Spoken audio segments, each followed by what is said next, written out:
Her Royal Highness Woman. By Max Aurel. Chapter 2. Woman's Influence for Good and Evil. A Woman at the Beginning, the first love story, different versions, Cherchez la femme, the influence of woman on national characteristics. If we look back into the dawn of the world, we see that, from her first appearance, woman has always been a great power. Indeed, she had the leading part in the first great drama of which the literature of the world gives any account. A snake and a poor weak man had the minor parts, the snake playing the villain and the poor man the fool. I have never read that story without feeling ashamed of the first representative of my sex.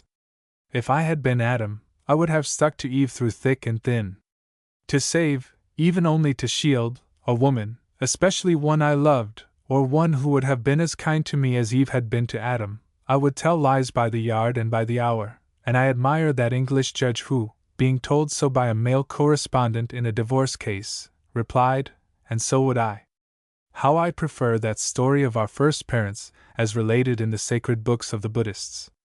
There, as in the version that we know, man is tempted by woman, and, as in our version, and as he has done ever since, and will do forever and ever, he succumbs. But when he is found out, and sentence is to be passed on him, what a difference! He does not turn around and say, "Please, it was not I who tempted her, it was she who tempted me." No, he acknowledges his guilt, affirms that he alone disobeyed, and that he alone should be punished. Then Eve intervenes, and she, too, confesses her guilt. There is a regular attempt each at shielding the other. Then both fall on their knees and beg to be punished together, and their request is granted, and they go forth hand in hand into exile. This is the first record of love and devotion, not, as in our version, a first record of man's cowardice and selfishness. From that memorable day to this, Her Royal Highness Woman has been the greatest power for good and evil that the world has known, for ever since Adam and Eve there have been men and women, especially women. A beautiful woman was the cause of the Trojan War, the cause of David's single sin, a woman, the cause of Solomon's decadence, a woman, or rather, many women. A woman was the instigator of the greatest crime ever recorded in history, the terrible massacre of St. Bartholomew. A woman, who has dearly paid for its sins, was the cause of the Franco-German War. On the other hand, France was saved in the 15th century by a sweet peasant girl at a time when king and people had given up all hope of ever again seeing France a free and independent nation, but that was a long time ago. There is no country where the influence of women over men is so great as France, and the famous phrase "Cherchez la femme," seek the woman, emanated from the lips of the greatest jurisconsult France ever produced, President Dupin, in the reign of King Louis Philippe. And it is a fact that among French prisoners who belong to the better classes, there are 99 out of every 100 who have committed murder, forgery, embezzlement, theft, for the sake of a woman.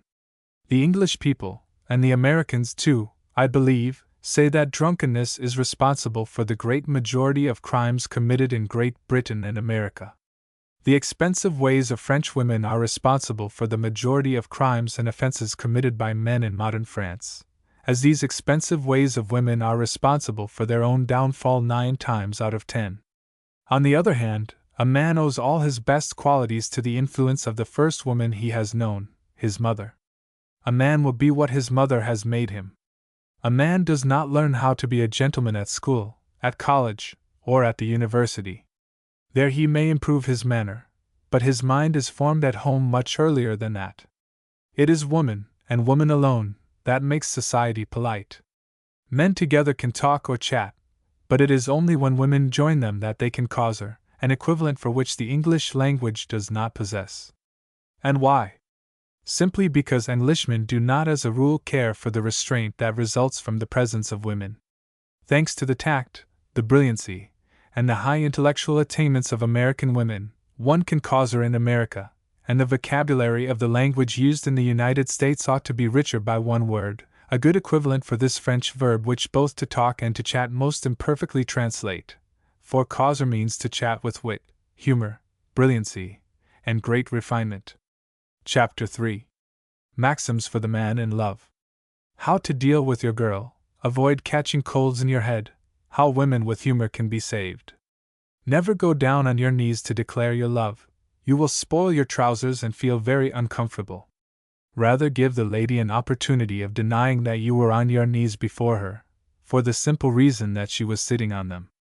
Never put your hand near your lady's waistband or round her neck. Place it about the middle of her back. There are no pins there. If she asks you to fasten her bracelet, never forget to apply a kiss on her arm.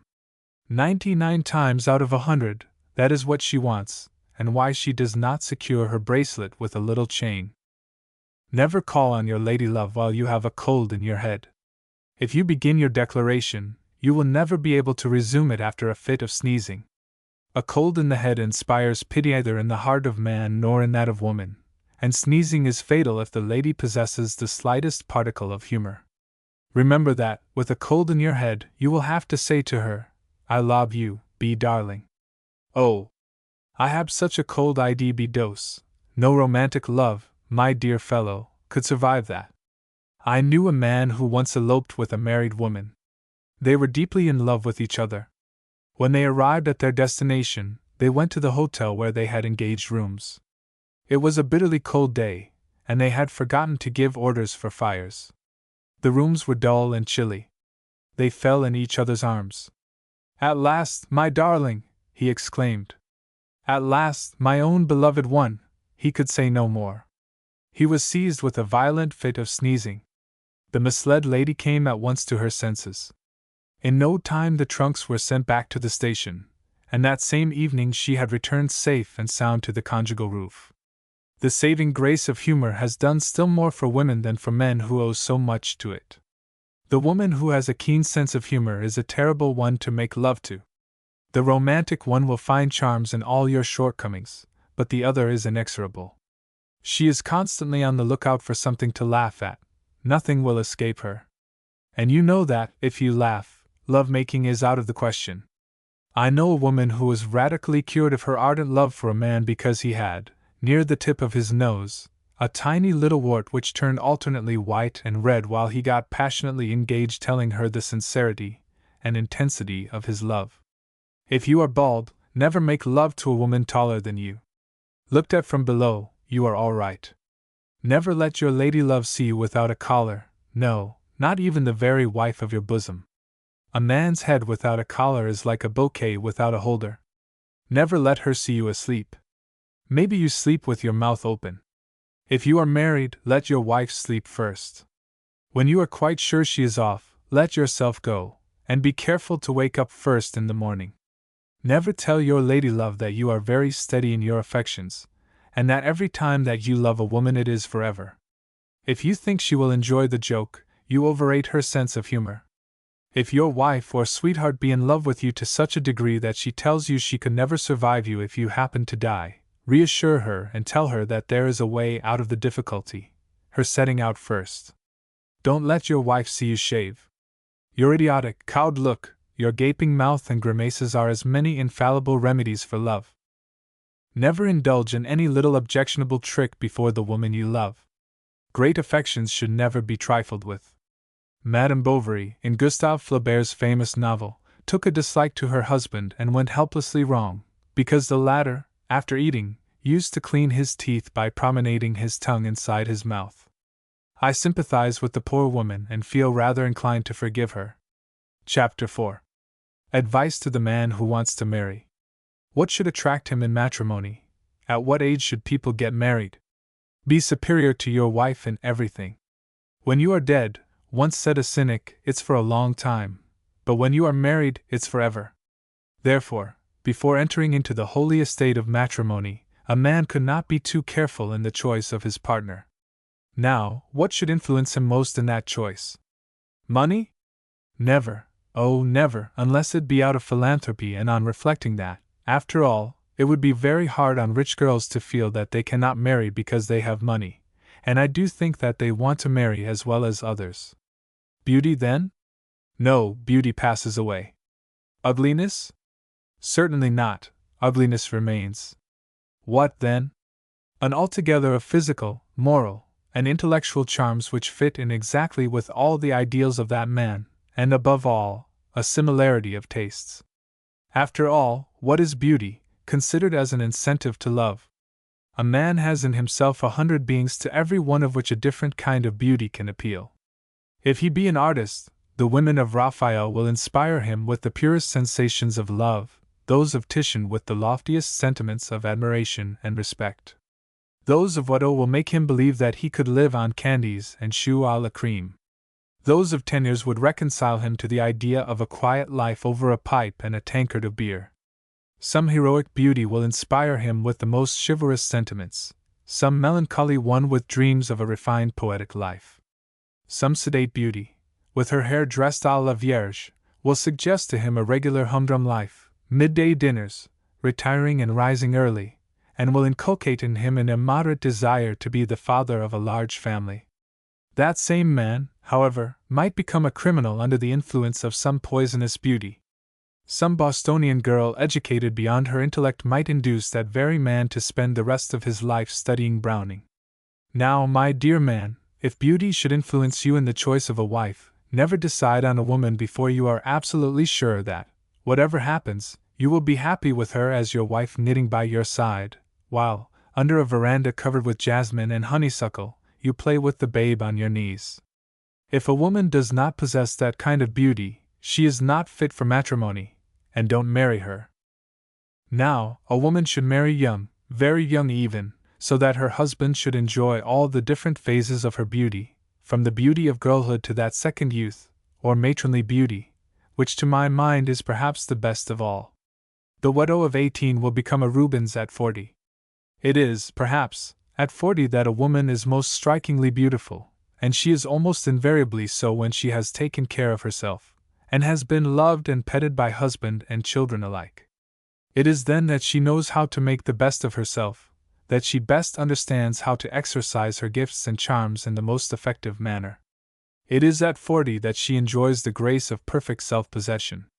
She has tact, and dresses faultlessly. Her knowledge of the world, her experience of life, all help to make her a more delightful companion than ever. The love she has inspired is written on every one of her features. Her eyes sparkle with joy, her mouth expresses the ecstasy of past and present bliss, and also gratitude for the kisses that have been impressed upon it. Yes, the woman of 40 is a joy, an intoxicating and an incomparable joy, to a husband. That woman is even more beautiful physically than she ever was, and her beauty is of such a different type from what it was at 20 that I can very well understand how a husband can seriously fall in love with his wife a second time. All this is truth, my dear fellow. And don't even be afraid of white hair. With a good complexion, a cheerful expression, and 2 big black eyes, nothing goes better than white hair, and the whiter it is the better. And you will say, at what age should a man marry? Well, at all events, never before he is quite prepared to provide for a wife, whatever her position may be. When this indispensable condition is satisfied, I shall say never, or seldom, before 30. Never try matrimony as an experiment, that is to say, never before you are absolutely certain you will prefer it to all the rest. I heard the other day a very good piece of advice, which I should like to repeat here, as I endorse it thoroughly.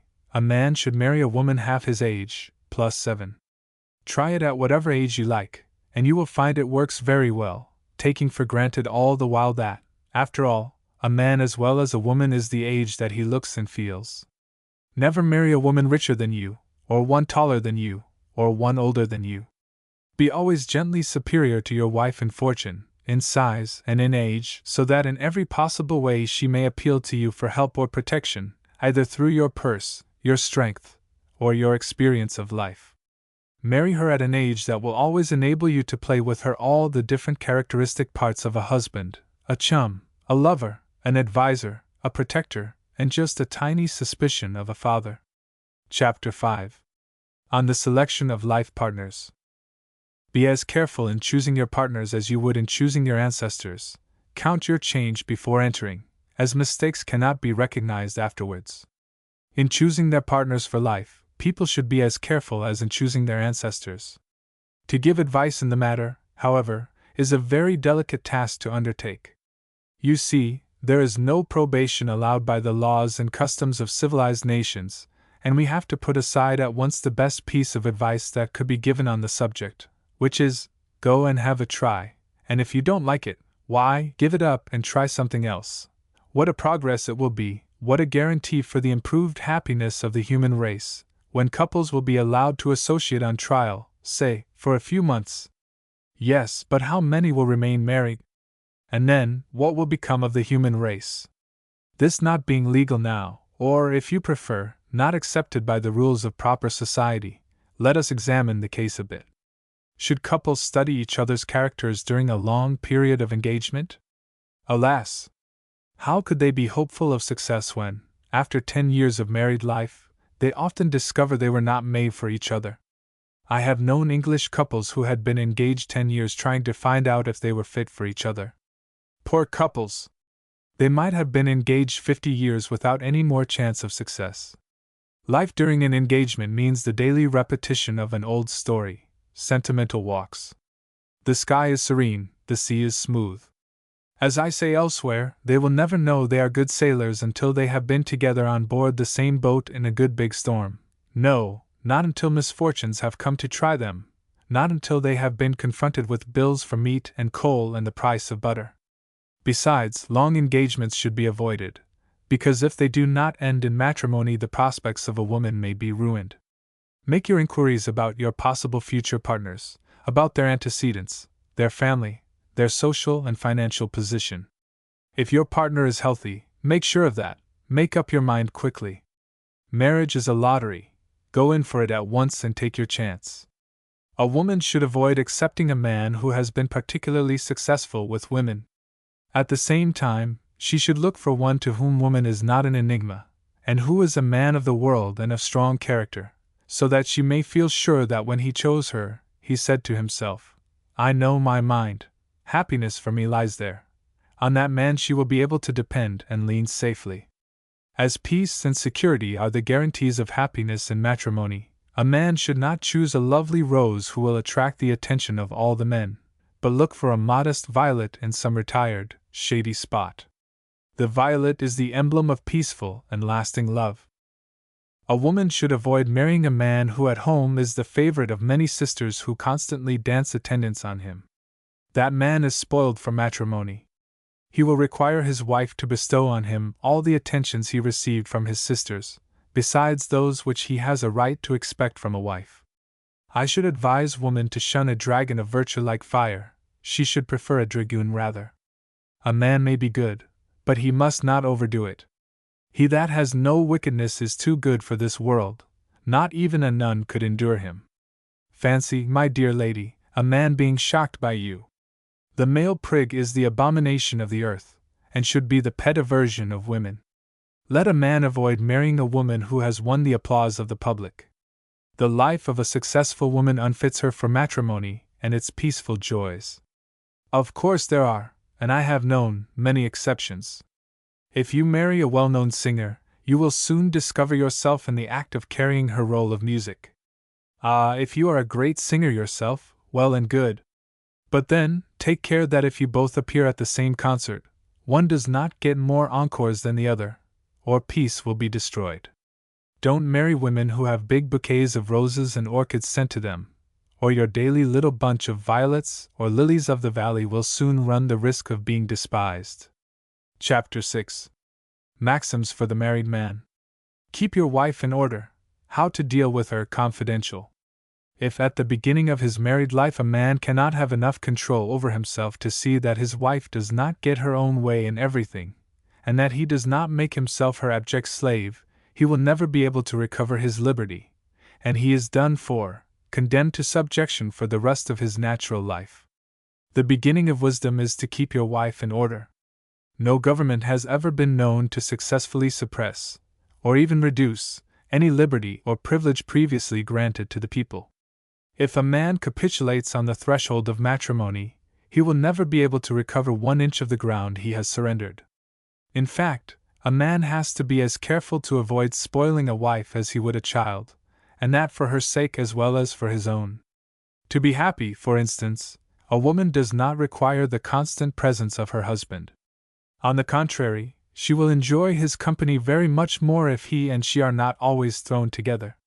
I know men who, from the beginning of their married lives, visited their clubs, enjoyed men's company, while remaining very devoted to their wives and making them very happy. But if a man waits 10 years to decide on belonging to a club, he will soon discover the terrible mistake he has made. His visits to that club will be treated like perfect acts of unfaithfulness, reproaches will begin, followed by sulking, and the famous sentence will be uttered, "You love me no more." To be happy, matrimonial life must be uniform. Every change must be discreet, gradual, and for the better. You have to keep a fire alive for the length of your natural life. See that your cellar is well stocked and the fuel used discriminately and economically. Control your love and your ardor. If at the beginning you are too attentive, and do such things as you know you cannot do forever, look out. The slightest inattention will take the most gigantic proportions. Some men, good diplomatists, carry this principle the length of objecting to being their wives' lovers, simply because they know they cannot always be lovers, and that the day they cease to be lovers they will be considered perfect criminals. Therefore, my friend, control yourself sufficiently to restrain your appetits so cleverly that your wife may be led to believe that you love her more and more every day. Remember that you enter the holy estate of matrimony with a certain capital of love.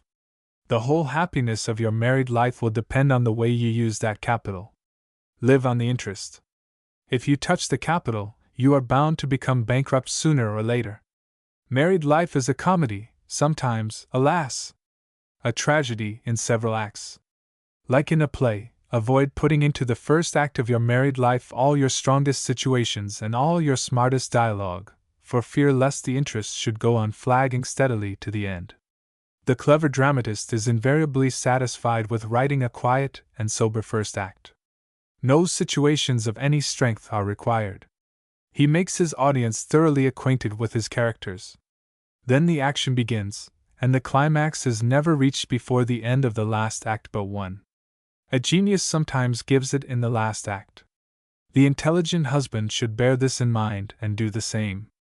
The first act of matrimony should be a careful and sympathetic study of character, the laying down of a little plan of campaign full of considerate concessions and well-conceived resolutions. It is only after at least 10 years of matrimony that a climax should be reached, when the man is above 40, in the full possession of his manly powers, when the woman is above 30, in the full possession of her glorious womanly charms, when both are sure of each other and tried friends. Then, and then only, they can allow themselves to be lovers in the full meaning of the word. They will be able to enjoy that great bliss if they have not made the mistake of trying too soon. The epicure, like the diplomatist, is the one who knows how to wait. In matrimony it is not all is well that ends well, it is all is well that begins well, and not too well. Don't read at mealtime in the presence of your wife, not even the newspaper at breakfast. Converse with her pleasantly. It will help to make her cheerful for the day. It will also help your digestion. The market may have gone down, and the reading of your newspaper may spoil your appetite. If at night your room is lighted by the means of one lamp only, don't bring that lamp just behind you in order to read your paper comfortably. See that your wife is not compelled to do her needlework in the dark. You do not perhaps realize that women are not all cats and cannot all of them see in darkness. Let your wife show and prove she loves you, but never let her tell it you. On the contrary, tell her all day long, if you choose. She will never tire of hearing you telling her. She will spend her life listening to you telling her. If your wife loses her temper, keep cool as a cucumber and enjoy the scene. The effect will be marvelous and instantaneous. If you are of a jealous disposition, take all the precautions in the world that your wife may not see it, for it will make her so proud that she may give you serious reasons for indulging in it. If you are suspicious, be a diplomatist and hide it from her, for if she does not deserve your suspicions, she will naturally resent it, and if she does, it will only make a hypocrite of her. Quarrel with your wife, but never bore her. Never fidget, never fuss, and never sulk. If she is late keeping an appointment, don't scold, don't make yourself unpleasant. Tell her it's much better to have her late than not at all. Next time go without her. The cure is infallible. If she is late coming down, take it for granted that she is trying to look her best for you. Feel flattered and show your gratitude. Remember that the modern coming woman is the one who says she will be ready in 10 minutes. Laugh at it, make fun of it, crack a joke on it, but never let a woman suppose that, in your manly grandeur, you can lose your temper, even your equanimity, for such trifles. Never appear to be idle in your house, in the morning especially. If you have nothing to do, go to your study, your library, or any other growlery. Inform your wife that you have to be very busy all the morning, and will she be kind enough to see that you are not disturbed? Then lock the door, light a cigar, and take a paper or a book, and be fearfully busy all the time. Your wife, being busy herself all the morning, giving orders and preparing the program of the day, will be grateful to you for being out of the way, and think all the more of you for being so busy. Whenever you do your wife a favor, make her a present, etc., never remind her of it. Gratitude, like love, is not to be had for the asking. What a woman admires most in a man is generosity, and to remind anyone of a favor is not generous. It looks like asking to be paid for a service. When you lend money to your wife, never ask for the return of the loan. She would think it shabby of you. If she should return it, there are some extraordinary women, give it back to her in the shape of a jewel or any other thing that may be a fair representative of the value. She will say of you, "My husband is a gentleman," and this will cost you nothing, as you had made up your mind to the loss of that loan. When your wife puts on a new gown, a new hat, or any new garment, never fail to notice it at once. She will appreciate an act which proves to her that your interest in her is keenly alive. Never do unto your wife what, as a gentleman, you would never think of doing to any lady of your acquaintance, such as to enter a room before her, meet her in the street without taking off your hat, etc. If your wife should ever appear in your presence with curlers on, or in any way she would sternly refuse to appear before a stranger, do not reprove her, but shame her by the irreproachableness of your appearance. Therefore, treat her as you want her to treat you. If she is intelligent, she will take the hint at once. Never put on slippers, a smoking cap, spectacles, and such remedies for love. Always be freshly shaved, and let your negligee at home be as carefully put on as your best dress coat. Love feeds on even such trifles as these in the case of people of a refined and artistic temperament. Never interfere with the liberty and independence of your wife, and never allow her to interfere with yours. Let her correspondence be sacred to you as yours to her. Mutual confidence and Liberty Hall should be the motto of matrimony. Chapter 7. Maxims for the Married Woman. A wife should follow and obey her husband, especially follow him, feed the brute. The Roman and British empires were founded by men who did not allow themselves to be led by women. The gentle submission of woman to man is the basis of every solid social system. But the appearance of it is all that is needed.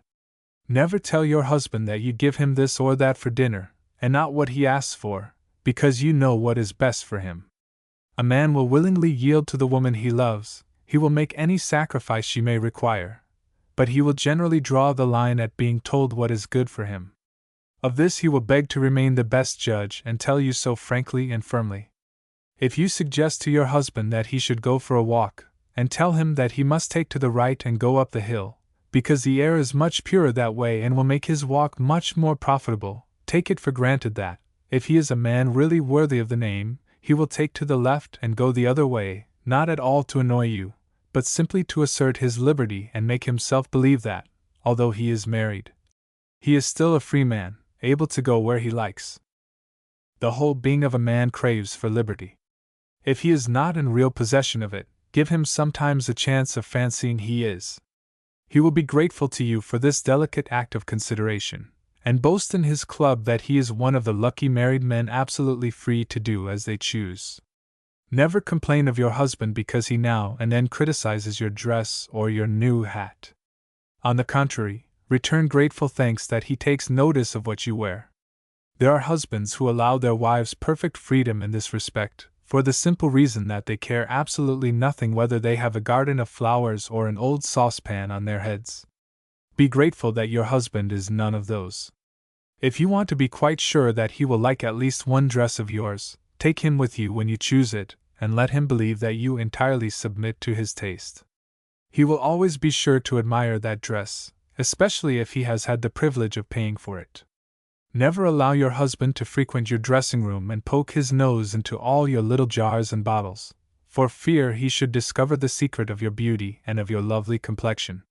Remind him that Balzac said that a man must be a philosopher or a fool who enters his wife's dressing room. Cheerfulness is the keynote of happiness in matrimony. Never take life, and never let your husband take life, too seriously, if you happen to have the good fortune to be in easy circumstances. Indulge in little fads and yield to hundreds of innocent temptations. Your life will one day be worth remembering on account of the 1,001 little follies you will have indulged in and enjoyed. If your husband has a hobby, encourage him in it, never snub him for it. If he brings home a little picture, an engraving, a set of books, a few bits of china he has taken a fancy to, admire his purchase, and don't tell him he has spent his money foolishly. Probably he has earned that money himself. Besides, reflect that there are men who spend their money in drink or at the gambling table, not only their spare cash, but often the money that would buy the necessaries of life for their wives and families. I know men who dare not change the place of a picture in their own house, for fear of being sneered at by their wives. Let your husband potter about his house to his heart's content. Let his study be a lovely picture of disorder, and every time you enter that room, don't begin to turn up your nose at the door, and look everywhere to see if there is a little dust on the furniture. When you have decided to go in for the spring cleaning of your house, choose your time well and see that it fits in with one when your husband can have a little holiday. Spring cleaning indulged in indiscriminately has been the cause of more disturbance in temper and language than all the immorality of the world put together. Let the man smoke and the children romp all over the place. Don't compel them to withdraw like culprits, one in some underground den, the others in a nursery at the top of the house. If some stuck-up prig of your acquaintance should call on you and spread the report that your house is not kept on the strictest lines of order and propriety, plead guilty, and show that woman, to obtain extenuating circumstances, the marks of the kisses of your husband and children engraven on your cheerful, happy face. Don't lavish yourself too much on your husband. Always leave something to be desired. If you saturate him with love, he will get tired of you. When lots of people require your attention in your house and you have to reply to all in succession, do not exhaust your stock of sweetness, patience, and gentleness on your friends, your relatives, your children, and your servants, so that, when your husband's turn comes, you may not have to say to him with a frown, "Now, what is it?" He should be served first and best. Perhaps he deserves it. If not, your consideration for him may put it into his head to try and deserve it. Chapter 8. The Gentle Art of Ruling a Husband. The rule of women over men is the survival of the fittest. The best thing that can happen to a man is to be ruled by his wife. But she should rule him so discreetly, so diplomatically, that he could almost boast that it is he who rules her. At all events, he should remain very undecided which of the two it is that rules the other. And when a man is not quite sure that it is he who rules his wife, you may take it for granted that it is she who rules him. Of course, I start from this indispensable, fundamental element, that there is love between husband and wife.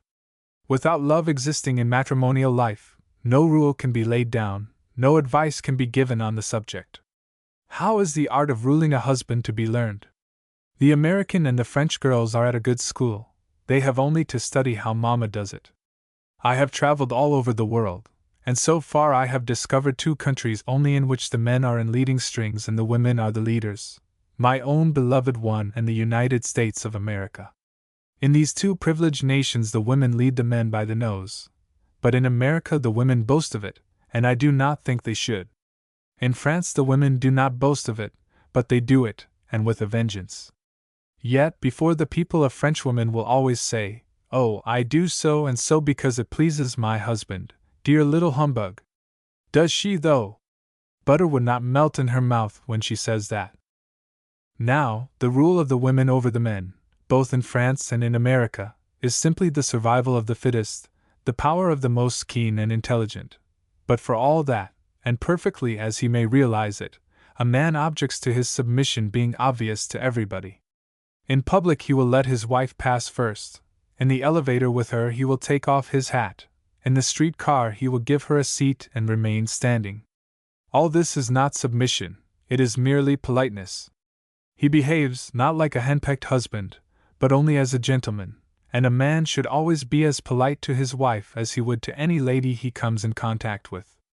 A French gentleman, who meets his wife in the street and stops to speak to her, remains with his head uncovered until she begs him to put on his hat. A French son does the same to his mother. This leads me to the first and the most important principle of the art of ruling a husband, and that is, never to allow him to do to her, or before her, what she knows he would never think of doing to or before any lady of his acquaintance, at any rate, without her permission. The day on which either a husband or a wife says, "Oh, never mind, it's my husband," or "Oh, it's only my wife, I can do as I please," on that day, that awful day, Cupid packs up his traps, and when that little fellow is gone he never comes back, he is too busy visiting. To rule a husband it is not at all necessary that the wife should be the more clever of the two, unless by clever you mean intelligent, much less that she should possess a better education than he. The latter qualification would probably lead her to rule him in an assertive and aggressive manner, which would be fatal to their happiness. Very few marriages are happy when the wife is the superior of her husband. I know very clever men, scientific and literary men of prodigious ability, who are completely ruled by charming little geese who are fortunate enough to possess the most enviable of gifts: common sense, delicacy, refinement, consideration, amiability, devotion, unselfishness, and a good temper. These men enjoy the rule of their wives thoroughly. God save you, my dear fellow man, from the conceited woman who cannot do wrong! You will find that you cannot live up to that. If the day after you are married you discover that your wife is perfect, run away for your life. Perfection in a woman ought to be a cause for divorce. In fact, never have anything to do with angels this side of the grave. How I do love that simple, fascinating little woman who gently puts her arms round her husband's neck, kisses him, and confesses that she was wrong. What a brute that man is if he does not at once take that dear creature in his arms and make all the apologies he is capable of for behaving in such an ungentlemanly way as to force his wife to acknowledge that she was in the wrong. That man, if he is a gentleman, a man even, will spend weeks and weeks after such a confession attending to the smallest wishes of his wife. I would lay all I am worth in this world at the feet of a woman who would acknowledge that she was in the wrong. Most of them will argue and talk you deaf, dumb, blind, and lame, until, for peace sake, you will say, "Yes, dear, you are right, of course." How could I imagine for a single moment that you were not? Then a ray of satisfaction flashes across her face, which seems to say to you, "I knew you would have to acknowledge it." To rule your husband, my dear lady, do exactly as you please, but always pretend that you do as he pleases. That is where your ability comes in. Men are ruled, as children are, by the prospect of a reward. The reward of your husband is your amiability, your sweetness, your devotion, and your beauty, of which you should take a constant care. Love has to be fed constantly. And always let him suppose that it is for him only that you wish to remain beautiful.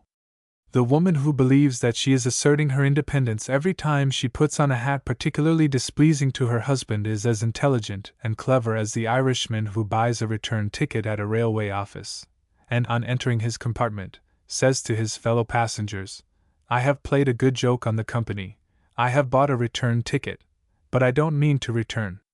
Chapter 9. Art in Love. Pleasure and happiness. Love is the poetry of the senses, the artistic temperament, the instrument and the instrumentalist, the defense of monogamy on artistic principles, polygamy versus monotony. Pleasure is a passing sensation. What the soul craves for is a permanent state. Pleasure is the satisfaction of the moment. Happiness is the security of the morrow. Nothing but happiness gives satisfaction to the soul.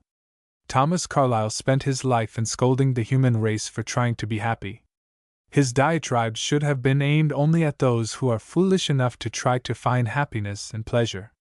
Happiness is to be found in congenial work, in a regular and well-spent life, in obscurity and retirement, in sound and true friendship, and especially in the love of a man and a woman who thoroughly appreciate each other.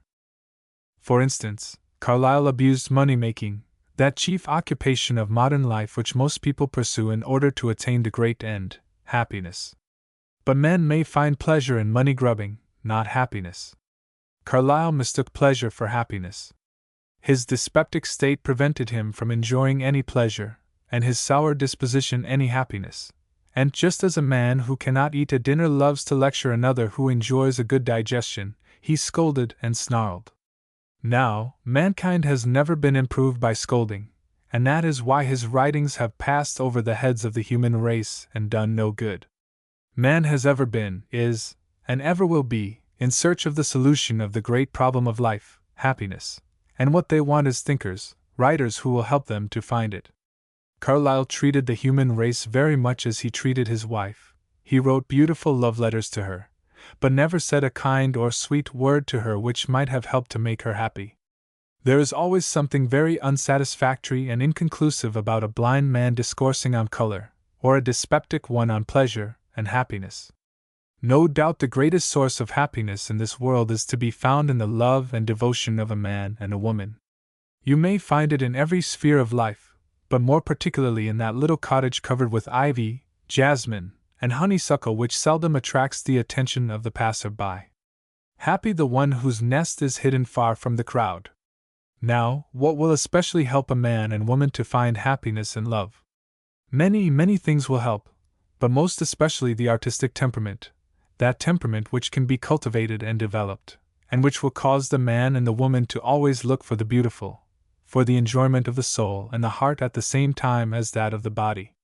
Love is the poetry of the senses. It reveals its secrets and its ecstasies only to those who can so mingle their thoughts, their hearts, their souls, as to transform two beings into one, only to people of refinement and of artistic disposition. The French, for example, are either more moral nor more immoral than the English or the Americans. They are different in their morality, different in their immorality, as they are in their tastes, customs, and habits. But what I am perfectly sure of is that they are the happiest people on earth, simply because of their artistic temperament, which makes them take all their pleasures in discreet moderation, like epicures, and by making the companionship of man and woman most pleasant and attractive, enables them to enjoy domestic relations in all their beautiful fullness. But some people will say, is not an artistic temperament conducive to unfaithfulness? Will not a man with an artistic temperament, for example, constantly have new artistic aspirations, and constantly fall in love with beauty? Not at all necessarily. If you will allow me to repeat an expression, of which I cannot say I am particularly proud, but the truth of which I insist on, that woman is a beautiful instrument, and man a good or a bad instrumentalist, I will answer, no, not at all necessarily. I am not aware that Sarasate or Joachim require more than one violin to give their marvelous performances on, and I know that when Paderewski goes on tour, he insists on always playing on the same piano, which follows him everywhere. It is not only on moral but on artistic grounds that I object to polygamy, and that I advocate monotony, I mean monogamy. And on this subject another question might be put: should a woman prefer to marry a man to whom woman is an enigma? I know that most people who belong to the retinue of Mrs. Grundy will at once exclaim, most decidedly a woman should expect to find the man as he expects to find her. There goes again the old saying, what is good for the goose should be good for the gander. Well, there is something in that. But when I consider that the whole happiness of a married life may depend on the start, I would fain reply, remember that the first time a man whispers words of love he is a fearful stammerer. Mrs. Grundy is a very moral person for whom I cannot help feeling some respect, but she is the cause of a great deal of happiness being missed in Anglo-Saxon lands. My greatest grudge against that lady is that she is the bitter, implacable enemy of the artistic, the beautiful, and the truthful, of which she has succeeded in denuding art, literature, and life itself. Anglo-Saxon intelligence, the intellectuals, as we call them in France, are dead against her, loathe her, but the masses of the people are crawling on their knees before her. All the conventionalities of English life have been invented to suit her tastes, and to please her the most innocent pleasures have had to be transformed into funereal functions. Everything suggests impropriety and indecency to her distorted mind, and she is the cause that, in England, and also to some extent in America, art, literature, and life have to lie in order to avoid running the risk of deserving her frowns. Chapter 10. Sore trials for people in love. Will love triumph over the afflictions of the body? A pathetic story. Could you whisper words of love through an ear trumpet? The case presented on the stage. Take care of the woman you love. The following reflections were suggested to me by a pitiful story that I heard a few days ago only. A young, beautiful girl, belonging to the best society, was engaged to be married. During her lover's absence, she had typhoid fever. She recovered and is now quite well, but the butt is terrible, she has not a single hair left on her head. Of course, she wears a wig, but she has tried every possible thing, consulted the most eminent specialists, to no avail. Her lover is returning very soon. He knew she was ill, but does not know the terrible misfortune which has befallen his beautiful fiancée. Will he marry her? Will his love be powerful enough to overlook the loss of woman's best ornament on his sweetheart's head? Will he be able to behold her with the wig off, and say to her, "I love you just the same"? In a melodrama he would, but will he? I dare not answer the question. We do not live in heroic times nowadays, and you must not ask too much of man. As physical beauty is an appanage far more precious to a woman than a man, the question may perhaps be better put in the following manner. If a man loves a woman, will her disfigurement, the loss of a limb, the loss of her hair, deafness, blindness, or any other calamity of this sort which may afflict her, destroy the love of that man for that woman?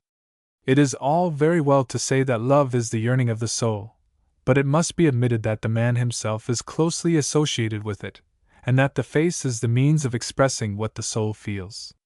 You can softly whisper "I love you" in a woman's ear, but if the poor thing is deaf, you cannot shout these 3 words at her, much less blow them through a trumpet. If you doubt me, try it in a play, and you will see the effect it will infallibly produce on the audience. Why, they will roar.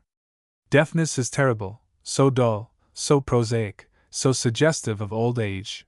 I have sometimes heard men wish their wives were dumb, but deaf never. I remember once seeing a play at a Paris boulevard theater, frequented by the emotional portion of the Parisian public, in which the heroine, in the 4th act, appears with a thick veil over her face. She has had smallpox and she is sadly disfigured for life. She expects her lover, who is returning from the war. A year has elapsed since the curtain went down over the 3rd act.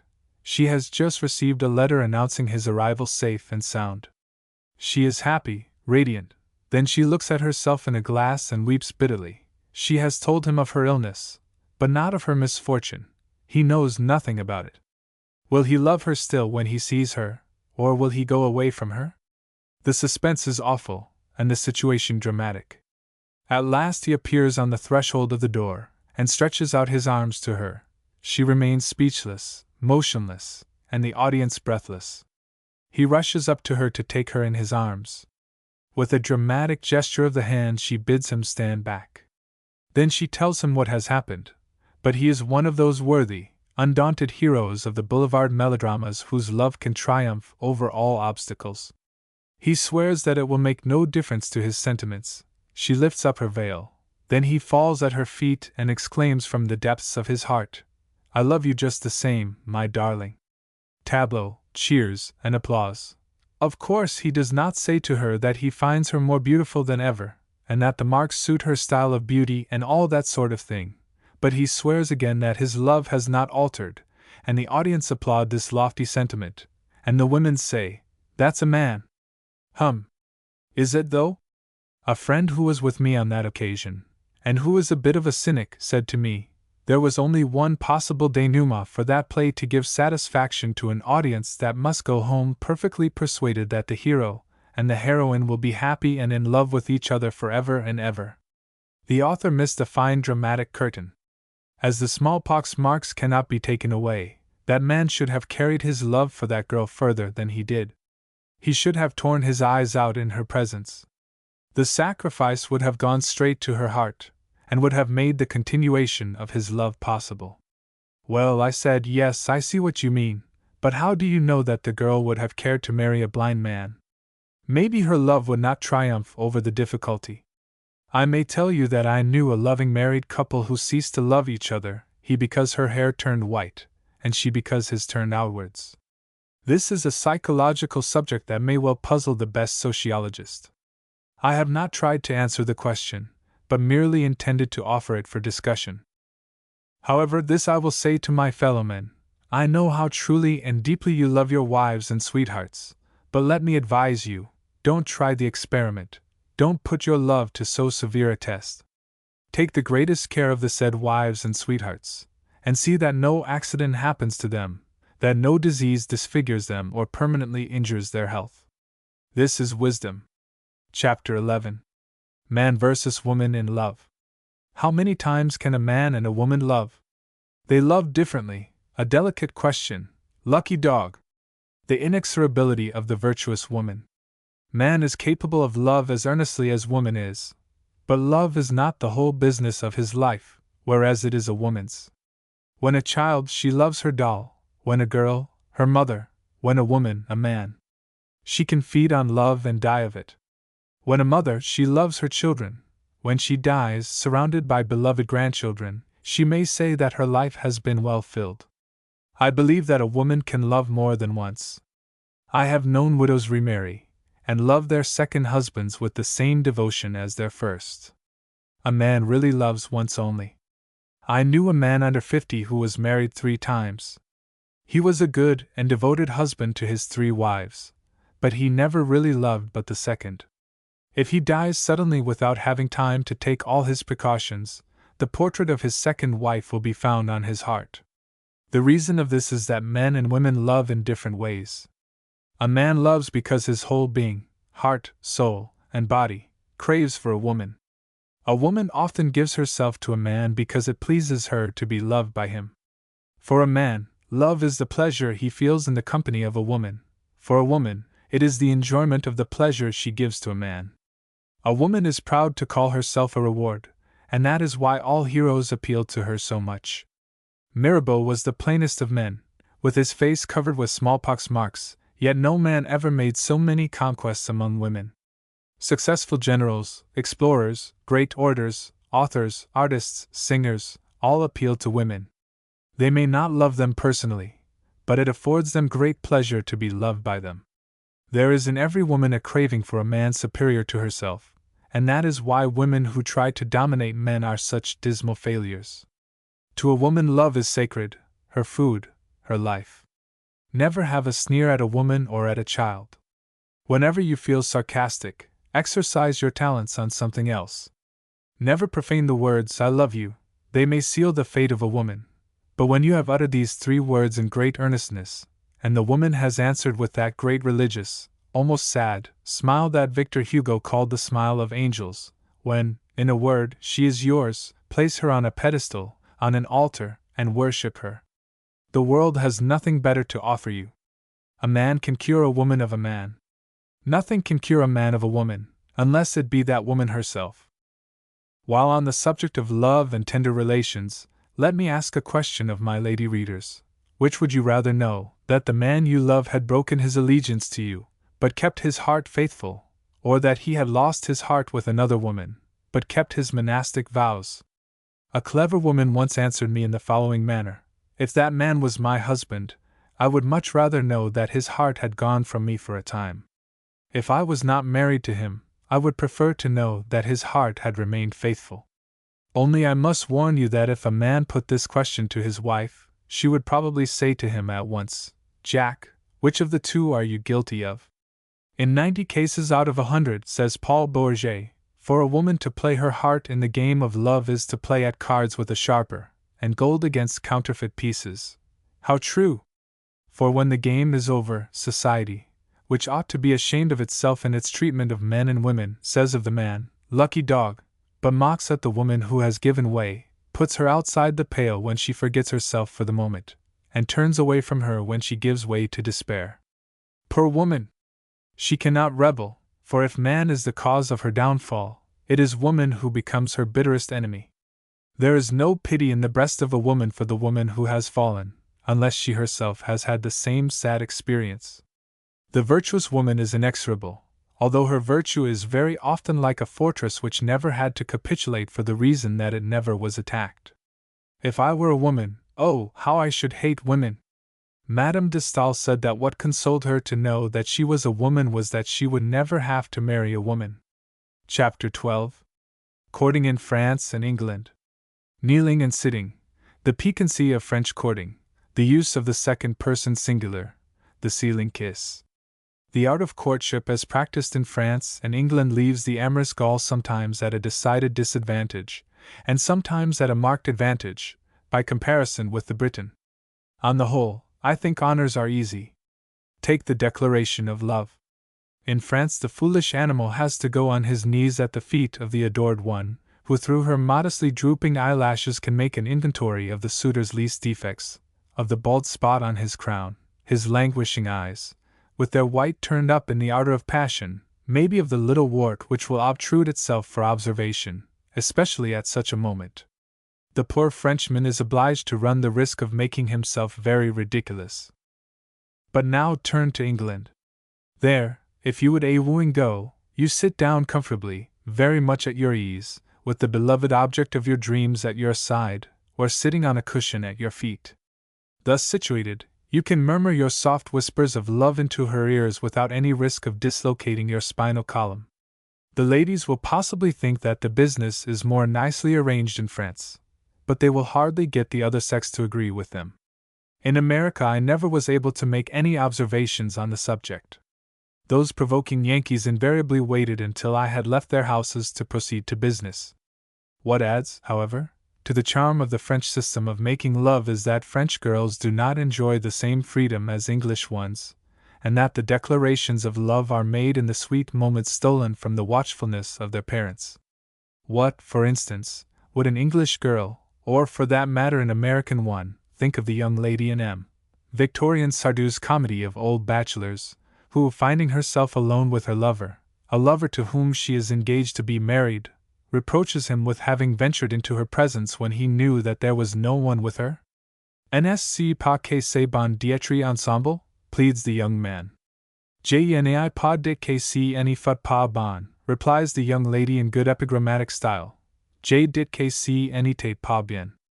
To the Anglo-Saxon people who have not familiarized themselves with French customs and modes of thought, it seems simply inconceivable that a girl who intends to entrust to a particular man the happiness of her life should think there could be danger, indiscretion, impropriety of any, even the slightest kind, in talking to him for a few moments without the presence of witnesses. I have always pitied the English-speaking people for using the second person singular only when addressing the Almighty. I am not speaking of poetry, of course, but of everyday conversational prose. This second person singular seems to me indispensable for the due expression of love. Where is the Frenchwoman who does not remember with a thrill of pleasure the never-to-be-forgotten moment when her lover, after many times saying to her Je vous aime, got emboldened enough, by her return of his deep affection, to change that Je vous aime into Je t'aime? She knows that this change of person sealed her fate, that from the very moment that second person singular was used she became his. Je vous aime will, of course, always appeal to the woman who loves the man who utters these words, but when Je t'aime is whispered into her ears, she will close her eyes in ecstasy and be transported to heaven as if for eternal bliss. This use of the second person singular in love affairs is not the only superiority that the French have over the Anglo-Saxons in the expression of the tender feelings. In England, and I believe also in America, a woman is kissed on the lips by her father, mother, brothers, and lady and girl friends. Of course, her lover will do the same, with more ardor, more expression, more impressions, but in France this is very seldom the case. Girls are kissed on the forehead by their father, and on the cheeks by all their other relatives and friends. Even a tiny little girl, on being asked for a kiss, will offer her cheeks, never her mouth. The lips are entirely reserved for Cupid. A French philosopher has said that when a woman has surrendered her lips she has surrendered everything. But he is right only as far as his countrywomen are concerned. Even after saying Je vous aime, the Frenchman will not dare kiss his sweetheart on the lips. It is only after risking the sacred second person singular, Je t'aime, that he will venture to do so, and thus stamp her his. Well, After all is said and done, I have no doubt that Britons and Americans find that the second person plural, for want of the second person singular, answers the purpose well enough. And forever and ever men and women will love without attempting to discover new methods or adopt foreign ones. The old story will ever be told, the old method will ever do. Chapter 13. The Woman Hater. Should a woman marry a woman hater? The portrait of a woman hater, the risk a woman runs in marrying a woman lover. Take your chance, don't cast your pearls before swine. Should a woman marry a woman hater? Yes, some people say, because he will pay no attention to any other woman, and will be a faithful husband in all the force of the expression. A woman hater is par excellence a one-woman's man, and just the sort of man that a woman should wish to marry. No, other people say, the woman hater is a no-woman's man. A woman should marry a lover of her sex, and feel proud to know that it is she whom he prefers to all and loves best of all. Of course, they admit that she will have to be careful and ever watchful in order to keep alive the interest which her husband takes in her, and the affection which he feels for her. But a woman hater is a prig, and the male prig is the last man that a woman should care to marry. I think the latter are right. The woman hater hates all women, and will never be capable of any love for his wife any more than for any other woman. Only the sense of ownership will make him value her. He may like her, be a good friend to her, a hard-working and devoted husband, but he will never be a lover to her, and the husband who, during at least the first 15 years of his married life, cannot now and then be the lover of his wife fails to give to that woman that bliss which is a perfect compensation for all the troubles and miseries of that which the popes are fond of calling the vale of tears, and Mrs. Gamp the whale of tears. The woman hater is a man who has never petted his mother, who has never been the chum of his sisters, who as a boy has despised girls, and as a young man has treated them with disrespect and even contempt. This kind of man has never once in his life given a thought to woman, has never deemed it consistent with his dignity to devote a minute to the study of her character. He has never given way to her charms, he has never felt her influence, he has never learned to smile kindly at her little foibles and fads. The idea has never occurred to him to indulge her, to treat her, in turn, as a beloved child, even sometimes a spoiled one, as a friend whose advice is worth following 9 times out of 10. As a sweet companion either for moments of pleasure or for those of studious retirement. For him woman is a necessary evil. He puts up with her, and is always glad when she is gone. She annoys him, provokes him, nay, even shocks him, and her frivolity is for him a constant source of torment. He breathes more freely when at last he is left alone or finds himself in the company of men at his club. He is seldom generous, and is not infrequently a miser. The woman hater is always conceited, and most generally selfish, and conceit and selfishness are the two worst, the two most objectionable, pieces of furniture in the household of a married couple. The woman hater is also dull, and often sulky, which is worse still. With him there can be no cheerfulness in the house, and dullness is the bitterest enemy of happiness in matrimony. The woman hater has not a redeeming fault or foible which may enable his wife to get hold of him. He has no weaknesses to make him lovable, or even tolerable. He is ironclad, and a woman cannot come near him without getting a bruise of some sort or other. He will ever stand before his wife a perfect model for her to look up to, and all her pretty little womanly ways, being a closed letter to him, will be wretchedly wasted on him. Like all conceited men, the woman hater has no humor in him. He cannot for the life of him see a joke. A frivolous remark will make him frown. He is a moral man with a vengeance, but all his morality and all the gold in the world are not worth the smile of a genial, cheerful husband. And worst of all, the woman hater is generally dyspeptic, and if a woman marries a dyspeptic man she is done for. The man flirt is the most despicable creature on earth, but the woman hater is undoubtedly the most objectionable. Yes, my dear lady, avoid the woman hater, and above all, don't marry him. Have to your wedded husband a lover of women, full of foibles and weaknesses, a man who understands and appreciates women. It will depend upon you whether that man will make the best of husbands or not. With a woman lover marriage is a risk, with a woman hater it is a certainty. With the latter you will be casting pearls before swine. Marry the former and take your chance. Chapter 14. What do women admire most in men? People generally admire in others the qualities they do not themselves possess. The sexes differ in their opinions of infidelity and its causes. The 11th commandment, never confess. I believe that what sexes admire most in the other are the qualities which they do not generally possess themselves. For instance, a man will always tell you that the qualities he admires most in a woman are constancy, good, equal temper, and such others as his most flattering friends would never accuse him of possessing. If, on the other hand, you read the confession books of women, you will invariably discover that the qualities they most admire in men are generosity, broad-mindedness, magnanimity, absence of prejudice, and a lofty sense of justice, of toleration, and of forgiveness. Now, some women may possess these qualities, but no one, I think, will say that they are eminently feminine virtues. And it may also be added that what sexes hate most each in the other are the very defects which they themselves not infrequently possess. Out of 20 confession books which I have this moment under my eyes, and in which is to be found the question, "What defect do you hate most in man?" 18 women have answered, "Meanness." That is just what you would expect, now, don't you think so? Of course, there are women of whom it might be said, however preposterous the remark may sound, that they are not only perfect ladies, but also perfect gentlemen. These are glorious women. Now, don't smile, I know what I am saying. When you say of a woman that she is a perfect lady, the remark chiefly refers to her manners, the way she dresses and behaves in society, etc. When you say of a man that he is a perfect gentleman, it means that he is a man of considerate feelings, generous, magnanimous even, a man who could not do anything mean if he tried. A woman who receives an anonymous letter about her husband, puts it in the fire, and never mentions the fact to him, behaves like a gentleman. A man who receives an anonymous letter about his wife and shows it to her is a cur. In a pretty play, the name of which escapes me just at present, a woman has compromised herself with a man. A letter from that man is delivered to her before her husband. The latter knows whom the letter is from. His wife hands it to him. "My dear, this letter is addressed to you." "I have no right to open it," says the husband. "Don't you want to read it yourself?"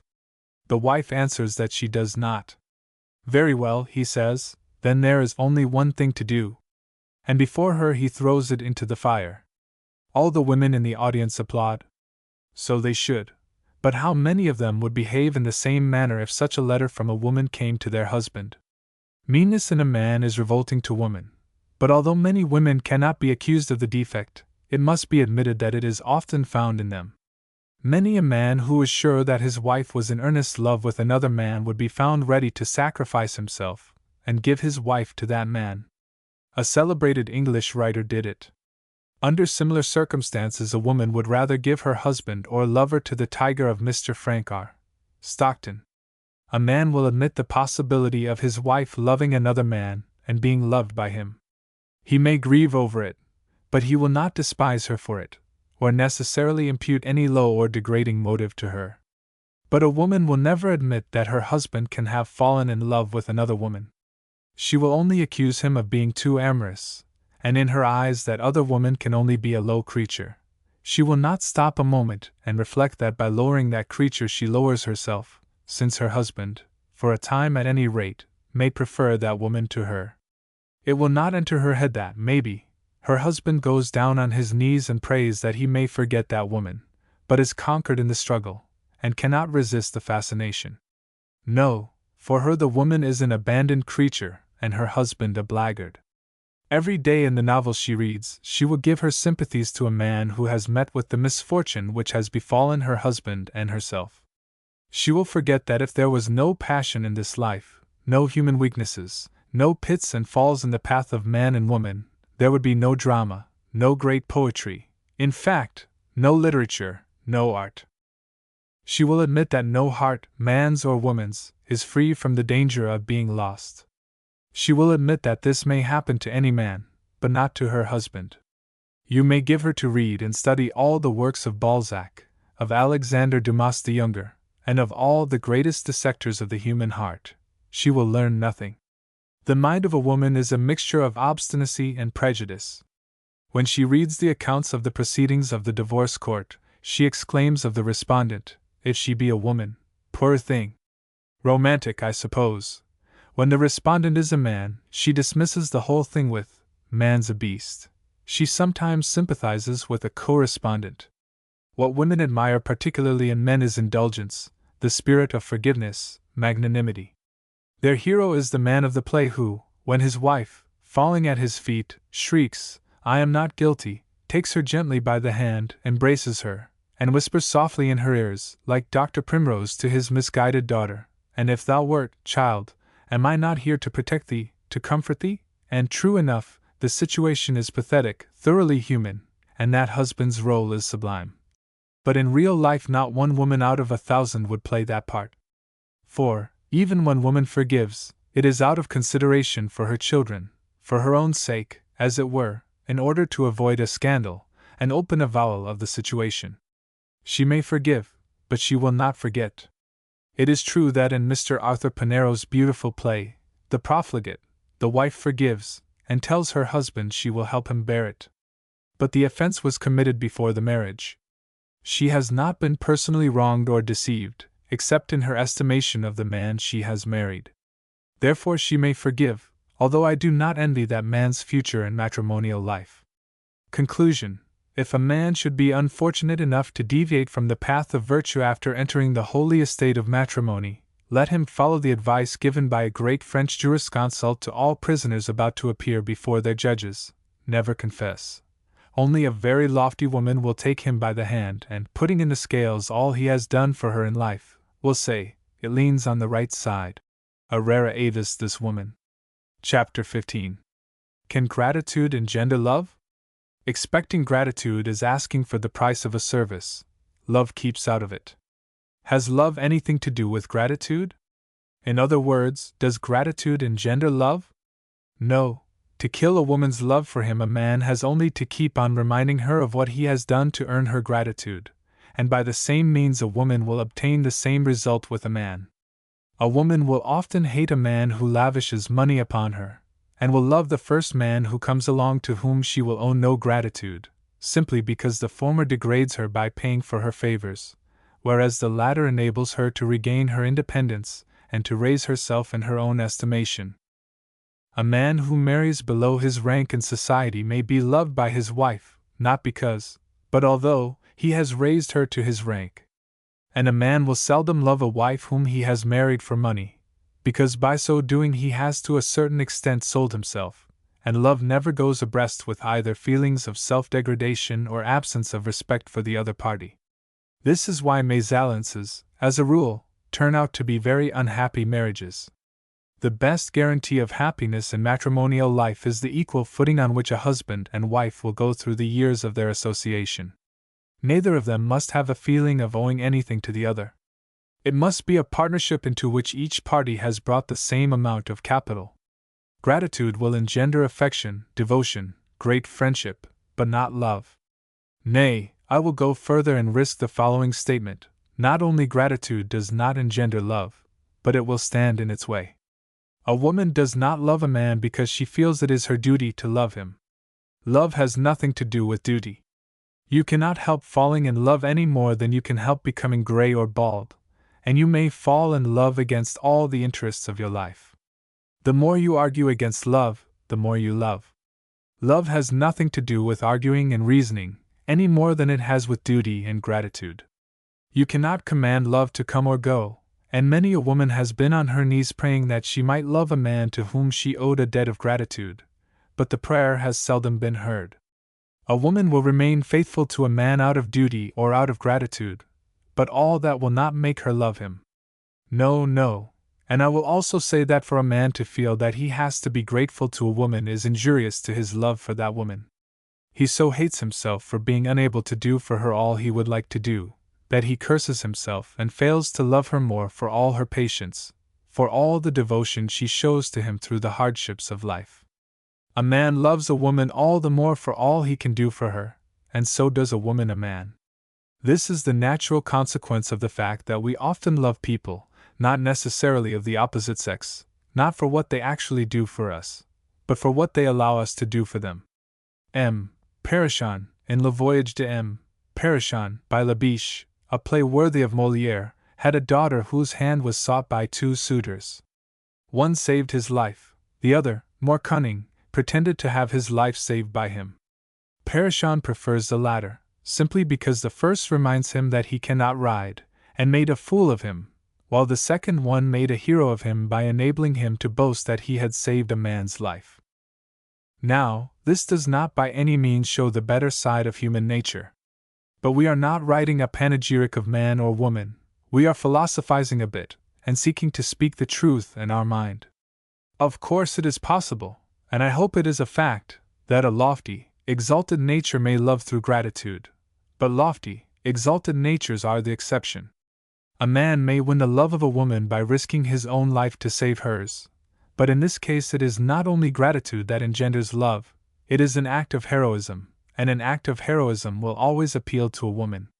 On the other hand, a wounded soldier may fall in love with a woman who nurses him, but in this case it is the sweet ministration of a tender woman, nursing, that most womanly role, that of an angel, that will appeal to man, not gratitude pure and simple. I have known men fall in love with girls of low character, have them educated, physically, mentally, and intellectually, and marry them, with the most disastrous results. Of course, when people already love, gratitude will increase their love for the one they owe it to. What I mean to say is, that if love does not exist, it is not gratitude that will engender it. Love is inspired by an exaltation that makes us feel better or greater. Gratitude, like pity, makes us look smaller. That is why gratitude does not, and cannot, engender love. A cynic once remarked that ingratitude was the independence of the heart. He might have added that gratitude, by attempting to force the heart, fails to touch it in the tender relations between man and woman. Chapter 16. Does marriage help a man? In social life, in commercial life, in literary and artistic life, matrimony is a highly respectable institution. Does marriage help a man? Well, if he marries a rich wife, of course it does. But you see, money helps wherever it comes from, and so we must put this consideration out of the question altogether. Let us also say, and at once too, that if a man finds happiness in matrimony, marriage will help him, whatever his position may be.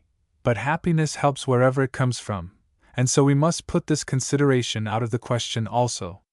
And before answering the question, or rather, before presenting arguments both in the affirmative and in the negative, we must examine the different positions that a man may occupy in life.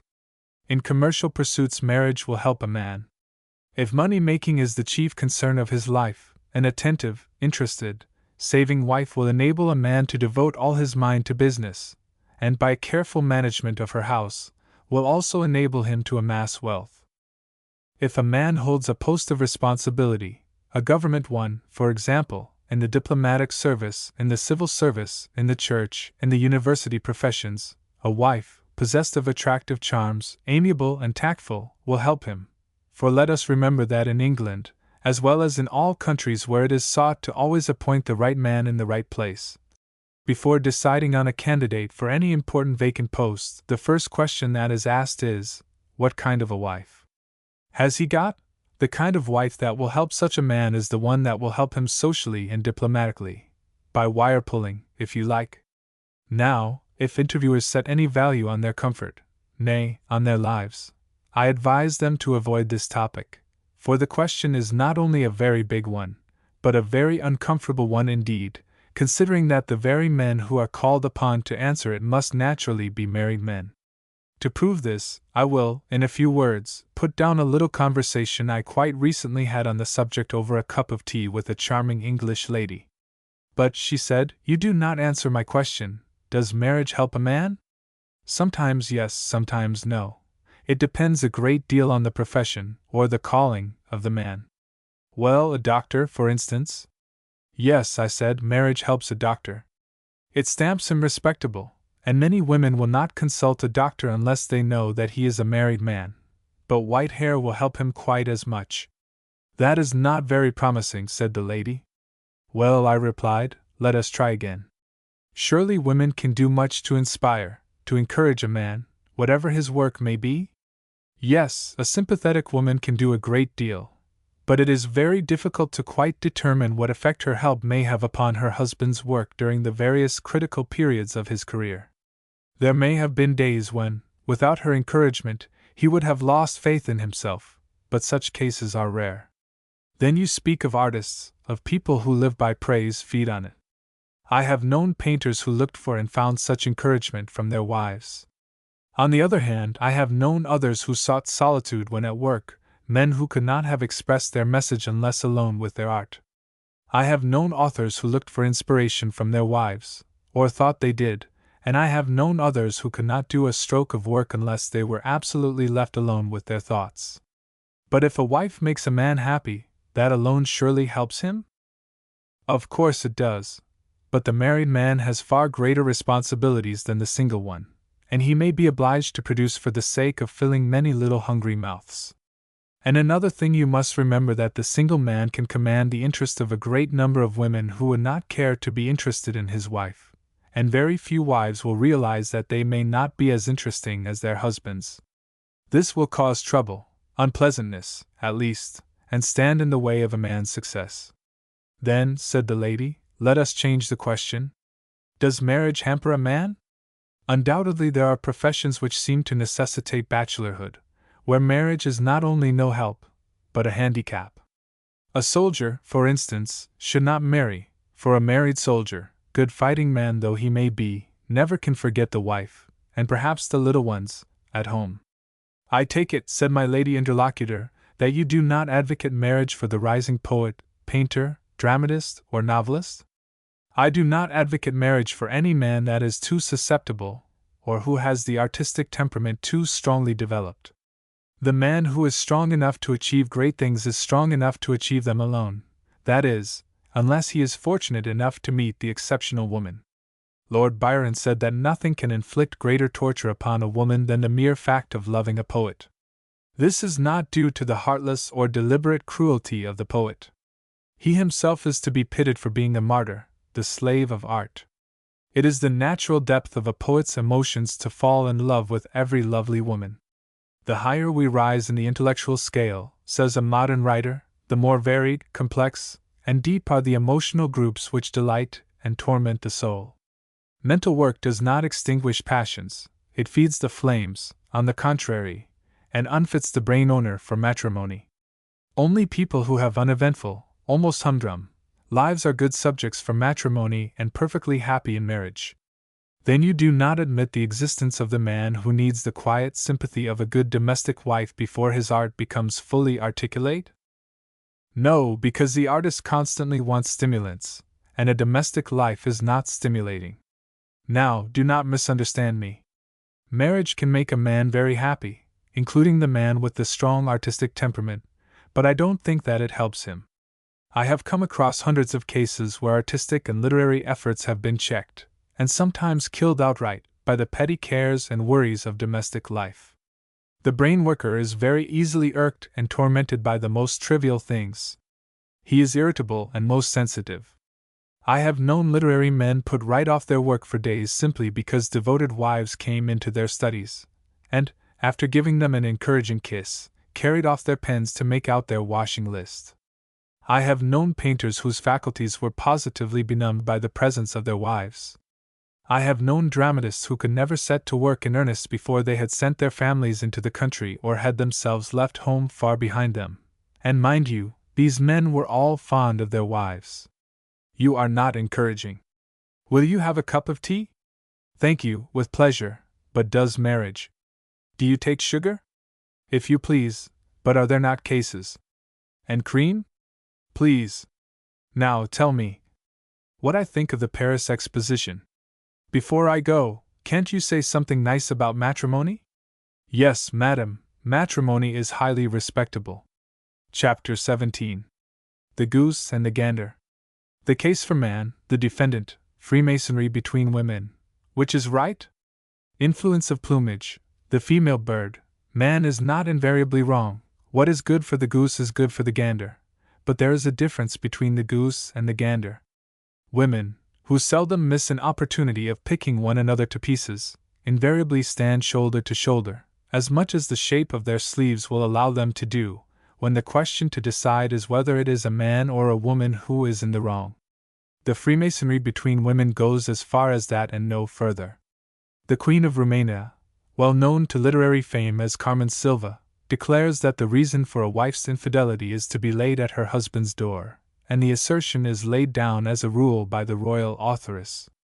In so saying, the Queen of Romania makes herself the mouthpiece of her sex, for most women, if not absolutely all, are of her opinion that the wickedness of man is responsible for all the vices, faults, and even shortcomings of woman.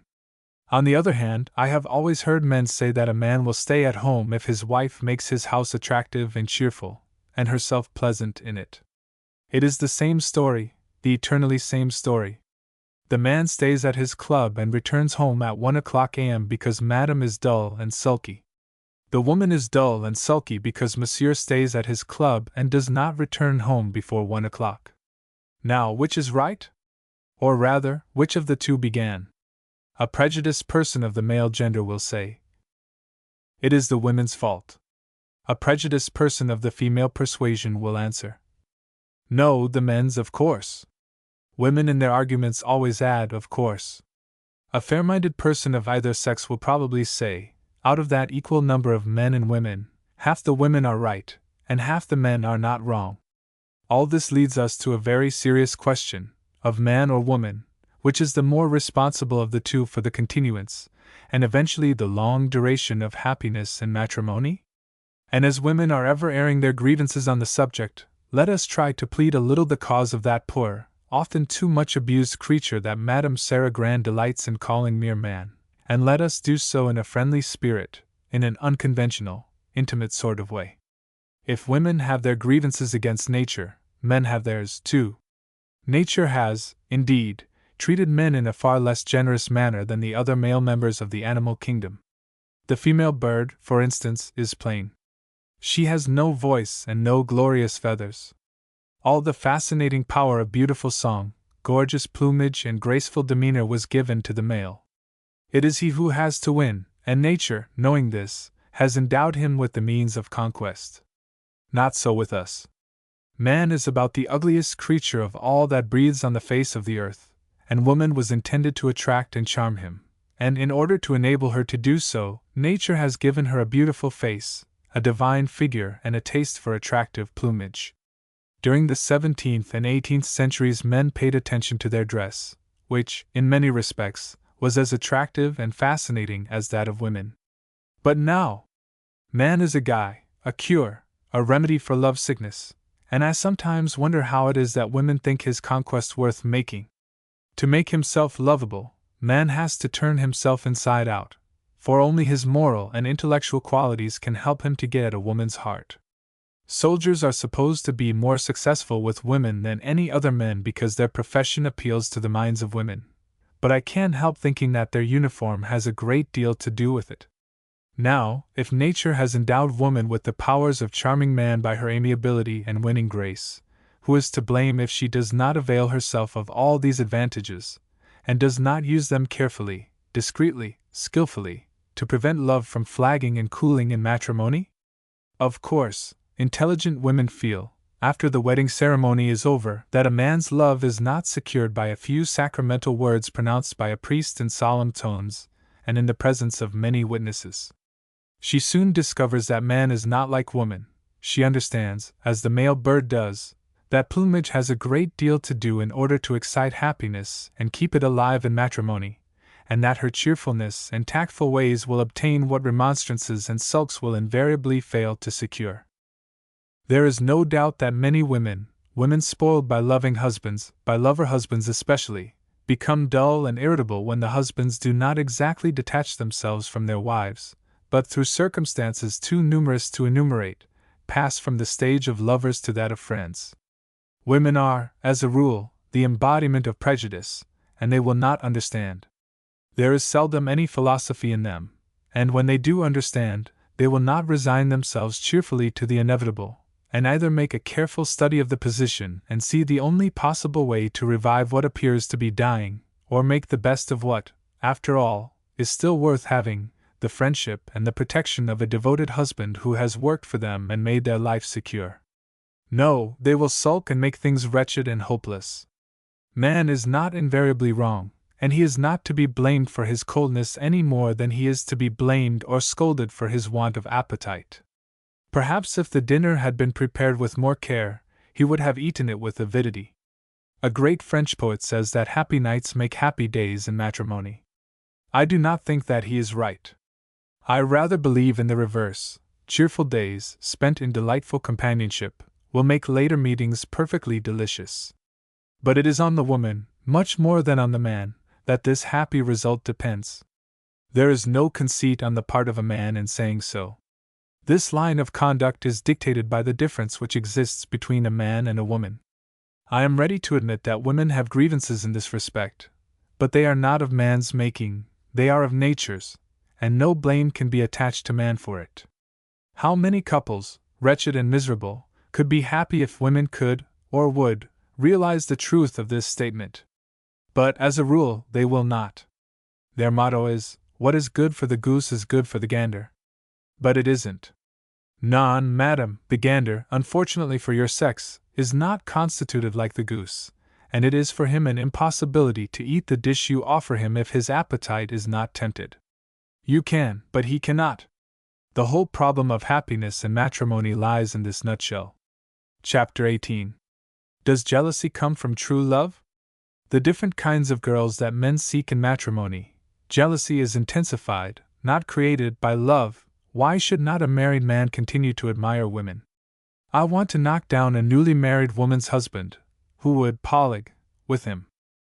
There are men who would not think of courting a woman with a view to marrying her if they knew she had been engaged before. On the contrary, there are others who marry women who have spent their girlhoods in flirting and have been engaged a dozen times.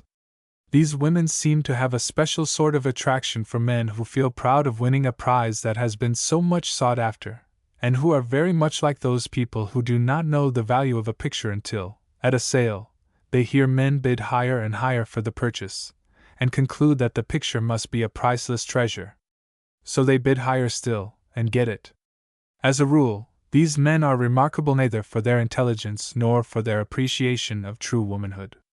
This remark, however, would apply to Englishmen or Americans rather than to Frenchmen, because in France, when a girl has been engaged, she has only met her fiancé in the presence of her parents, whereas in England or America the young people have had lonely and sentimental walks together, indulged in many little familiarities, proper, no doubt, but still familiarities, all the same. And the young Anglo-Saxon girl who has been engaged is a flower whose bloom has been a little rubbed off. In the eyes of the real, true man, she has lost, indeed, she must have lost, some of her value, a bit of her innocence, as it were. How can a man marry such a girl and run the risk, when he gives her a kiss, of hearing her exclaim, "Oh, Jack used to give me much better kisses than that"? He must be a very brave man, one very sure of himself, who is not afraid of competition, or a very conceited, if not a very foolish, one. Not only are there men who court women because they are run after, but there are some who never really fall in love with their wives until they have some serious reasons to be jealous of them. Then, and then only, do they seem to realize that their wives must possess some attractions, since other men are attracted by them. But this sentiment I should not care to call love, but rather false pride, because that man might have exactly the same feeling toward a horse or a dog the possession of which other men envied him. Many a man, on hearing the beauty of his wife praised, has said to himself, "I wonder if it is true. I must have a look at her." I have heard many men and women say that there is no love without jealousy, in fact, that jealousy is the natural consequence of love. St. Augustine said, "He that is not jealous is not in love." I believe these people are wrong, including St. Augustine, before whose authority on love and women I decline to bow. There is no room for jealousy in the heart that loves really and truly. There is no real love where there is no abandon and complete confidence. Jealousy may be intensified by love, but not created by it. Jealousy is a characteristic of men and women which manifests itself in love as it does in friendship and in every phase of life. Love gives it a special opportunity, but it existed before the man or the woman was in love. Such men and women, who are jealous of their wives and their husbands, were jealous before of their brothers, sisters, or acquaintances, whenever they imagined that they were displaced by them in the affections of the family or of their friends. That man who is jealous of his wife because he imagines, rightly or wrongly, that she receives and accepts the attentions of other men, will also probably be jealous of her if his children show preference to her or bestow more attentions on her than on him. Othello is a jealous brute who might have murdered a general in the Venetian army who had been promoted to a rank he would have considered himself entitled to. And when people are jealous in love, what fools they are to let it be seen! What an idiot that man is who lets his wife suppose that he thinks she could prefer another man to him. Suggestions are terrible. What a poor diplomatist that woman is who does not let her husband think that she takes it for granted no woman could have in his eyes the charms she possesses. Jealousy can only suggest to men and women actions which would revolt them if they had absolute confidence in each other. In love, however, jealousy should not be condemned too severely. A little of it, just a little, adds piquancy. It then becomes an emotion, a stimulant, that rouses desire, something like that short absence which the Italians call the dolce piccante, and which many artistically constituted lovers will take now and then merely to increase the pleasure of reunion. Epicures will do it, and invariably with success. A diplomatist, who loves his wife, and is sure to be loved by her, may cure her of a passing little coldness by openly paying innocent attentions to another woman. And who is the man who is such a strict monogamist that he cannot admire, in a platonic way, of course, other women besides the one he loves? And who is the woman who is not aware of that? I remember, a few years ago, greatly admiring a beautiful American girl, daughter of a great friend of mine. When, the following year, I went to America again, she introduced me to her husband. Did I admire that girl? Yes, immensely. Did I love her? Certainly not. Yet my first impulse was to knock down her husband. That is all I mean by saying that very few men are strict monogamists. A little anecdote, à propos of polygamy, to finish. Not long ago, one of the most popular novelists of England was calling on a lady, one of the most popular novelists of America. That Englishman is, perhaps, the plainest man I have ever set my eyes on. He, too, held in conversation that every man was born a polygamist. The lady said nothing. But when he had gone, she turned towards her guests, and said, "Well, I should like to know who would polyg with him." Chapter 19. Do women dress to please men? The female attire. Women dress for breakfast and undress for dinner. You don't know them from Eve. Society likes to be exposed. How French, English, German, and American women dress. Simplicity in dress, the coquetry of some women. What would happen if two women remained alone on the face of the earth? Never in the history of female attire have women dressed so exquisitely as they do in this year of grace 1901. The figure is gracefully accentuated. All the sculptural lines are discreetly indicated without any exaggeration. No more bustle, no more outrageous sleeves, no more deformities of any sort. Many a woman would have been in despair if nature had made her as fashion has often made her appear. Today it is the female form divine, beautifully draped in beautiful limp materials of soft, delicate hues, gracefully relieved by lovely lace and refined trimmings, the whole with a touch of simplicity that never fails to enhance the beauty of the wearer. No, never since the classical days of Athenian dress have women looked so beautiful as they do now. The majority of us men are, I believe, conceited enough to think that women dress and try to look as beautiful as possible to please us. My firm conviction is that women dress to please themselves, or to kill other women with envy. To the question, do women dress to please men? I answer most emphatically, no, they do not. Quite the contrary. And now, may I be permitted to remark that when I reflect that Eve, after eating an apple, discovered that she was naked, I cannot help thinking that a little bite at that fruit might be of service to many ladies before they leave their dressing rooms to go to a ball, a theater, or a dinner party? Is it that the fashion of the day requires the train to be so long that there remains no material to make a corsage with?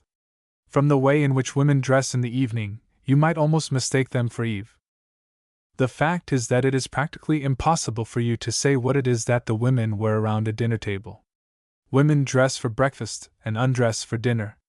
As for the sight offered to our gaze from the boxes at the opera, we might as well be in a Turkish bath.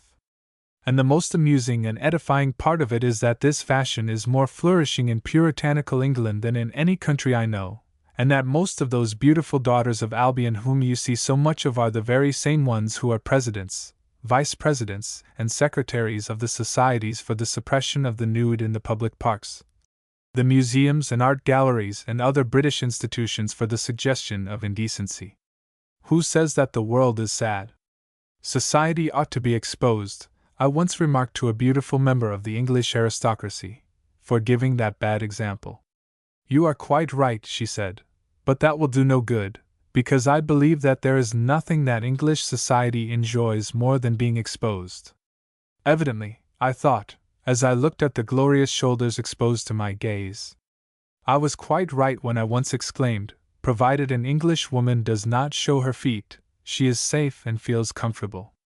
In the way of dressing, of all the women of Europe and America, the Germans are the worst, the French the best, and the Americans the smartest. The German women are covered, the English clothed, the Americans arrayed, and the French dressed. I am not now speaking of high life. These people are the same all the world over, and whenever a writer publishes a criticism on the life and manners of any nation he ought to place the following epigraph at the top of every page he writes, so that the reader may not lose sight of it. All civilized nations in the world are alike in one respect. They are composed of two kinds of people, those that are ladies and gentlemen, and those that are not. Then there could be no misunderstanding about what he writes. I think it is acknowledged that the French women are the best dressed women in the world, and that French dressmakers are the authority on what should be worn and how it should be worn. Next, I should say decidedly the American woman. In the United States, the latest French fashions are worn in all their freshness and glory, but too often with exaggeration. And when the French fashions are already outrageous in their extravagance of style and size, then the Lord help the American women. I shall never forget the remark that most delightful of men and writers, Oliver Wendell Holmes, made to me some years ago, as we were talking on the subject of women's dress. By the time a French milliner has been 6 months in New York, she will make you a bonnet to frighten a Choctaw Indian. But then, Dr. Holmes was a refined Bostonian. The French woman, at an afternoon or evening party, may be as beautifully and stylishly dressed as you like. There is always about her dress a certain little touch of simplicity that will make you think that somewhere in her wardrobe she keeps some frock or gown still more beautiful, stylish, and expensive. Very often at breakfast time an American woman will make you think that she has on her very best and smartest dress. I have seen some at the leading hotels of Jacksonville and St. Augustine, Florida, with diamond brooches and bracelets at breakfast. The American woman has a supreme contempt for what is not silk, satin, velvet, or crêpe de chine. She generally looks dressed for conquest. With her it is paint and feathers and hooray all the time. On board a steamer across the Atlantic she wears silk and $50 hats. But of course, these ladies do not belong to the Olympian sets. I have mentioned all this because woman's character is very much the same all over this little planet of ours. Now, of all these women, the Americans are those who devote most time and spend most money over their appearance, and as they would be least of all accused of thinking for one moment how they look for the sake of the men, I say I have proved my answer to be right, that women do not dress for men. Indeed, if the end of the world were to witness the presence of two women only on the face of the earth, each would be discovered striving to outshine the other and look the better dressed of the two. Chapter 20. The French Wife. Her keenness and common sense, her power of observation and her native adaptability, her graceful ways, her tact, her artistic refinement. Monsieur et Madame, did I hear you knock at my door, dear?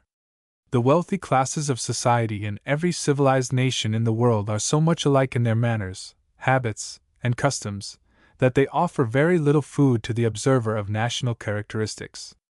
The men follow the London fashions, the women the Paris ones. They all cultivate sport, art, and literature. They all enjoy the same luxuries of life. They all have good cooks. They all have discovered the same way of living. if you want to see how differently people live in France, in England, in Germany, in Italy, in America, wherever you like, live among the middle and lower classes. Once, in South Africa, I spent a whole day in a Zulu kraal, living with the natives and like the natives, and I found that day spent in a far more interesting manner than if I had spent it among the hosts of the Faubourg Saint-Germain, Mayfair, or Fifth Avenue. France is the only country that I know where, outside of the aristocracy and the wealthy classes, you can find people who live daintily. The French laborer eats a more appetizing dinner than English and German well-to-do shopkeepers eat, and then is served in the hotels of the small American towns. That French laborer would refuse to swallow, and even to look at, that wretched meal which I have seen English working men eat at noon, when resting their backs against a wall or fence on the road, bread and pickles, or a slice of something looking very much like cat's meat, and stale beer that had been stewing for hours in the sun in a badly corked can. The French wife, immensely superior to her husband in intelligence, in shrewdness, in savoir-vivre and savoir-faire, thanks to her common sense, her knowledge of financial matters, her instinct for good order and management, her artistic refinement, her keen power of observation, her native adaptability, her talent for cookery, makes a husband enjoying but a small income lead the life that a rich foreigner might envy. She may have 2 dresses and 1 hat only to her name, but by constant skillful changes, the little humbug will make you believe that she possesses a well-furnished wardrobe. It is not the caul that makes the monk any more than it is the dress that makes the woman. A woman is stylish or not, according to the manner she puts her clothes on, and that is where the French woman is irresistible. To lift her dress modestly, gracefully, and daintily as she crosses a muddy street, she has not her equal in the world. She has a little bustling, fluttering way about her that will always keep your interest in her alive. She is always tidy and smart, her hair well dressed, her hands well gloved, her stockings well drawn, and her dainty little feet well shod. When she speaks to you, you can seldom guess, from the way she is dressed, from the way she behaves, from the language she uses, whether she is the wife of what society calls a gentleman or not. She has the knack, the inborn genius, for getting 20 so worth out of every franc she spends. She is no snob, does not play at homes, and saves her tea and sugar, which in France are expensive luxuries. She does not play the piano, and saves her husband's ears. She makes her own frocks, and saves dressmakers' bills. She eats light, healthy meals of her own make, and saves cook's wages. She goes to bed early, and saves her candles. She is rich, as most of us might be, not in what she actually possesses, but in what she knows how to do without. Thanks to that woman, a Frenchman who has £100 to spend in the year lives like an Englishman who has an income of £500. In the most modest little flat she has her dressing room, out of which she issues in the morning neatly trimmed, a perfect transformation. She will do without a drawing room, but never without a dressing room, for she understands to a supreme degree that poetry of matrimony which has not 2 years to live if the apartment does not possess a dressing room. Better than that, the French wife of that class will play at being an aristocrat, if you please. She will insist on having Monsieur's apartment and Madame's apartment quite separate, so that they shall not be compelled to impose their society on each other if they don't feel in the mood. And in that very humble class of French society I know men who are trained to knock at the door of their wives' apartments in good Faubourg Saint-Germain style, when they wish for the company of Madame. And if Monsieur should fail to knock at Madame's door when the latter would be pleased to receive his attentions and enjoy the pleasure of his company, it is just possible that she would go to her husband's apartments, knock at his door gently and discreetly, and whisper, "Did I hear you knock at my door just now, dear?" Silly nonsense, some people will say. Well, my dear friends, let me tell you that happiness is made up of thousands of little foolish trifles of that sort. Chapter 21. The English Wife. Her position, family life less attractive and piquant in England than in France, but more solid, the English wife is the goddess of a beautiful home.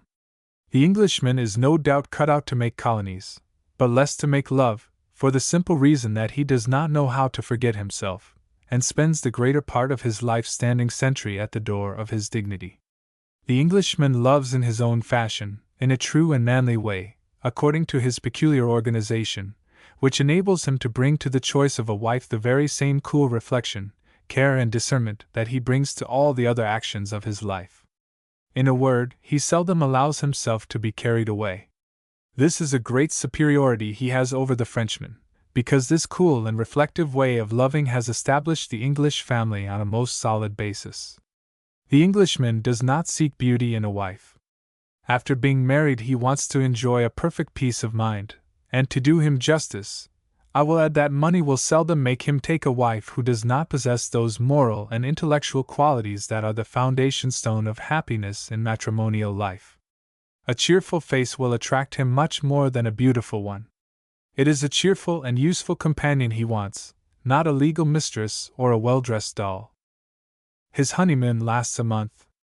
When he settles at home, he prepares to keep his wife in order and discipline, and to give her occupations to fill up all her time, a house to keep and a large family to bring up. Devotion and friendship are nowhere deeper than in the English family, but poetry and piquancy shine by their absence. It is a prosy life among the masses of the people. Among these masses, even the well-to-do masses of the people, I don't mention the upper tens, who are alike all the world over, there is no privacy between them. Why, very often, not even a dressing-room. The nonsense, as I once heard an Englishman call the poetry of matrimony, is soon knocked out of them. One says, "Oh, that's all right. It is not a man, it's only my husband," while the other says, "I would not do this or that before a woman for all the world, but this is the wife, it's all right." And it is that kind of life that so often causes English women of the middle class to appear so unattractive. The blame is to be laid at the door of their husbands. In love, the Englishman is a little selfish. He forgets that the sweetest pleasures are those we give. When the French girl marries, she gains her liberty. When the English girl marries, she often loses hers. When the American girl marries, she retains hers. In France, the wife is the friend and confidant of her husband and often his mistress. In England, she is the mistress of the house only. And this is not always a sinecure, for she becomes something more than a housekeeper in point of rank, but at the same time something less, if we consider that no wages are due to her and that she cannot give notice to leave. In England, the wife is the partner of her husband at home only. In France, she is his partner in business. It is she who keeps his books and his cash-box, and neither was ever entrusted to better guardianship. An Englishman gives his wife so much a month for housekeeping and so much for dressing and pocket money. One morning he tells her they are going to remove to a sumptuous home. She did not know he was making his fortune. Or maybe he will tell her at breakfast, "I have lost everything. We must go to Australia and start a new life." She did not know they were on the way to ruin, so she merely replies, "Very well, John. Give me time to put on my hat." When things are prosperous and matrimonial life happy, the Englishwoman makes the best of wives. Her mission, which she understands so well, is to cheer her husband in the comfort of his home and make him forget the worry, annoyance, and heartburnings that beset him out of doors in his public, professional, or commercial life, to provide for him a retreat in the soothing atmosphere of which he can find rest and renovated strength, to do the honors of his house with that liberality, that provident and large-hearted hospitality, which is only to be found in England. Such is the mission of the English wife. The companions of John Bull are beautiful, healthy girls, perhaps a little too bold, virtuous wives, perhaps a trifle too respected, excellent mothers, perhaps a little too neglected, above all, women whose ingenious attention to all the minor comforts of existence can turn the humblest cottage into a little palace of order, cleanliness, and well-being. 1. The more I examine the constitution of the English family, the more deeply convinced I become that it is the very pedestal on which stands solid the prosperity and the greatness of the British Empire. Chapter 22. The British Matron. The English woman the most charming of women, the British the most ridiculous one, English and British. The British matron is the produce of British soil, her ways, her fads and inconsistency, her knowledge of French literature and her judgment thereof. When an Englishman, speaking of a woman, says she is a thorough Englishwoman, that is the greatest compliment he can pay to a countrywoman of his. It means the embodiment of all that is refined and delicate in a woman, of all the best domestic virtues, and of a style of beauty not so piquant, perhaps, as that of the belles of America and Southern Europe, but the beauty of delicate, regular features, clear skin, classical, sculptural outlines, and an expression of repose, of modesty, and of healthy simplicity of life. In the eyes of English people, the words English and perfect are synonymous. For once they are fairly right. I have said it elsewhere: when an Englishwoman is beautiful, she is beyond competition, she is a dream, a perfect angel of beauty. When she is ugly, the Lord help her, she has not a redeeming feature, not even that intelligent, bright expression which saves the plainest American woman from hopelessness. When an Englishman, speaking of a woman, says she is a regular British matron, that means the embodiment of all that is ridiculous in a woman, of all the British fads, social, religious, artistic, or rather, inartistic, the everlasting laughing-stock of all the comic papers in the world. The English people call themselves Britons or Britishers when they want to make fun of themselves. In their eyes, the words British and ridiculous are pretty nigh being synonymous, except when the word British is used as a patriotic adjective. They say the British Empire, a British soldier, a British general, but they would not say a British bishop. No, they would say English. It sounds more sober and respectful to their ears. English society means the upper ten, the pick of society. On the other hand, an English author who had failed to be appreciated by the public might say, "What can you expect from the British public?" And he would mean, like in the song, "That pig of a public, that ass of a public." The British matron is not necessarily old, not even elderly. She is a product of the soil, not an evolution or a result, and she may be blooming at 30. Cant and inconsistency are the characteristic traits of the British matron. It is she who writes to the papers to demand of the town councils the exclusion of statues from the public parks, and of the museum curators the exclusion of the nude from the picture and sculpture galleries. And it is she who, at balls, theaters, and dinner parties, astonishes the world with the display of her charms.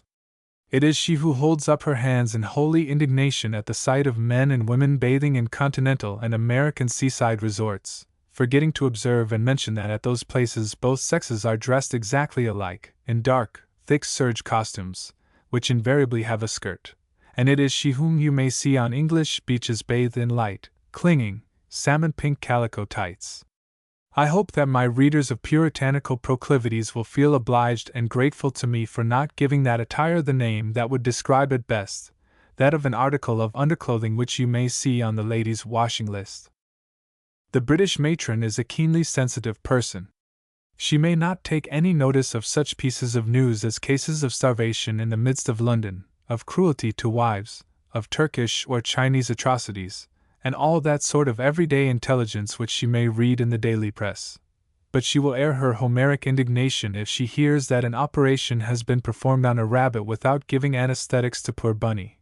She is the champion of dogs, cats, horses, rabbits, birds, and is invariably a member of the Royal Society for the Prevention of Cruelty to Animals, a society which includes neither men nor women among its protégés.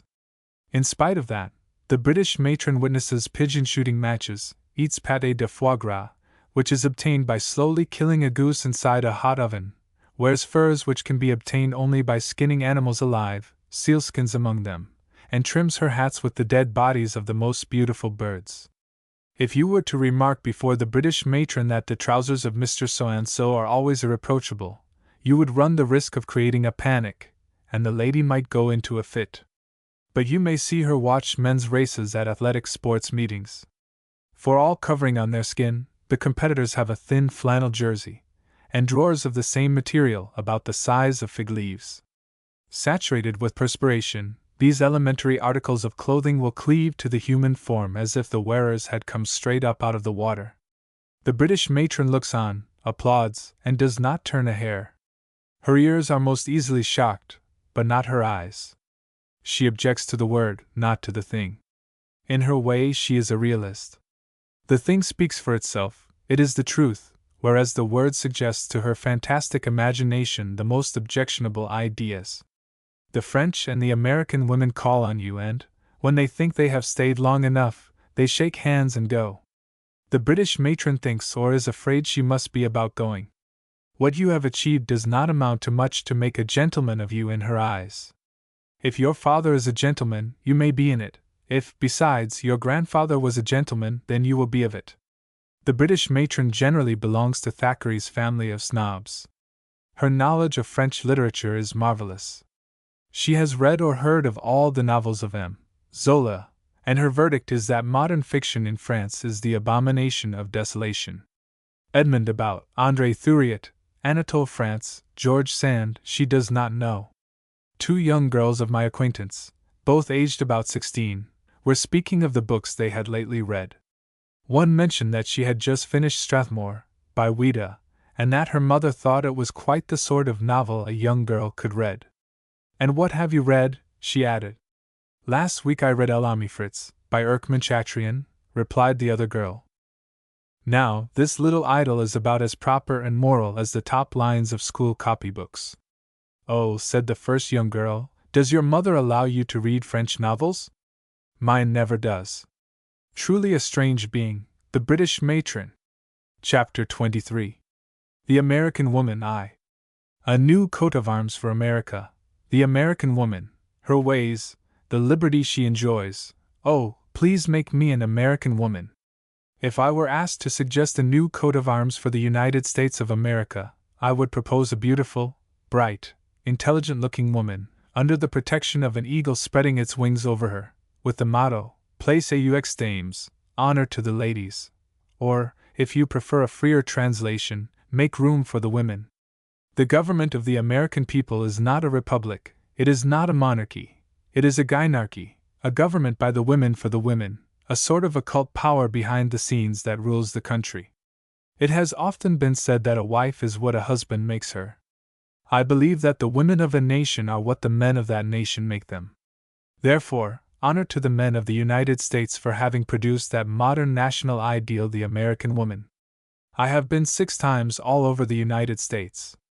I have spent about 3 years of my life in America, traveling from New York to San Francisco, from British Columbia to Louisiana. If there is an impression that becomes a deeper and deeper conviction every time that I return to that country, it is that the most interesting woman in the world is the American woman. Now let us compare her with the women of Europe.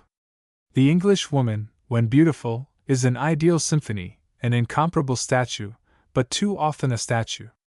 The French woman is the embodiment of suppleness and gracefulness, more fascinating by her manner than by either her face or figure. The Roman woman, with her gorgeous development, suggests the descendant of the proud mother of the Gracchi. The American woman is a combination, an ensemble. I have never seen in America an absolutely, helplessly plain woman. She is always in the possession of a redeeming something which saves her. She may be ever so homely, as the Americans say, she looks intelligent, a creature that has been allowed to think for herself, that has never been sat upon. And I know no sight more pleasing than an elderly American woman, with her white hair, that makes her look like a Louis XV. Marquise, and an expression which reflects the respect she has inspired during a well and usefully spent life. When women were born, a fairy attended the birth of every one of them. Each woman received a special gift. The American woman arriving late, the fairies gathered together and decided to make her a present of part of all the attributes conferred on all the other women. The result is that she has the smartness and the bright look of a French woman, and the shapely, sculptural lines of an English woman. But added to that, she has a characteristic trait peculiarly her own, an utter absence of affectation, a naturalness of bearing which makes her unique, a national type. There is not in the world a woman to match her in a drawing-room. There she stands, among the women of all nationalities, a silhouette bien découpée, herself a queen.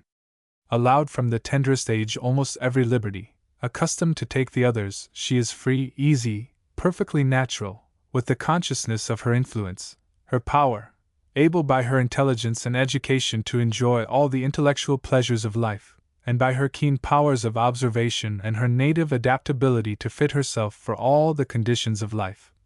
An exquisite mixture of a coquette without affectation and a blue stocking without spectacles or priggishness, the only woman, however beautiful and learned she may be, with whom man feels perfectly at his ease, a sort of fascinating good fellow, retaining all the best attributes of womanhood. Now, if this should sound like an outburst of enthusiasm, please excuse me. I owe to American women such pleasant, never to be forgotten hours that on merely hearing the mention of the American woman I take off my hat. Of all the women in the world, the American woman is the one who receives the best attentions at the hands of men. The Frenchman, it is true, is the slave of his womankind, but he expects her to be his thorough partner, I mean, to share with him his labors as well as his pleasures. The American man is the most devoted and hard-working husband in the world. The poor, dear fellow. He works, and he works, and he works, and the beads of perspiration from his brow crystallize in the shape of diamonds all over the ears, the fingers and the neck of his interesting womankind. He invites her to share his pleasures, but he saves her the trouble of sharing his anxieties. The burden of life from 7 in the morning till 7 in the evening rests on his shoulders alone. Yet, in spite of all this, I have seldom discovered in American women the slightest trace of gratitude to men. The American woman expects a triumphal arch to be erected over each doorway through which she has to pass, and she gets it. Well, she deserves it. Almost throughout the length and breadth of the United States, you hear of women seeking to extend the sphere of their influence, women dissatisfied with their lot. But there is no satisfying spoiled children. If they see the moon reflected in a pail of water, they must have it. I am perfectly convinced that the American woman has secured for herself the best, the softest berth that it was possible to secure in this world. Let me finish by repeating an exclamation I uttered after my first visit to the United States, 12 years ago. If I could choose my sex and my birthplace, I would shout to the Almighty at the top of my voice, "Oh, please make me an American woman!" Chapter 24. The American woman, too. She walks first, Jonathan behind her. The educational system of America explains the idiosyncrasies of the American woman. The first time that I was in America, some 12 years ago, I one day mentioned to a newspaper reporter that I could not find a cup of tea to please me anywhere in America. The next day a paragraph about me appeared in the paper, headed, "Max is going to abuse everything in America." A few days later I had an opportunity to mention to another reporter that, however bad meals were in some hotels in the small cities, I could everywhere get a cup of coffee quite as good as in France, if not even better. The next day a paragraph appeared headed, "Max wants our dollars." I have many times lectured in the United States on women, including a sketch on American women. After the lecture I have generally been introduced to some ladies of the audience, who kindly expressed the desire of shaking hands with me. Almost every time one or two have taken me aside, and said, "I have read in your books and your magazine articles and heard in your lectures all you have to say about American women. But now, tell me, what do you really think of them?" My dear ladies, there are some men who do occasionally speak the truth, or what they believe to be the truth, and who do say what they mean, and mean what they say. The English, long ago, warned me that I would not be able to do in America what I had successfully done in England, because the Americans, they said to me, were much more susceptible and sensitive than the English. They were mistaken. No doubt the Americans had resented, and justly, too, the criticisms of Trollope and Dickens. The latter had to write a permanent apology in the preface of Martin Chuzzlewit. Criticism that never offends, and praises that never flatter, are, I believe, everywhere acceptable when they are taken in the spirit of fairness and good humor in which they are expressed. I believe, and firmly believe, the American women to be the most interesting and the most brilliant women in the world, and I do not see why I could not proclaim it from the housetops if I like, even in America. They are picturesque, vivacious, natural, stylish, smart, clever, unconventional, and the best educated. They are typical, perfectly labeled. Take me to a drawing room in Paris or in London, and without being introduced to anyone, I think I should be able to pick out all the American women in the room. Once, after a lecture in England, I received the card of a young American lady who wished to speak to me. She came and brought in her mother, and also a man, who all the time stood in the rear. When we parted, she left, followed by her mother. Then I discovered the man, who said to me most meekly, "I'm the father." Poor dear man! He looked so small as he emerged from the background. I cannot help thinking that there exists in some American women a little mild contempt for that poor creature that is called a man. And how is that in a country where the women receive such delightful, and, for that matter, well-deserved attentions at the hands of the men, and that throughout the length and breadth of the country? Well, I think the educational system of America explains the phenomenon. In Europe the sexes are kept apart in youth. I mean at school, and in France especially, young boys and young girls entertain for one another very strange feelings, most of them founded on ignorance. In Europe even now the education received by girls cannot be compared to the education received by boys. That's being changed now, some say improved. We shall see. It was not a long time ago that, in England and in France, when a girl could read, write, add, and subtract, name the capitals of Europe, and play the Maiden's Prayer on the piano, her education was finished. She was prepared for the world and ready for her husband, and her neighbors. Very often I have been invited to be present at the distribution of prizes in large English public schools and colleges. When I was in a girls' school, I never once failed to hear those poor girls told, and by men too, that practically the only thing they should think about was to prepare to become one day good wives and good mothers. I have been many times present at the distribution of prizes in boys' schools in England, and I know that I never heard those boys told that now and then they might think of preparing to become one day decent fathers and tolerable husbands. In America things are different. In every grade of educational life, among the masses of the people, boys and girls are educated together, side by side, on each bench a boy, a girl, a boy, a girl. Now, the official statistics of the Education Department declare that in every state of the Union the number of diplomas and certificates obtained by girls is larger than the number obtained by boys. When I heard that statement, I said this to myself: kindly follow my little argument. Is it not just possible that the young American boys, when they saw what those girls next to them could do, said to themselves, "Heaven! Who would have thought so?" Is it not also possible that the young American girls, when they saw what those boys next to them could do, exclaimed, "Good gracious!" Is that all? Does not that, to a certain extent, explain to you the respect that young boys acquire at school for young girls, and perhaps, also, that little mild absence of respect that girls get for boys? I believe there is something in it.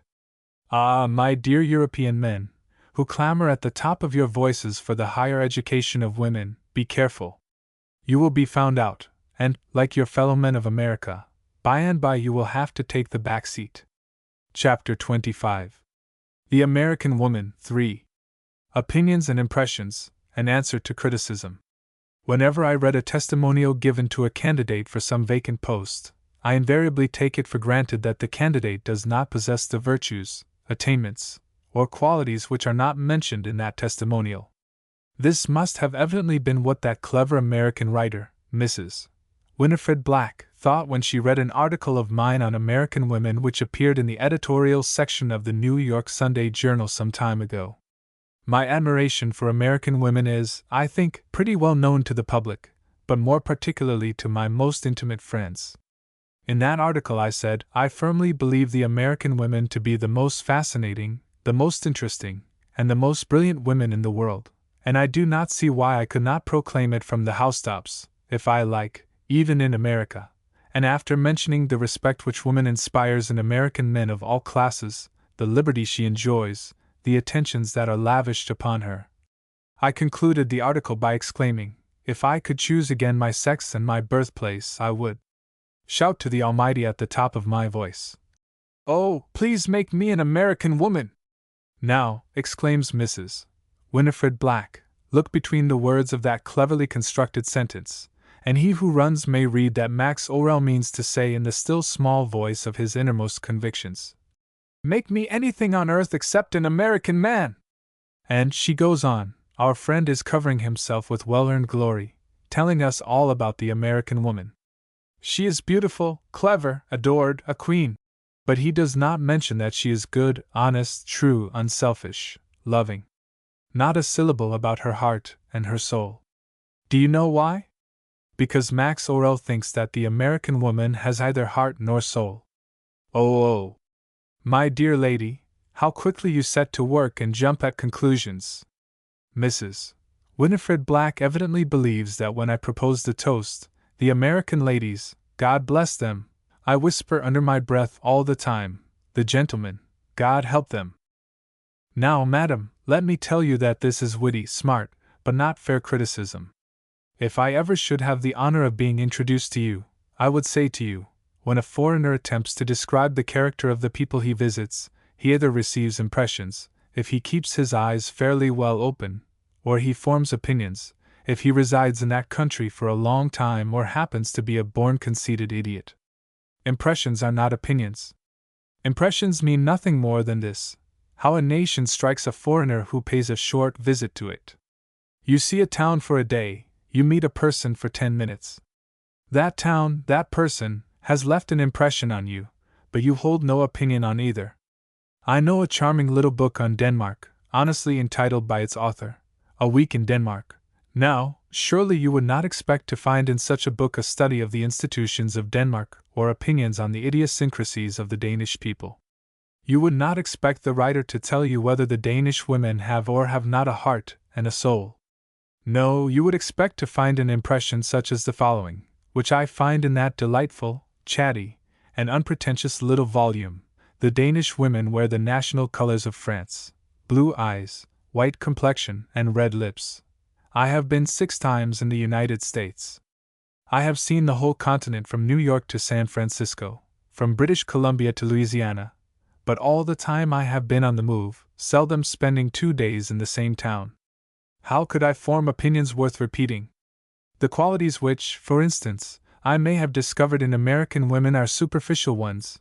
I mean outward ones, those that would be noticed by the casual visitor: brilliancy, conversational power, beautiful figures, attractive, intelligent faces, smartness in dress, gait, and carriage. To get at their hearts and their souls, I should have to settle in the country, and for years and years live among the people. Chapter: The Husband of the American Woman. The telephone and the ticker, the most useful of domestic animals. Money-making, loneliness of the women, a reminiscence of Chicago. On the whole, I believe that there is no country where men and women go through life together on such equal terms as in France. The wife follows her husband everywhere. She is the companion of his pleasures as well as of his hardships. She works with him, takes her vacation with him, and when they have amassed a little fortune that ensures independence, they knock off work together and enjoy life quietly for the rest of their days. In business, the wife is the clerk of her husband, often his cashier, always his partner. She is consulted by him in the investment of their savings. It is a little firm, Monsieur, Madame, and Co. In England, the wife does not share the hardships of her husband, and not always his pleasures. She is seldom consulted in important matters. What often astonishes us in Europe is to see a crowd of handsome and clever women, whom America sends to brighten up society, and who reappear in London and Paris every year with the regularity of the swallows. The London season, from the beginning of May to July 25th, the Paris season, from the beginning of April to June 10th, are absolutely run by them. You meet them everywhere, at dinner parties, at homes, and the play. You conclude that they must be married, because they are styled Mrs., and not Miss, but whether they are wives, widows, or divorcees, you rarely think of inquiring, and you go on enjoying their society, even their friendship, year after year, without knowing whether there exists, somewhere in America, a Mr. So-and-so or not. It was in America only, on calling on my lady friends whose acquaintance I had made in Europe, that I discovered the existence of their husbands. I found them very much alive, having for the companions of their joys and sorrows the telephone and the ticker.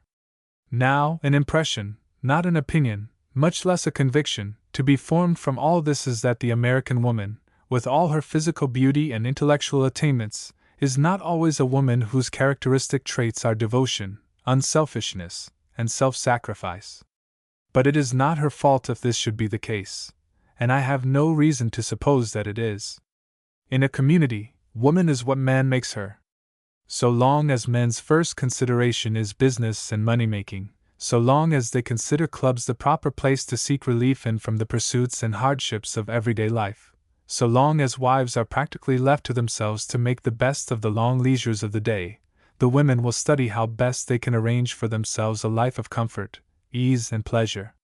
Is there any other country where you will find women able to enjoy life without the companionship of men? They have come to an understanding among themselves. They will have lunch, dinner parties, where no male guests will be seen, and they will have a grand time. They try to please each other, and an American woman will use as much coquetry to win a woman as a French woman will use to win a man. Is there any other country where you see so many women's clubs? Women's clubs? The idea! Yet that American woman has male friends. She is a delightful chum and good fellow, the only woman in the world who can have such male friends, pals without the least misconstruction, the least objectionable whisperings on the subject. She calls those male friends by their Christian names in speaking of them, although she invariably mentions her husband as Mr. John B. Smith. The American men are the most devoted of husbands, but they are not under the influence of their women. They indulge them in all their whims and luxuries, but their status in life is to be their women's husbands. I will not say upper servants, but domestic animals, not pets, of undeniable usefulness, who work at the sweat of their brows to keep in luxury the most lovely, interesting, and expensive womankind in the world. Some years ago, I was spending a Sunday afternoon in the house of a young married man in Chicago who, I was told, possessed 20 millions. The poor fellow! It was the 20 millions which possessed him. He had a most beautiful and interesting wife, and the loveliest little girl of 3 or 4 years of age that I ever set my eyes on. That lovely little girl was kind enough to take to me at once. There's no accounting for taste. We had a little flirtation in the distance at first. By and by, she came toward me, nearer and nearer, then she stopped in front of me, and looked at me, hesitating, with her finger in her pretty little mouth.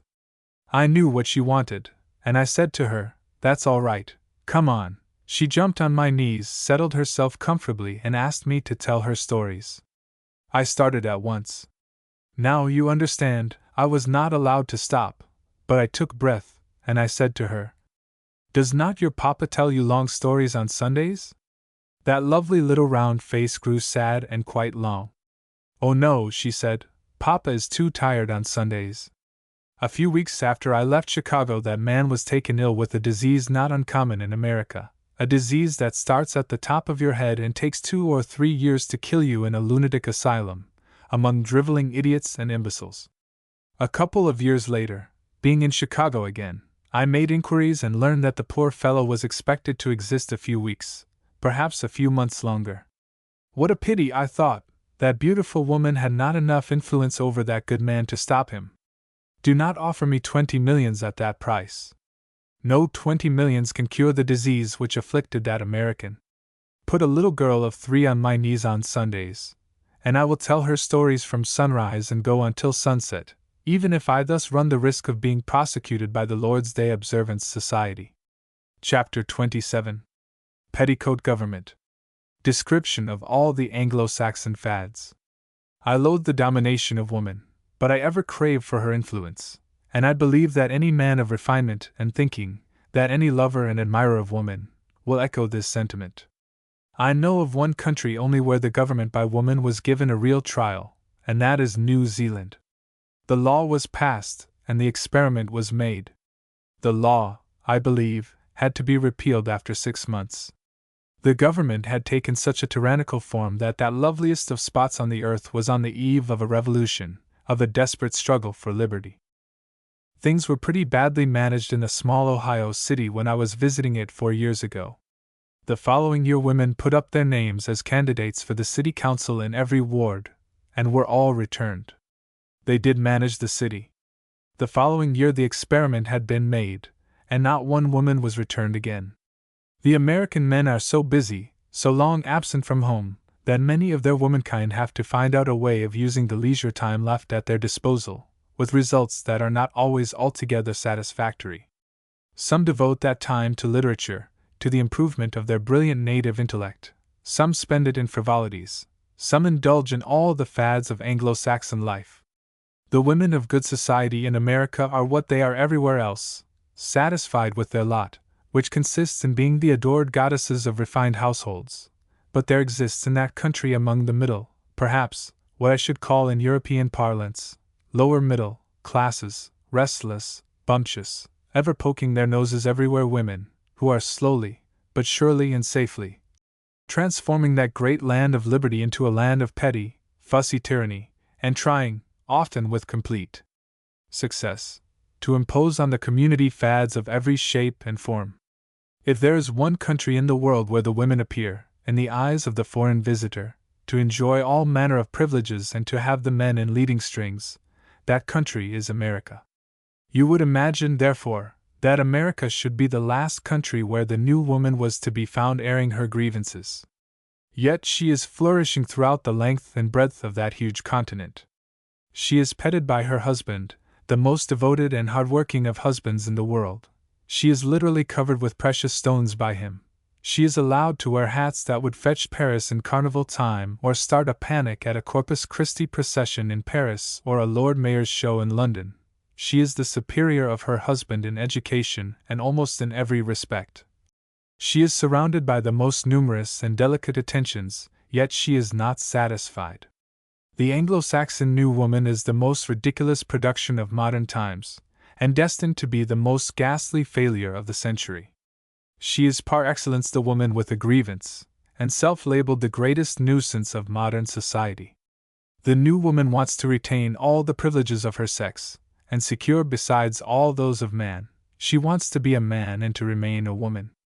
She will fail to become a man, but she may succeed in ceasing to be a woman. And now, where is that new woman to be found? Put together 100 women, intelligent and of good society. Take out the beautiful ones, then take out the married ones who are loved by their husbands and their children, and kindly seek the new woman among what is left: ugly women, old maids, and disappointed and neglected wives. Woman has no grievance against man. Her only grievance should be, I admit, against nature, which made her different from man, with duties different, physically and otherwise, almost always to her disadvantage. The world exists and marches on through love. I pity from the bottom of my heart the good woman who is not to know the whispers of love of a good husband or the caresses of little children, but I am not prepared to see life become a burden for her sake. There is no possibility of denying or ignoring the fact. The purpose, the raison d'etre, of woman is to be a mother, as the raison d'etre of a fruit tree is to bear fruit. And woe to the next generations, for everybody knows that only the children of quiet and reposed women are healthy and intelligent.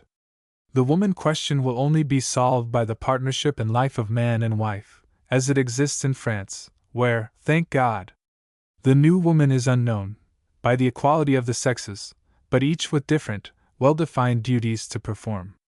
The new woman is not to be found outside of Great Britain, where woman is her husband's inferior, and of the United States, where she is his superior. The woman who devotes a good deal of her time to the management of public affairs is a woman who is not required to devote much of it to private ones. Show me a woman of 40. Look on this picture: eyes bright, beaming with joy and happiness, complexion clear, rosy, plump, not a wrinkle, mouth smiling. See her lips bearing the imprint of holy kisses, and her neck the mark of her little children's arms. She has no grievance. Ask her to join the New Woman Army. No, thanks, she will say, with a smile of pity. The old style is good enough for me. And on this thin, sallow complexion, eyes without luster, wrinkled, mouth sulky, haughty, the disgust of life written on every feature. That woman will join the ranks of every organization which aims at taking the cup of love away from the lips of every happy being.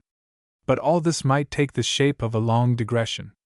Let us see how some American women devote part of the time which they are not probably wanted to devote at home.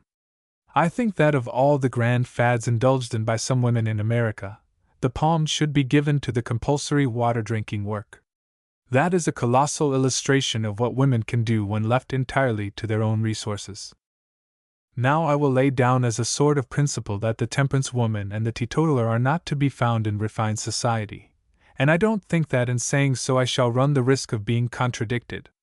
I have often been a guest at the Union Club, the Union League Club, the Manhattan, the Century, the Players, and many other good clubs. I have dined in the best houses of the great American cities, and nowhere have I met teetotalers in those circles of society. Refined, intelligent people of good society, artists, literary men, are not teetotalers.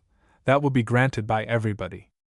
I don't mention politicians, even of the best class, who have at times to be teetotalers to catch votes in a democracy.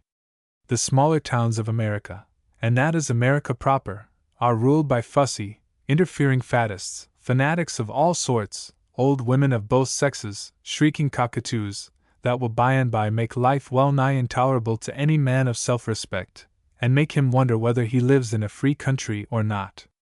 Take two lively illustrations. A few years ago I was in the town of Kansas. There was a mayor who was married, and the happy pair had a little boy. That little boy was a wicked little boy. One day he was caught smoking a cigarette. Now, what should be done by sensible parents to such a wicked little boy? Why, he should be turned over and given a good hearty, you know. This is not at all what was done. The mayor's wife called up a meeting of women, made a violent speech on the pernicious habit of cigarette smoking, and it was decided to petition the mayor and ask him to forbid the sale of cigarettes within the precincts of his jurisdiction. For the sake of peace and happiness at home, the worthy mayor published an edict prohibiting the sale of cigarettes in his district. However, cigarettes can be had in the town of but you have to walk nearly a mile, just outside the limits of the mayor's jurisdiction, to find a store where a roaring trade in cigarettes is done. All the same, you must admit that it is a nuisance to be obliged to walk a mile in a free country to buy a little article of luxury that you indulge in, without ever abusing it, because there happens to be in the town a wicked little boy who once smoked a cigarette. When I was in the town of Arkansas, I gave a lecture under the auspices of temperance ladies of the city. They called on me.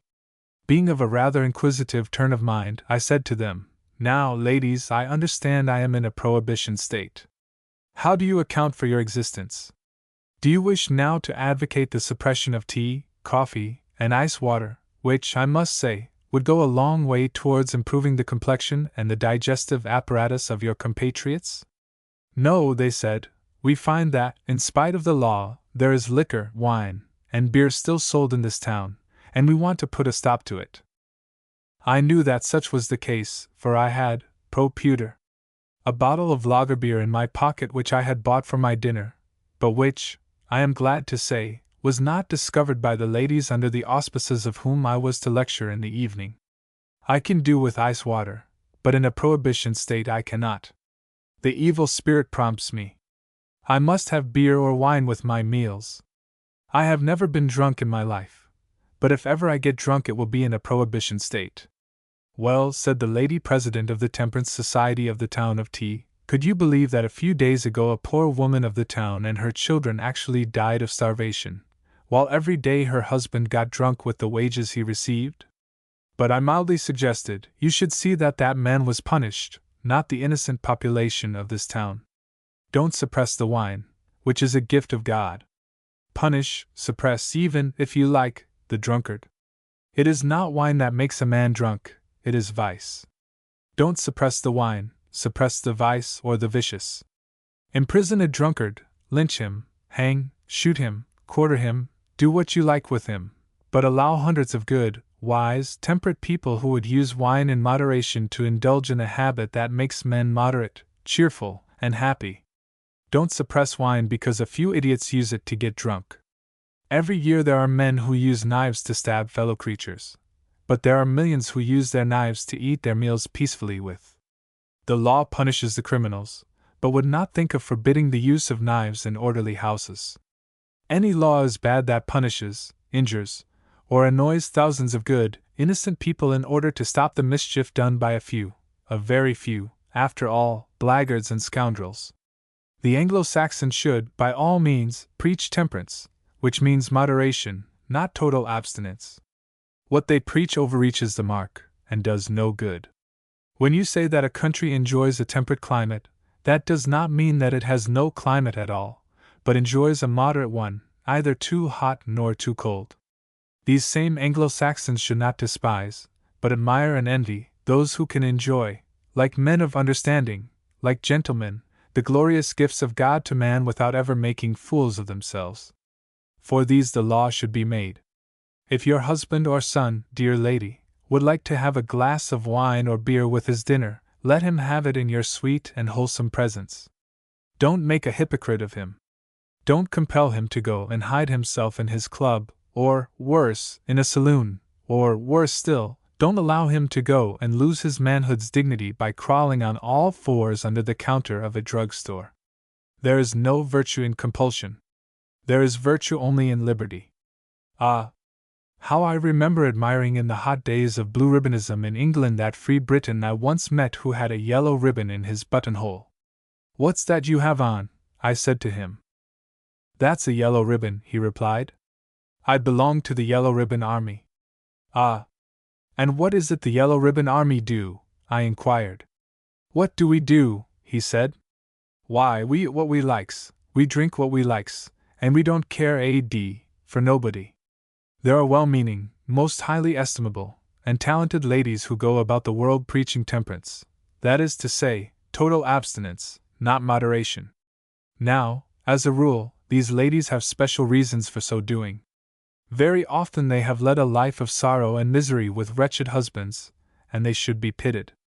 But hundreds of thousands of women have good husbands who have not to be cured of habits which they never in their lives indulged in, and who would be condemned to deny themselves every little luxury that helps make life cheerful when used with moderation and discretion, if the preachings of these often unfortunate ladies were to take the shape of laws.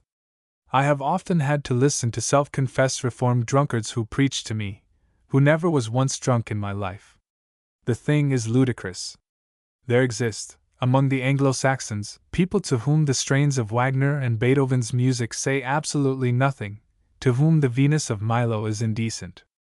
They declare music wicked, unless it is out of tune, dancing absolutely shocking, and the fine arts immoral, and if they had their way, they would close the concert halls and the museums on every day of the week. Because their minds are distorted, they would condemn people with lofty and artistic minds to never hear a masterpiece of music or behold a masterpiece of painting or statuary. I have met people who declared they would never again set foot inside the walls of the Louvre and of the British Museum. And if the Anglo-Saxon fanatics, those arch-enemies of art, make a little more progress, the future of that great institution is not safe. As everybody knows, there exist in Great Britain and in America thousands of people who declare the stage to be a most wicked and immoral institution. For them a theater is so contaminated a place that they would not go inside one even to hear a bishop preach a sermon from the stage. For instance, in several colonial cities I appeared in the principal theater, but my manager, on a return visit, always made me appear in the town hall, or some other place of the kind, to attract the portion of the population who would not have come to hear me lecture inside a theater. All these movements, headed by women, are in the wrong direction. They interfere with the liberties of a great people, and punish thousands and thousands of good, orderly, well-behaved people to reach a score or two of bad ones, whom they often fail to reach, and oftener still fail to cure. I repeat it, there are many thousands of good people in this world for a very few thousands of bad ones. The laws should aim at reaching the former and protecting them. This world is considerably better than the fanatics of all denominations and superstitions would make us believe. For 17 years I have traveled all over the world, and I have never met any but honorable people to deal with. For instance, I have given 2,300 lectures in my life, and only once did I come across a man who behaved dishonestly towards me. He ran away with the cash while I was speaking, but then it was on Sunday, and some good pious people said to me that Providence, in its wisdom, had punished me for my wickedness. I must say that I never could see very clearly why Providence, in its wisdom, should have allowed the thief to safely run away with the money, but the ways of Providence are inscrutable, and its decrees should not be discussed. I might add that the lecture was more of a harmless address, almost a little sermon, on the duty of cheerfulness. But 2 or 3 times it caused the audience to smile, and this is simply too awful to think of. Yes, the world is good, very good, in spite of the calumnies that are constantly hurled at its face by the Pharisees of Anglo-Saxondom. Yes, full of good men, crammed with good women, and the excellent ladies of the philanthropic societies of America should take it for granted that there are many, many good and virtuous people besides themselves. You don't cut down an apple tree because there are 2 or 3 bad apples on it. You cut down the 2 or 3 bad apples, and all your efforts tend to see that the hundreds of good ones are made healthy, happy, and comfortable. I have no hesitation in declaring, after 6 visits to that great and most hospitable country, that the American women of good society are probably the most intelligent, bright, and brilliant, and certainly the best educated and the most interesting, women in the world. But when I see what some American women can do in public life, outside of the beautiful sphere in which they were intended to reign supreme, I feel ready to appreciate and echo the remark that Frederick the Great was wont to make when he met a woman alone in the streets of Berlin. "What are you doing here? Go home and look after your house and your children." Chapter 28. The Liberty of Anglo-Saxon Women. The mistakes made by foreigners, misconstructions, educational systems. Girls do not lose their charm by independence. Continental men visiting England and the United States do not, as a rule, understand the comparative familiarity with which they are treated by women to whom they have been properly introduced. They are often in danger of misinterpreting their kindness of manner, and regarding as affectionate advances or invitations to flirt what are meant as only polite attentions. This awkward error is one into which not only Frenchmen, but all men of continental Europe, are very apt to fall, unless they happen to be men of fine perceptions, in other words, perfect gentlemen. Young girls in France are kept so much to themselves, and young men are so completely separated from them, that when one of the latter finds himself, through some accident or fault of supervision, alone in presence of one of the former, he feels called upon as a man to make himself particularly pleasant, if not actually to make a declaration of love. Of course, there is not in France anyone, not even the most conservative provincial mother, who does not admire, above all in America, that sweet liberty which is enjoyed by the women, married or unmarried. There is not one of those French mothers who would not like to give that same liberty to her own daughters. But how can she? Who shall be the first to do it? It takes many generations to accept such a revolution in a system of education. People will have it that this Anglo-Saxon system would never do in France. Others even affirm that French people are incapable of shaking off perpetual thought of the relations between the sexes, that in France men are always thinking about women and women about men, in fact, that it is in the blood. The proof that these people are wrong is that young men and girls, sons and daughters of French fathers and mothers, but educated from a tender age either in England or America, do behave absolutely like English or American youths. It is not in the blood. The different systems of education alone account for those different modes of thought. And what a difference between the French girls of my boyhood and the French girls of the present day! Not that they are yet Daisy Millers, but at any rate they are no longer Eugenie Grandets. 30 years ago, a French girl well advanced in her 20s could not have, even in the early morning, gone across the street to see a friend or buy a pair of gloves without being accompanied by an elderly lady of the family or a lady's maid. 30 years ago, in my little native Brittany town, where a child of tender years would have been absolutely safe, an unmarried woman between 40 and 50 would always be accompanied by a servant, even in daytime. It was the correct thing to do. Indeed, a woman not married would always act in this manner as long as she thought that she was fit to be looked at by men. And very few women make up their minds to the loss of their charms. It even takes some of them a long time to become aware of that loss. The French girl of 30 years ago, who was only allowed to read children's books, and never to set foot inside a theater, now reads M. Zola's novels, and goes to see the plays of Alexandre Dumas fills, and as she discusses these plays she comes to the conclusion that they are very clever and interesting, but hardly such as to take her mother to. French women are now getting freer every day, and with the use of liberty, will lose the little defect they sometimes possess, affectation. They will become more and more natural and unaffected, and they will acquire that most charming and eminently American quality in a woman, unconventionality. They are now moving, not in the direction of innocent frivolity, but in that of greater independence. The time is soon coming when French girls will cease to regard marriage as a sort of emancipation, and will perhaps look upon it, as an American lady novelist of my acquaintance does, as a rather hard way of making a living. Those French girls will not lose their charms by the enjoyment of greater liberty and independence. The American women have thus improved theirs. Chapter 29. English and American women have no love to spare for one another. England and America are two branches of a family who once quarreled. For their common interests they may make it up, but there will never be any love lost. There are no such quarrels to patch up as family ones. I have heard a great deal about our kith and kin, our cousins across the Atlantic. Blood is thicker than water, the Anglo-Saxon race, the English-speaking people, the Anglo-American alliance, and other more or less venerable platitudes with which music hall managers in England have for some time succeeded in bringing down the gallery, on Saturday nights especially. I have heard all that, and in company with most Americans, I have laughed in my sleeve. During their war with Spain, the Americans were grateful for English sympathy and moral support. During the Transvaal War, the English, finding themselves isolated and blamed by the whole of Europe, hoped for American sympathy. I scratched your back, you scratch mine?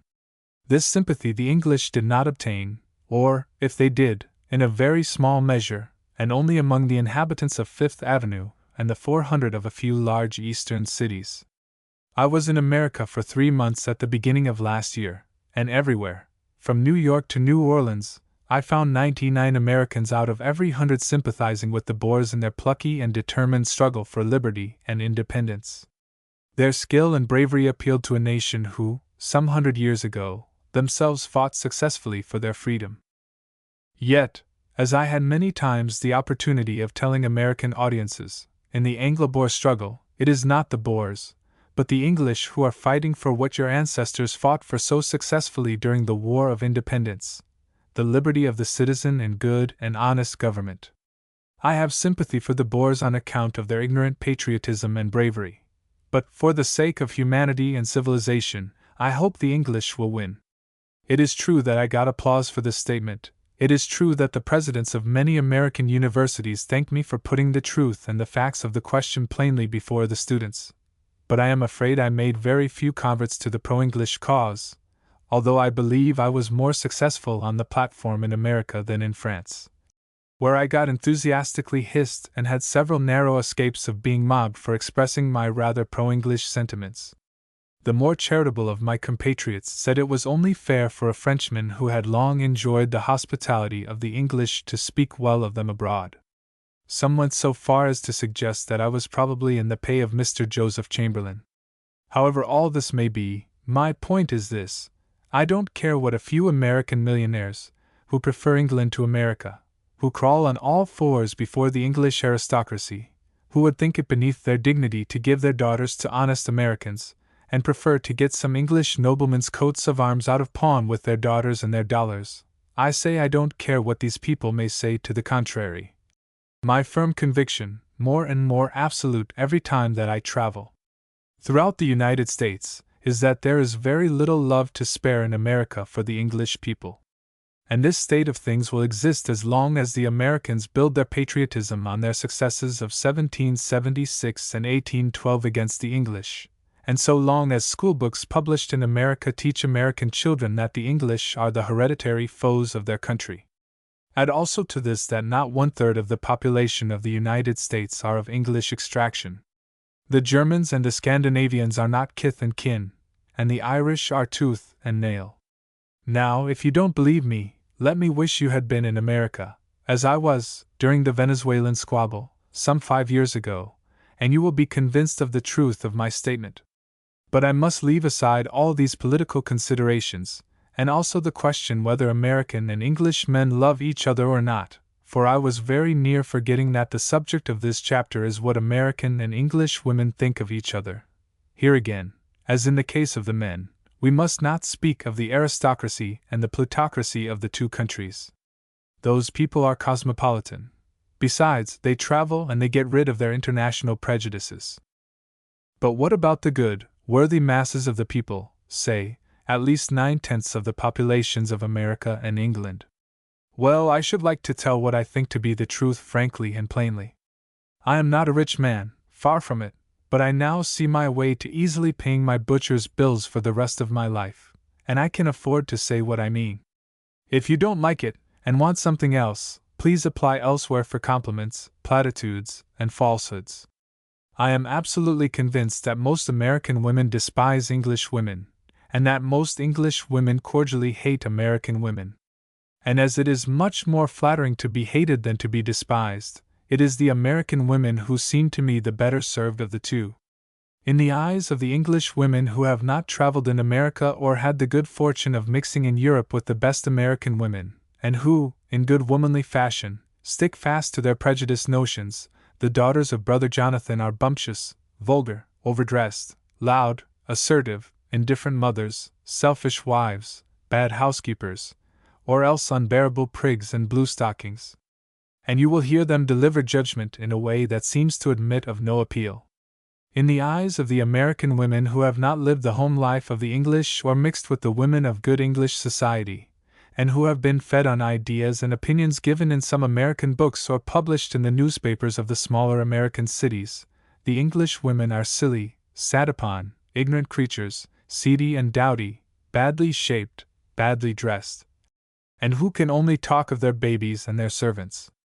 Among that class of women in both countries, the only concessions I have heard them make are the following. English women admit that their American sisters are freer and smarter than they are, and the American women envy the complexion of the daughters of John Bull. How amiable women can be! Chapter 30. The Woman I Hate. Women's writers, electric fluids, the bearded lady, the first fiddle, lady doctors, lady lawyers, lady speechmakers, prominent women, a pretty picture. Ernest Renan, whom nobody would dream of charging with frivolity, said that the first duty of woman was to look beautiful. Victor Hugo once said that it was to look pleasant. In mythology we find that the gods fell in love with Venus, but never with Minerva. The functions of woman are to inspire and to guide, not to lead or command, and I think that the saddest spectacle of the latter end of the 19th century was the supremely ridiculous efforts made by some women to usurp functions which by nature were intended for men to perform. Poor women's writers! They cannot be men, and they want to cease to be women. Men and women are like electric fluids. When of the same name, they repel each other; when of different kinds, they attract each other. Now, women's writers are seldom beautiful, very seldom attractive. A manly woman is as objectionable a sight as an effeminate man. The bluestockings are mostly of the unclaimed Blessing sisterhood, and very few of them set up for professional beauties. The bluestocking fascinates me as much as the bearded lady of a Chicago dime museum. When a woman is beautiful, she is generally satisfied with playing a woman's part. The tedious women's writers embrace the thankless career of exponents of women's grievances because they have never found anything better to embrace. And for that matter, these excellent ladies must not put it into their heads that they have created the part, for it existed in the days of Aristophanes. Praxagora was either more nor less ridiculous than most of the present champions of women's rights. I hate the woman who appears in public. I hate the woman who lectures in public, or in private. I hate the woman who rises to make a speech after dinner. I hate the woman who speaks about politics, and would like to sit in Parliament so as to transform it into a chatterment. I hate the scientific woman who lectures on evolution or writes on natural philosophy. I hate the lady physician, the lady lawyer, the lady member of the school board, the lady preacher, the lady president, the lady secretary, the lady reciter, even the lady who conducts an orchestra. I hate the prominent woman. And although I don't see her, I hate the woman who writes a book, and feel almost ready to exclaim with Alphonse Karr, one book more and one woman less. Compared to all these, how I love the pretty woman who dresses well, smiles pleasantly, parts her hair in the middle, and has never done anything in her life. Ah, will exclaim the hateful woman, but see, she wears the collar of servitude. Nonsense! The marks that you see on her neck are not those of a collar of servitude, but those made by the arms of the husband and the children that clasp her round it. Women, priests, and poultry have never enough, but in wishing to extend her empire woman will destroy it. Now, ladies, what do you want? I hear you constantly loudly demanding the emancipation of your sex. You say you can do without us, and as for our protection, you'll none of it. For you, in times past, have we drawn the sword. Today you hold us scarce worthy to draw checks at your bidding. You would be man's equal, as if you ought not to be content with being incontestably his superior. You have graces of body and mind, and men pay you a homage that falls little short of worship. Your first duties are to be tender, sweet, and beautiful. You have every intention of continuing to be the latter, we have no doubt, but you mean to be tender and sweet no longer. In a word, you mean to strike, as your sisters did in the good old days of Aristophanes. You want to be learned? But you are learned in the heart's lore by nature. You want to be free? But we are your slaves confessed. You want to make the laws? But your lightest word is law already. And besides, between ourselves, do you not practically make your husbands vote pretty much as you please in all the parliaments of the world? You want to have more influence in the higher councils? But are you not satisfied with knowing that it was a woman who was the cause of the fall of the human race? That a woman has been the cause of every great catastrophe, from the siege of Troy down to the Franco-Prussian War? That, in a word, woman has ever inspired our noblest actions and our foulest crimes? The rights of woman! What a sonorous platitude! You are proud of saying that to your sex belong Joan of Arc, Charlotte Corday, George Sand, George Eliot, Charlotte Bronte, Madame Roland, Madame de Staël. Quite true. But could you find many men who would have been happy by taking to wife any one of the ladies I have just mentioned? If you give a boy the education of a girl, or a girl the education of a boy, the result will be an unsubmissive or degraded being. It is always this result which must be reached by all who, believing that they are protesting against laws and usages, are really in rebellion against nature.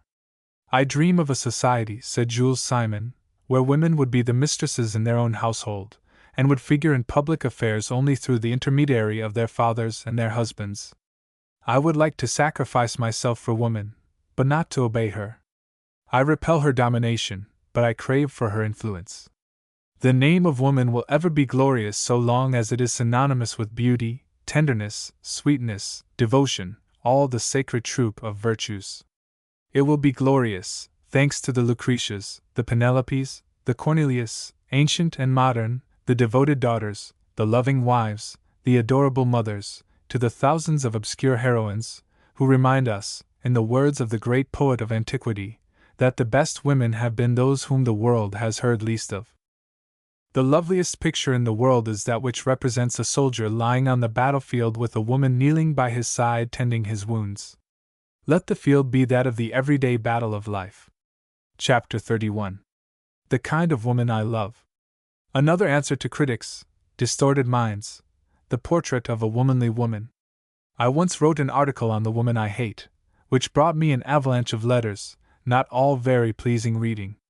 Many of them conveyed to me the wrath of viragos, women's writers, petticoat males, trousered females, misunderstood and unclaimed women, ripe, spectacled spinsters, cockatoos of all sorts and conditions, who happened by the irony of fate and freaks of nature to be born of a sex of which they failed to be an ornament. One of these correspondents accused me of possessing a nasty mind for sneering at lady doctors. You insult women, she says. Can you imagine, for instance, a respectable woman submitting to an examination by a man? My dear lady, I am afraid I must return you the compliment. Let me assure you that, just as an artist will see nothing in a female figure beyond beauty and perfect harmony of lines, and will admire her with as cool a mind as he would a statue, just so a doctor will examine a woman as he would a piece of anatomy, and your mind must be fearfully distorted and impure, if you imagine for a moment that a single objectionable thought will pass through the mind of this man of science. If you really do think so, let me assure you that I pity you, or even must despise you, from the bottom of my heart. And while on this subject, allow me to remind you that an eminent American man exclaimed only the other day, in our country we have a great many female doctors, female lawyers, female journalists, female orators, female preachers, and females in all classes and professions and trades, but what we want is a good many more female women. The woman I love is the female woman that I would protect and cherish in return for all the sweet attention she would pay me, and which would enable me to cheerfully fight the battle of life. How to describe her I hardly know. Should she be beautiful? Not necessarily. Pretty? Yes, rather. Good figure? Decidedly. Clever? Yes. Cheerful? By all means. Punctual? Like a military man. Serious? Not too much. Frivolous? Yes, just a little. Of a scientific turn of mind? Brrr. No, I should shudder at the idea of it. Of an artistic nature, then, with literary tastes? Yes, certainly. But above all, a keen, sensible, tactful little woman who would make it the business of her life to study me, as I would make it the business of my life to study her, a woman who could be in turn, according to circumstances, a housewife, a counselor, a pal, a wife, a sweetheart, a nurse, a patient, the sunshine of my life, and always a confidant, a friend, and a partner. In a little Normandy town I have a dear lady friend, Parisienne to the core, whom I have known and loved from childhood. She is not far from 60, but upon my word, I think she is still very beautiful. She was in succession a loving, devoted daughter, an excellent wife, and an adorable mother. She has now lost all she loved in the world, and she devotes her time cultivating a lovely garden of flowers and attending all the church services of the parish. A beggar never passes her without receiving a little contribution, and she helps many a poor family. In a word, the gay life of Paris is all forgotten, and you would imagine that my recluse friend was a hermit, a sort of lay nun, as it were. Well, yes, she is all that, but isn't she a woman still, though? Do you see, she was saying to me one day, I have renounced all my worldly ideas? My flowers, my books, my poor friends, that's the only thought of my life now. I am old, I don't care how I dress or how I look. Anything does for me now. The Parisienne that you used to know, my dear friend, is dead and buried. What a charming dress you have on, I remarked. I do admire the material and the color, and the cut too. And how beautifully made and finished. Did you have that made in this town? The expression of her face was a study. My dear friend, she exclaimed, you do not imagine I would get a dress made in this stupid little hole of a town. They make bags here, not gowns. And she almost looked indignant, the dear, at the idea that I could suppose she had not her dresses made in Paris. I smiled, and said nothing. And, as I looked at the bookshelves in her boudoir, I saw L'Imitation de Jesus Christ. The volume next to it was Les Secrets du Cabinet de Toilette. I could not help making a little sarcastic remark to my dear old friend. Well, mon cher ami, she said, do you think the bon Dieu would give me a better reception if I presented myself with a face covered with wrinkles? By the way, what is that stuff they make in England which you told me is so good for the skin? Those little contradictions in a good and delightful woman make her lovable. So I think, at any rate. The woman I love is the woman who possesses all the womanly virtues and qualities, sweetness, devotion, reliability. The little failings I forgive in her are those of her sex, frivolity, and the divine right of changing her mind. If in any way woman apes man, she is intolerable and hateful. Chapter 32. The most beautiful women in the world. The Irish, Hungarian and Spanish women, the beauty of the English and French women, the redeeming feature of every American woman.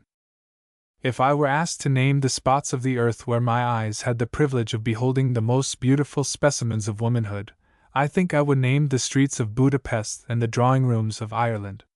If, on the other hand, I were asked to say whether there is not, perchance, a spot of the earth where no woman is absolutely, helplessly plain, where she always has a redeeming feature to speak in her favor, I would unhesitatingly answer, yes, the United States of America, for in that country, let a woman have as unpleasant a face as possible, as bad a figure as they make them. There is an air of independence, a deliberate gait, a pair of intelligent eyes, that will go a long way towards making you forget or overlook the shortcomings of the body. On the whole, I think the Hungarian women are the most beautiful in the world. They have the faces of Madonnas and the figures of Greek statues. Both Raphael and Phidias would have chosen them for models. They are not languishing, diaphanous creatures. They are the embodiment of health and strength. They stand erect and straight, are hardy and vigorous to the core, perfect pictures of abounding vitality. Yet their limbs and features are full of delicacy. They have large eyes and small feet, full arms, plump hands with small, tapering fingers, and delicious ankles. The inclination of the shoulders is perfect, and the bosom absolutely classical. No curve is exaggerated, but every one is there, the right size in the right place. The sun has spread a reddish golden tint, like the color of a beautiful ripe peach, over her complexion. She seldom presents a riddle to the psychologist, and effeminate ethereal poets do not sing of her. She is the vigorous embodiment of sensible womanhood. As her exterior, so her whole character is enchantingly fresh and matter-of-fact. She eats well and heartily, and is an athlete. She swims, dances, rides, walks. In England you find very pretty faces among the lowest class people. In France you seldom do. In Hungary, grace and beauty know no difference between high and low, and often bestow upon a poor, barefooted, short-skirted peasant girl, with her beautiful oval face framed in a kerchief tied under her chin, the same ravishing form, the same graceful carriage, the same magically attractive glance as upon her more favored sister. But who can touch, even approach, the Irish woman with her dark hair, her blue, sometimes light purple large eyes, her glorious complexion, her soft, velvety skin, her beautiful, graceful form? Sometimes the lower portion of the face is a little too long, but her brow is beyond competition. The Irish woman is a symphony in white satin. Add to these physical attractions the brightness of her expression, the amiability of her smile, and you will come to the conclusion that her charm is unapproachable. There is so much patriotism in the world, or, I should rather say, so much provincialism, that men all over the earth give the palm for beauty to the women of their own country. Now, dear American friends, you know this is true. Would any of you deny that the American women are the most beautiful women in the world? I am sorry to say that the beauty of French women is praised by my compatriots only. I am such a cosmopolitan that I have no biased mind. I have been a traveler for 30 years. In 1870 I shed a pint of blood and lost the use of my right arm, for military purposes at any rate, so that France and myself are quits, and I feel I have a right to express myself on French topics quite as freely and independently as on any other country. I thoroughly believe that the French women are the most charming and certainly the most sensible women. Where would France be now but for the women? But they are far from being beautiful. They have not the eyes of the Spanish women, nor the complexion and shapely figures of the English, nor the brilliant faces of the American women. But what makes them charming is that they have a little bit of everything, of which they know how to make the best. The French woman is an ensemble. It must be admitted that, after praising the women of their own country, most men award to Spanish women the palm for beauty. The conclusion must naturally be that the Spanish woman is very beautiful.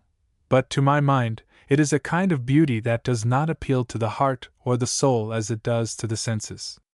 Her large eyes, veiled by thick lashes, her delicate nose and well-formed, ever-moving nostrils, her undulating form, the suppleness, almost boneless, beautifully molded limbs and figure, her vigor, her languor, every fiber of the Spanish woman's body, I say, appeals to the senses.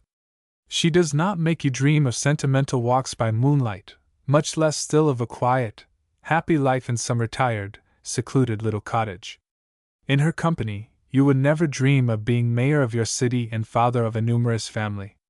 No, the Spanish woman strikes you as a bewitchingly beautiful creature, jealous, sensitive, proud, a sort of mixture of lioness and tigress that would suggest to you the idea of spending your life sailing on a stormy sea. On looking at her, you would almost like to start an acquaintance with a quarrel. If I were married to a fair woman of Andalusia, I would feel that the best moments of my life would be making it up with her. If the law of my country made polygamy compulsory, I would make love to an English woman or a fair daughter of Virginia. I would have my house kept by a German wife. My artistic inclinations I would trust to a French woman, my intellectual ones to an American one. Then, when life got a bit dull and I wanted my blood stirred up, I would call on my Spanish wife. I would get it. Chapter 33. Blondes and Brunettes. Characteristics of blondes and brunettes, the ingenue and the villainous. Which of the two do men like better? Sauterne and Burgundy. I like both. All women cannot afford to be blondes, blondes with dark eyes, brunettes with blue eyes. The ideal beautiful woman of the painters is a blonde. Eve, Venus, Helen of Troy, all the celebrated beauties of antiquity and mythology, are invariably represented as blondes. Only Cleopatra escaped it. The reason is no doubt that the very coloring of the blonde, her fair white skin, her light blue or gray eyes, suggest in her the possession, the embodiment of all that is womanly. The blonde is the woman par excellence. Some people declare that blondes appeal to the imagination, to the heart and to the soul, and brunettes to the senses, that the former are sentimental, sweet, modest, good-tempered, obedient, nay, angelical, whereas brunettes are strong-minded, assertive, conceited, quick-tempered, passionate, often revengeful, and sometimes devilish. I have known brunettes to be perfect angels, and sweet blondes to be perfect little devils, and so have we all. However this may be, most women desire to be blondes, and the proof of it is that, whereas a blonde never dyes her hair black, many brunettes dye theirs gold, blonde cendre, light mahogany, and other hues of the blonde family. On the stage the ladies of the ballet and the chorus wear blonde wigs, and the only possible reason to give for this is that managers believe they will look more attractive to the audience as blondes than as brunettes. In the modern melodrama, the ingenue is blonde and the adventuress or villainess is dark, especially in England and America, where every member of the cast has to be well labeled from the beginning. If the villainess were a blonde, the gallery would take her for the heroine, and things would get terribly mixed. The gallery would no more understand a blonde villainess than they could take for a villain a man who did not wear a chimney-top hat and patent leather boots, smoke a cigarette, squint all the time to the right and to the left, and hiss like a snake every time he took breath. Poets are quite as partial as artists to blondes. Alfred de Musset sang of her who was blonde comme les blés. Petrarch's sonnets were addressed to the blonde and blue-eyed Laura. The ancient Greeks used to call young blondes children of the gods. For that matter, blondes especially appealed to the men of the South on account of their rarity. Large, dreamy blue eyes, fair and soft skin, dainty features, slender figure, such are the characteristics of the blonde which help to make her the ideal young girl. But there is another beauty besides that of the young girl. It is the beauty of the full-grown woman of 30 to 40, a beauty that you will find oftener in the brunette than in the blonde, a beauty more piquant, more solid, and more lasting. But I know brunettes of 30 who are passées, and blondes of 40 who are beautiful. You cannot lay down any rule. Did I hear you ask me which I prefer? How can you ask such a question? How can any man answer it? Good light Sauterne is an exquisite wine, full-bodied Burgundy is a most excellent beverage. I like both. It is not every woman who can afford to be a blonde. If I were a rich woman of leisure, I think I would ask to be a blonde. The blonde requires much more care than the brunette. She has to avoid exposure, and her beauty will last only as long as her appearance remains youthful. The brunette does not suffer from exposure. On the contrary, the sun improves her beauty as it does peaches. In northern countries you very seldom see a pretty woman among the working classes. They are faded, wrinkled or freckled, and lack expression. In Italy and Spain you see, in the streets, flower girls and fruit sellers who could have given sittings to Raphael and Murillo. But I will tell you what I like, although you do not ask me, and that is a blonde with brown eyes or, better still, a fine, tall brunette with dark blue eyes and the fine delicate skin of a blonde. And if you want to see the latter, go to Ireland, you will find her there in plenty. Chapter 34. Flirts and Coquettes. The difference between the two points of resemblance. There is a great difference between the flirt and the coquette. The flirt accepts, even invites, your attentions, without expecting intentions.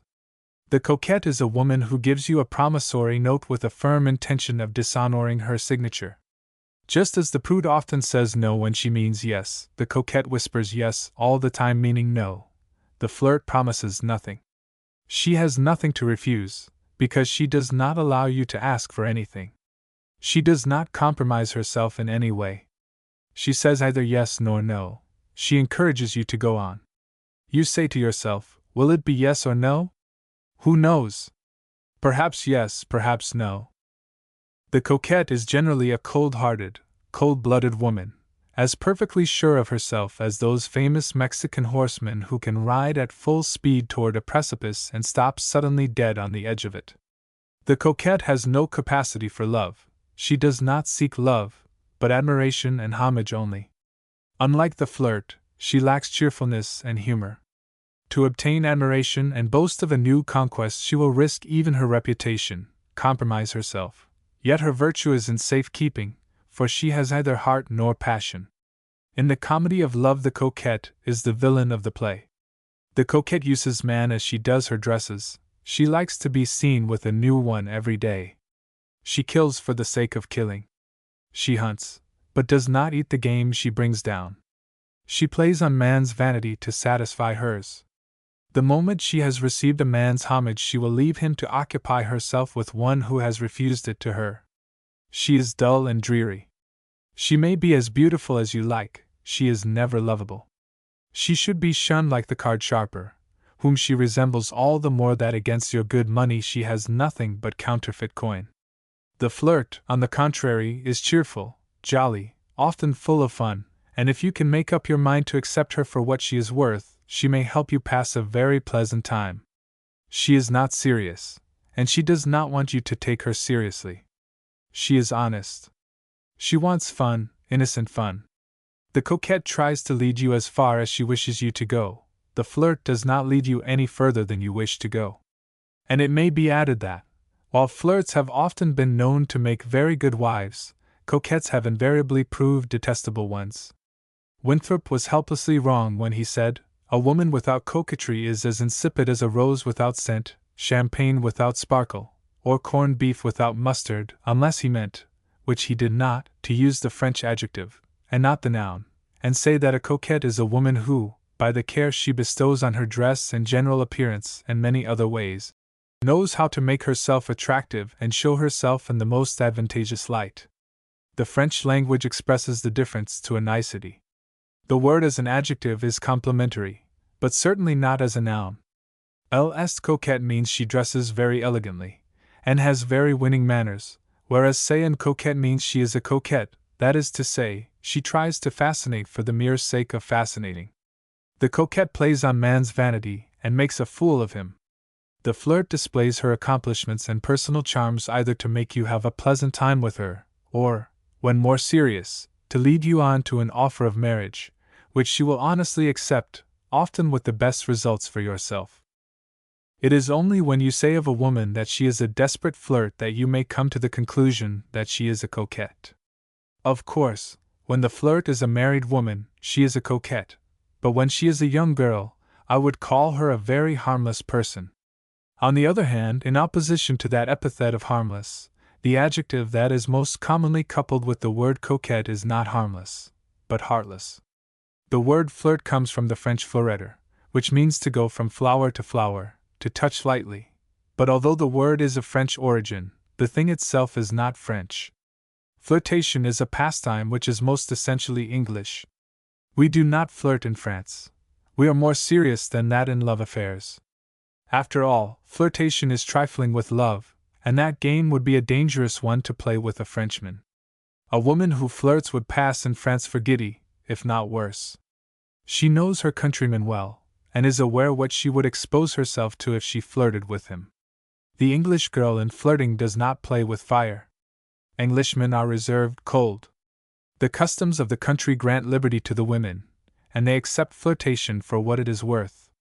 The worst they might say of a girl who flirted with them would be, "She is an awful flirt," with a mixed expression of pity and contempt. An English girl who has had a good time at a party, a picnic, a ball, can say, "I have had such a flirtation." Why, she could say that to her own mother, and if that mother was still fairly young and good-looking, she might answer, "And so have I." I take the American woman to be too intelligent, I had almost said too intellectual, to enjoy that childish pastime. I hate the coquette and somewhat pity, if not despise, the flirt. I love straightforwardness. I admire that woman who blooms in the shade, who is earnest in her affections, and who waits until she is in love to allow the curtain to rise, then who honestly, devotedly, straightforwardly, goes through the whole comedy. In everything I hate imitations. If I cannot get the real article, I do without it. Chapter 35. What is a perfect lady? Am I the man as wants a gentleman to drive him? How can you tell a lady? A lady is a woman who adds to the virtues of a woman the qualities of a gentleman.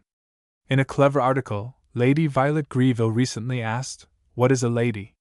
A friend of mine was once asked in New York by a coachman if he was the man as wanted a gentleman to drive him.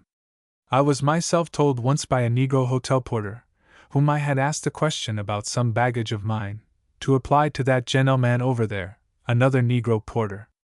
A lady friend of mine who visits the poor of her district once called at a tenement house to inquire after a poor woman who was ill. The woman who answered the door shouted to someone upstairs, "Will you tell the lady on the second floor that a young person from the district has called to see her?" A lady acquaintance, who once happened to be alone in her home with a maid who was ill, out of consideration for that girl, went herself to open the door to a friend she had seen go up the steps of her house, so as to save the maid the trouble of coming upstairs. The following day that maid told a servant next door that her mistress was no lady, as she answered her door herself. "What is a lady?" asks Lady Violet Greville. Well, it is hard to tell in these democratic days, when every class strives to ape the others above, when all people are equal to their superiors and superior to their equals. With the modern extravagance in dress, the boisterous hats, the outrageously décolleté dresses in restaurants and other public places, the cigarette smoking, the card playing for high stakes, and what not, I shall feel inclined to answer, you can tell a lady by the efforts she makes to be taken for anything but a lady. Every class of society has its own definition of a lady. To the inhabitants of the slums it is a woman who stops her nose when in contact with them. To servants, it is one who does not do a stroke of work in her house, pays their wages regularly, throws at them her left-off clothes, and treats them like dirt.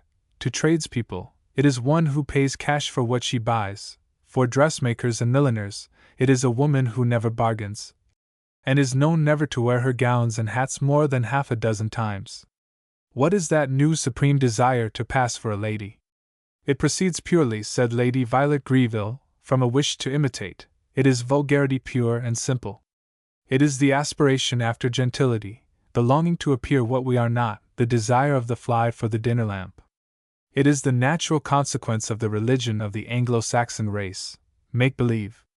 A real lady's existence, continues her ladyship, seems to outsiders to be all sweetness, and passed in a land of milk and honey, whereas, in reality, could her poor, crawling admirers realize it, the modern lady's life is a compound of hard work, exhausting excitement, anxious ease, and infinite disillusion.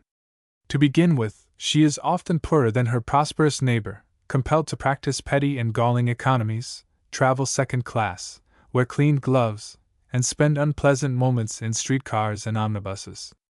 It is the vulgar nouveau riches who own the carriages, the horses, the jewels, and the money.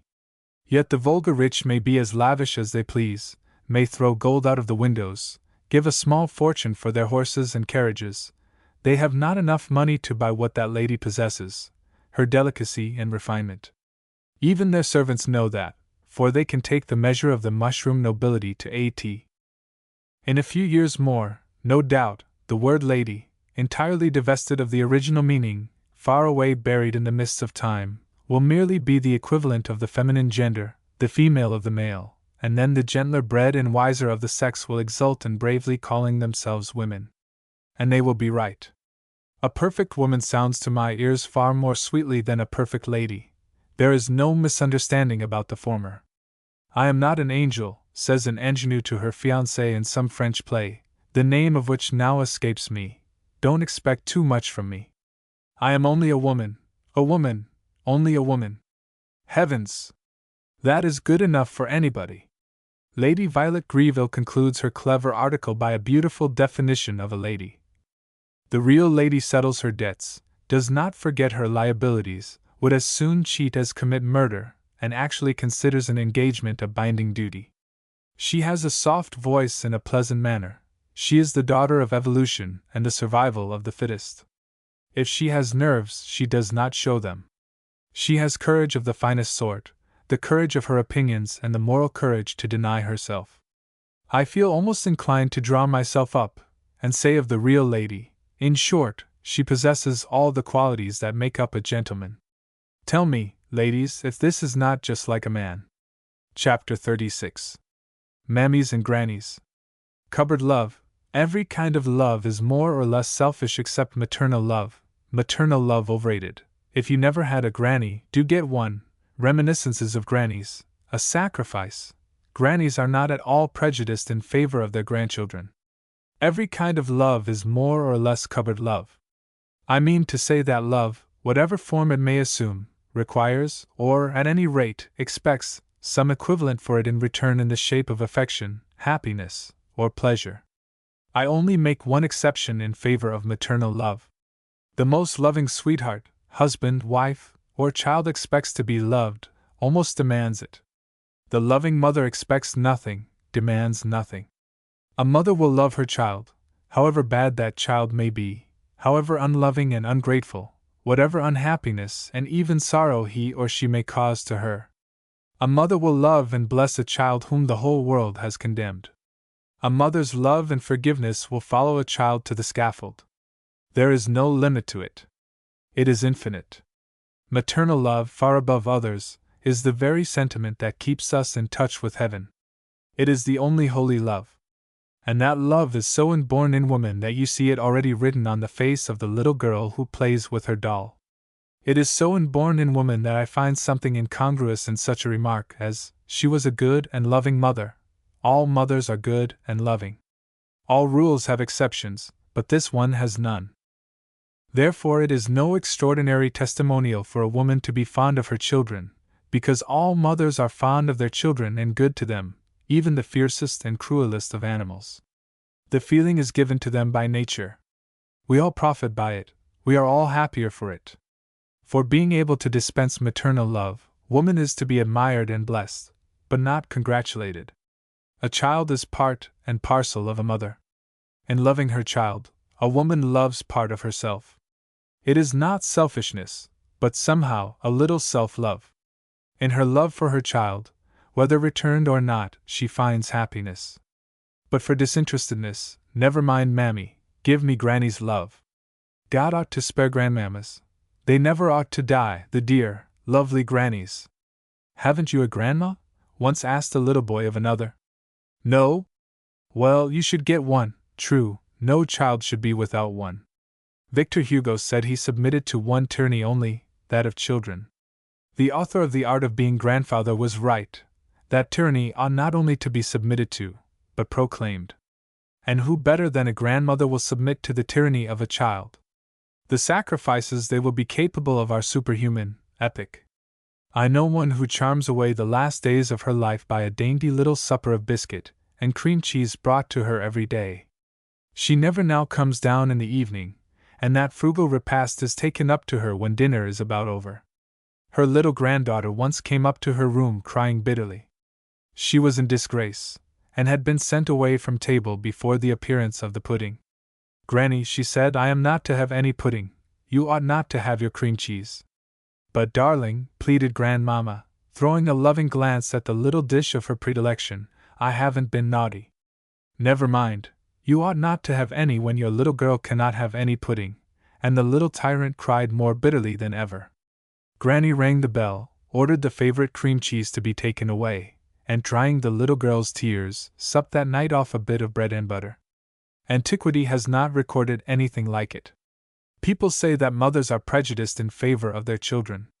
Of course they are. We are all of us prejudiced in favor of what belongs to us, especially if it is of our own manufacture.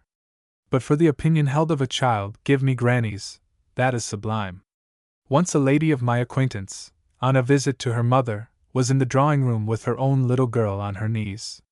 Grandmamma, in ecstasy, was worshipping baby, challenging the world to produce such another. A lady called, took some notice of the child, and talked a great deal about her own baby, a great deal too much to please Grandmamma, at any rate. When the visitor had gone, the dear old lady gave expression to her feelings. "How silly women are," to be sure. Did you hear that woman talk and talk about her child? Good heavens! One would imagine, to hear her praise her baby, that there was no such a one in the world. And she laughed heartily at the presumption of that silly, conceited young mother. But grandmamma, quickly said my lady friend, you must forgive her. I have heard you many times declare that this, our baby, was by far the best and finest the world has ever seen.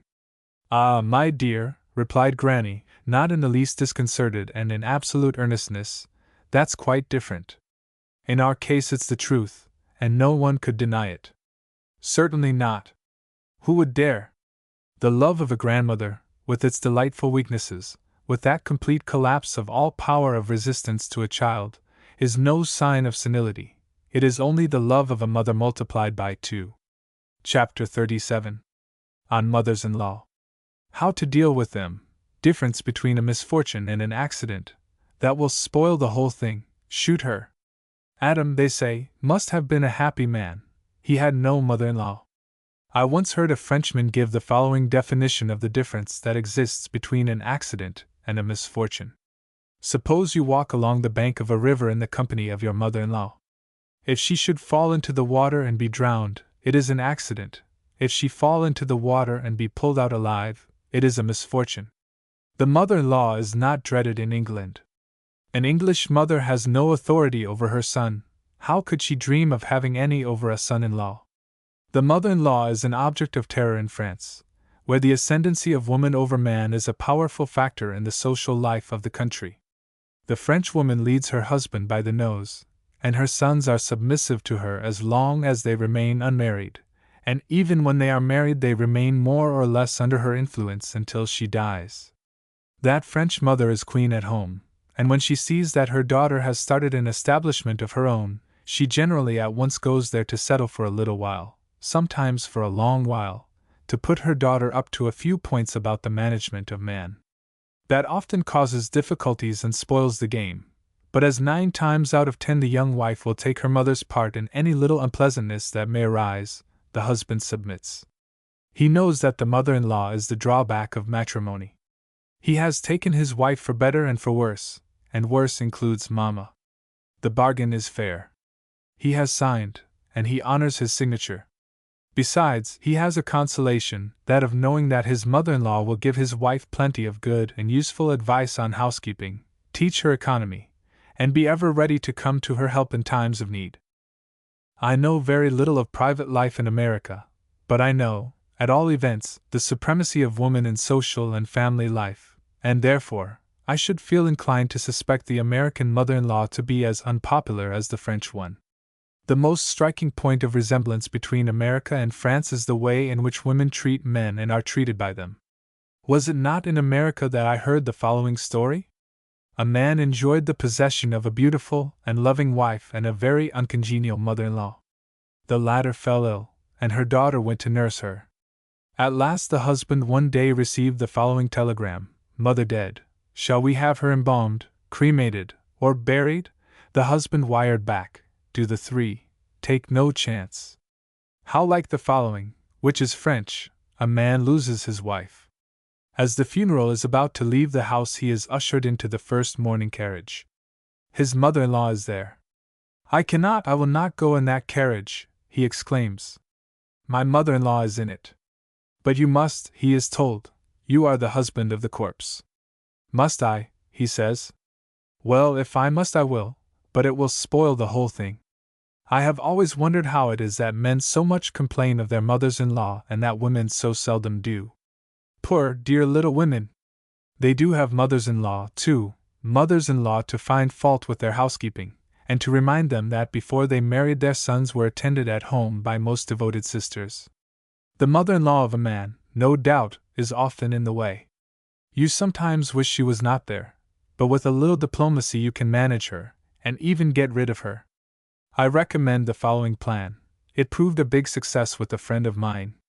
A short time after his marriage his mother-in-law arrived and installed herself in his house. My friend welcomed her, and lavished the most assiduous attentions upon her. He was not a churchgoer. He went to church, and insisted on carrying the excellent lady's books of devotion. When a walk was taken, it was to her he offered his arm. "Your mother is old," he said to his wife, "and so kind, too. I am getting awfully fond of her." In the evening, after his wife had retired, he sat up with his mother-in-law and took a hand at piquet. At the end of the week the mamma-in-law had vanished as if by magic. The young and neglected wife had managed the affair. But for a woman to get rid of her mother-in-law, I am afraid I have no advice to offer, not even that offered by the greatest French dramatist, Victorien Sardou, who says in that delightful play Seraphine, "If ever you have to choose between living with your mother-in-law or shooting yourself, do not hesitate a single moment, shoot her." Chapter 38. On Widows. Women do have grievances, various specimens of widows: the jolly widow, the inconsolate widow, the plump widow, marriageable widows, mourning in black, last wills and testaments. How long should a widow mourn her husband? You should have seen me yesterday. Mothers-in-law are forever a target for men's sarcasms. Stepmothers are supposed to be the embodiment of everything that is mean. On the other hand, I have never heard fathers-in-law turned into ridicule, and stepfathers are invariably painted by novelists as unselfish, devoted men who come to the rescue of widows, and help them to bring up their children in comfort and happiness. Poor women do have grievances, and no mistake. And the widows, oh, the widows! Now, what have they done that they should be the butts for the jokes that are made at their expense? Why should they provoke the sarcasms and excite the scorn of men instead of their pity or, at all events, their kind sympathy? If a widow's grief is great, and she wears the deepest mourning, she is called an inconsolable, desolate widow, and people smile, saying with a sneer, "She will soon be cured." If she bears up bravely and well, she is called a jolly widow, and people say, "She is already better." If she remains amiable and attractive, she is immediately baptized a wily widow. And if her good constitution is such that even her sorrows and worries do not make her get thin, but the contrary, she is called a plump widow, and people wink. And all the time the widower escapes scot-free. Men respect his sadness, are prepared to write odes about him if he remain faithful to the memory of his wife, and send him hearty congratulations if he remarry. Never a smile, no sarcasm, no scorn. What awful cowards men are! And what surpasses me is that, as a rule, women are to be found who join them in all the jovial remarks that are passed on widows. However, widows are not altogether without their revenge. They get many advantages. They have the best of young girls in the matrimonial market. The most courted woman in the world is the rich young widow. She has a fascination that very few unmarried women possess, and many men prefer her. Why? Don't ask me. Widows know the world, have experience in dealing with men. There are teachers, destitute of patience, who prefer advanced pupils to beginners.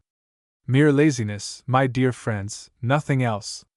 Men are so conceited, too.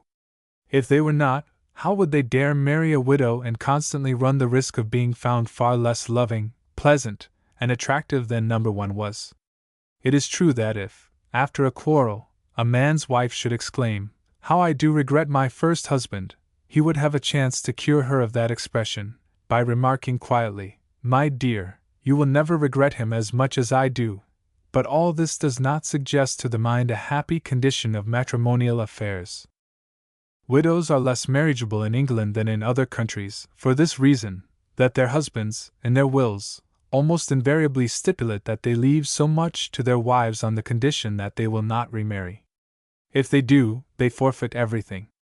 Of course, to a certain extent, I understand that a man does not feel anxious to know that if, by his industry and carefulness, he has succeeded in amassing a plump little fortune, Smith, Brown, or Robinson will one day enjoy it in the company of his wife. Still, why not? What does it matter? If his wife has been good to him, and she is still young when he dies, why should he condemn her to solitude for the rest of her days? What good does it do to him, when he is under the grass, to have his wife lonely and miserable? If I were a woman ever so fond of my husband, I would so much resent that stipulation that I would tear his will in pieces and marry the first respectable and attractive man who sought my hand. Compared to the Englishman who makes such a will, How I admire that Frenchman who penned the following one: I leave to my dear wife, for her sole and absolute use, everything I possess and everything I may become possessed of. She may remain a widow or remarry, just as she pleases. I am not afraid of competition. I cannot help thinking that this is the proper way to treat a woman who has been a true friend to you, the partaker of your pleasures, of your joys and sorrows, and that, on leaving her, you may as well pay her the compliment of taking it for granted that she will know what is best for her, and act accordingly. In France, a widow wears deep mourning for her husband during a year, and half mourning during another year. Many a French widow wears mourning during her lifetime. For that matter, there is no country in the world where mourning is worn so long as in France, in the provinces especially, where half the population is in black for somebody or other. This outside show of grief may be exaggerated, for real mourning is worn in the heart, not in the clothes. Yet if a French widow in a small provincial town should shorten her widow's veil by an inch, people would say, if she never cared for her husband, she might have the decency not to advertise the fact and fish already for another, and you have to conform to the usages of a country, especially when you live in one which, like provincial France, is built of glass houses. How long should a widow mourn the loss of her husband? 2 days after the funeral of her husband, a young widow received the visit of a friend, who remarked, on seeing the sadness engraven on her face, "Poor dear! How sad, how haggard you look!" "Ah, dear, that's nothing," sighed the young widow. "You should have seen me yesterday." As a rule, husbands are mourned as long as they deserve. And so are we all. Chapter 39. On Old Maids. Different types of old maids. Many of them are undisguised blessings. Few men are good enough for women, old bachelors and old maids. Next to the mother-in-law, the stepmother, and the widow, it is the old maid who comes in for the largest share of scorn and sarcasm, and this is all the more mean that, 9 times out of 10, she is not responsible for her position. The more generous-minded call her unclaimed blessing, but many are found, women amongst them, who whisper cat, and all this is perhaps nothing compared to ancient spinster. I cannot help thinking, however, that feelings of quite a different nature ought to be entertained towards the old maid. If it is owing to her bad looks or her poverty that her hand has not been sought, or if she was once engaged to be married and then jilted and disgusted out of all idea of ever marrying, she should be pitied. If she has had offers of marriage and has declined them, she should be respected for not having married a man she could not love. If she was once engaged, and her lover died, she should be admired for wishing to remain faithful to his memory. If she simply wished to remain free and independent, and use her fortune, as many old maids do, in philanthropic work, she should be blessed. If she refused to accept matrimony as a means of livelihood, the hardest and most thankless of all, her example should be followed. And finally, if there do exist old maids crabby, sulky, peevish, selfish, and with all the other defects that are generally and most ungenerously attributed to old maids, they should be thanked by a grateful community for having spared men the risk of leading with them a life of wretchedness and misery. I am of opinion that old maids and widows should inspire nothing but generous feelings of sympathy in the heart of man. Old maids are the wallflowers of that great dancing party which is called life. Let men who have overlooked them and women who have found partners be charitable, and let men whom they decline to associate with in the bonds of matrimony be gentlemanly, manly enough to take no mean revenge by scorning them. No doubt there are despicable old maids, women who shirk all their duties in life, and on whom not even a dog or a parrot depends for its happiness, but they are the great exception, and for selfishness and self-indulgence I should decidedly feel inclined to give the palm to old bachelors. Some old maids are the comfort of parents in their old age, others are the devoted mothers of brothers' and sisters' children, while others are the friends of the poor and the nurses of the sick. A great prejudice on the subject of old maids is that they are poor forlorn creatures, who spend their lives wailing and mourning over the absence of that man who never proposed. There is nothing to mourn over in that. It is no loss, nothing to regret. Not more than 1 man out of 10 is worth having. Most old maids ought to spend their lives in glee and gratitude for a narrow escape. I know very little about women, but I am afraid I do a great deal about men, and it is my firm conviction, and I will express it with all the frankness, all the brutality I am capable of, that there are very few men indeed who are good enough for women.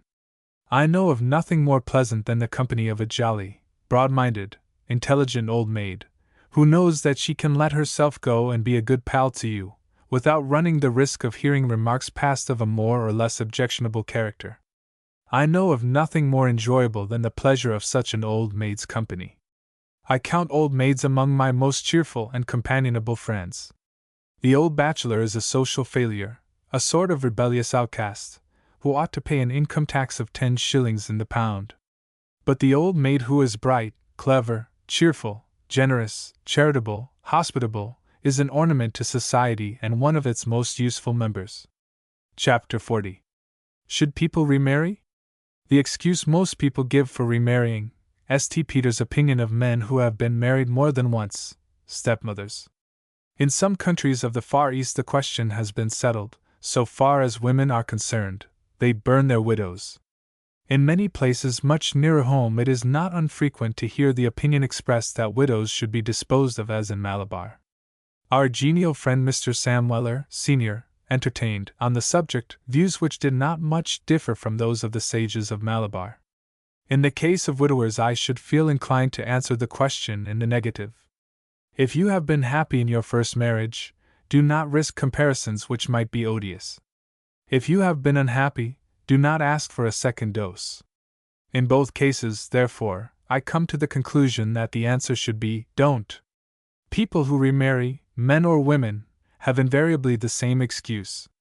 They apologize by saying that they take the important step for their children's sake. If they were to follow their own inclination, they would spend the rest of their natural lives weeping over the graves of the beloved defunct, but they must not be selfish and think of themselves alone. They must remember that they have children who depend on them for their welfare, and they are ready to do their duty and sacrifice their own inclinations and feelings. The devotion of which the human heart is capable, man's especially, will save the race from oblivion when it is gone from the earth. A widower who remarries invariably reminds his friends that children should be brought up under the sweet and beneficial care of a woman, and he tells them that he remarries to give a mother to his dear little ones, 9 times out of 10 an indifferent one, and not unfrequently a bad one. If he has no children, he says he is so lonely that he must have a companion, also a housekeeper, and he gives you to understand that all this is in tout bien, tout honneur, and he says it to his friends, and he repeats it to himself so often that he finishes by believing it is so. The widow with children will tell you that she cannot support her children and that she wants a protector for them and for herself. And she often speaks the truth. At any rate, if you listen to them all, not one will ever tell you frankly that he remarries because he has fallen in love with a woman, and she because she has met a man who appeals to her fancy. When people apologize for what they do, I always suspect them of having done something of which they are not particularly proud, if not absolutely ashamed. No man has ever been in the next world and returned to earth to tell his fellow creatures what he saw there except Lazarus, but his contemporaries neglected to interview him, and we are as much in the dark on the subject as if he had never left his grave. However, there is a rumor, in Catholic countries at all events, that St. Peter admits all married men, without any other qualification than the fact that they were married and, therefore, had their purgatory on earth, but that he invariably and rigorously turns out any man who has been married more than once. It is said that, when they protest, suggesting that if he lets in men who have been married once and have thus had their purifying martyrdom on earth, surely he ought to let them in who have been married more than once, he slams the door in their faces, saying, "Do you take this place for a lunatic asylum?" I know a Scotchman who, the other day, married his 4th wife. He is only 67 years old, and no widow or old maid should give up hope in the little village of 500 inhabitants where he lives. He is proud to say that he has never taken a wife out of that village. All his wives have made him happy, and he has made them all happy, as you can ascertain from the epitaphs he has written himself on the tombstone that stands over the grave where they are all at rest in chronological order. He specially praises them for the love and care they bestowed on the children of those that went before. I believe, in spite of what is said, that such a thing as a good stepmother can be found. Stepmothers, like mothers-in-law, get more abuse than they deserve. I know stepmothers who have been devoted mothers to their husbands' children. I even know some who had children of their own, and who continued to be excellent mothers to the children by a former wife. But it is expecting too much of a woman to ask her to love other people's children as dearly as she does her own. Two broods will seldom live happily huddled together in the same nest. If it sometimes happens to be so, it is the exception. The world is crowded with young girls who have preferred a rough life of toil and misery to living with cold, indifferent stepmothers, who made them keenly feel the loss they had sustained when their own mothers died. When the children are grown up, there is no excuse for a man to remarry. Yet he sometimes marries a young girl, but then it is, on his part, a sacrifice again. He wants to give a companion and a playfellow to his daughters, and to attain that end, he does not hesitate to commit an infamy. Sometimes he marries an old one, and commits an act of profanity, of lèse-amour. A man, fond of his wife, does not see her grow old, but no woman above 50 can inspire in a man of any age any other sentiments than those of friendship and respect. He may be the friend of such a woman, but he should not be her husband. We might philosophize at great length on such topics. I loathe giving advice, yet I cannot refrain from saying as much as this: if either a widower or a widow fall in love again, let them remarry by all means. But if the real inducement is the love of their children, let them, for the sake of heaven, for the very sake of their children, engage the services of a good, motherly housekeeper. This has invariably proved to answer very well. Chapter 41. The Laws and Ceremony of Marriage. Laws that will be altered during the 20th century. People will have to pass examinations before they are allowed to marry. The Church should give young couples a happy start, and change the ceremony of marriage. It is my sincere belief, as it is my fond hope, for the sake of humanity, that the laws of marriage will be altered before this century is 50 years old. Just as the legislatures of all the civilized nations will change the laws relating to inheritance, and the tenure of the land and the treasure therein, so that the earth may be enabled to feed her children and keep her workers in comfort, and that none may enjoy the privileges of wealth who does not return some equivalent for it to the community, just so will these legislatures alter the present laws of marriage, which now bind people unfit to live together, and allow the production of species which ought to get extinct. I believe that by and by people will not be allowed to get married just as they please, and simply because they please. Insane, sickly persons will not be permitted to marry and bring insane and sickly children into the world. There will be some careful pruning done for the good of the human race, which, as it is, threatens to overcrowd the earth. Before the law allows couples to marry, I believe, upon my word I do, that it will require them to pass an examination and to prove that they are fit persons for the undertaking, that their bodies and their minds are sound and healthy, that they have means of living and the prospect of keeping the families that may be born to them. Their antecedents will be thoroughly investigated. It will be ascertained that there is no insanity, no hereditary disease in the family of either of them. Old men of 70 will not be allowed to marry young girls of 18 or 20. Old ladies of temporarily unsound minds will not be permitted to be taken to the altar by calculating young men eager to live without working, whatever indemnity the said young men may receive for their adoption by the said old ladies. Marriage will be held sacred, and no one will be allowed to trifle with the institution. Then it will no longer be the custom to commit adultery or acts of cruelty in order to obtain a divorce. No couples will be compelled to remain fastened together, living a life of misery. If they find it impossible to live happily and comfortably together, their mutual consent to a divorce will be sufficient to secure their freedom. By the adoption of such laws, with the daily improvement of all sanitary arrangements and the progress of science, disease and misery will disappear, the human race will become more healthy, happy, and beautiful, and more than ever men and women will fall in love with each other. Then I hope that the Church will institute a new ceremony of marriage that will give young couples a cheerful start, and do away with the present one, which is dismal and brutal enough to disgust people out of matrimony. Fancy bringing a sweet, innocent girl, maybe still in her teens, to hear a dull, awful, solemn clergyman say to her, in front of her, close to her, "Dearly beloved brethren, we are gathered together here, in the face of this congregation, to join together this man and this woman in holy matrimony, which is an honorable estate, not by any to be enterprised, nor taken in hand unadvisedly, lightly, or wantonly, to satisfy men's carnal lusts and appetites, like brute beasts that have no understanding. And then he goes on to tell you things sufficient to make your hair stand on end. He tells you that matrimony was ordained for a remedy against sin. Yes, you bring your darling young bride to hear herself called a remedy against sin, almost a penance for your sins. There, behind you, stand half a dozen young bridesmaids, blushing, wondering what those brute beasts, that have no understanding, have to do with you, and you feel ready to fall on your knees and implore the forgiveness of the beloved young bride at your side for having brought her there to hear such things. When, finally, that minister says to her, "Wilt thou have this man to be thy wedded husband? Wilt thou obey him and serve him, love, honor him?" I wonder she does not exclaim indignantly, "Not I, indeed, thanks, not for the world."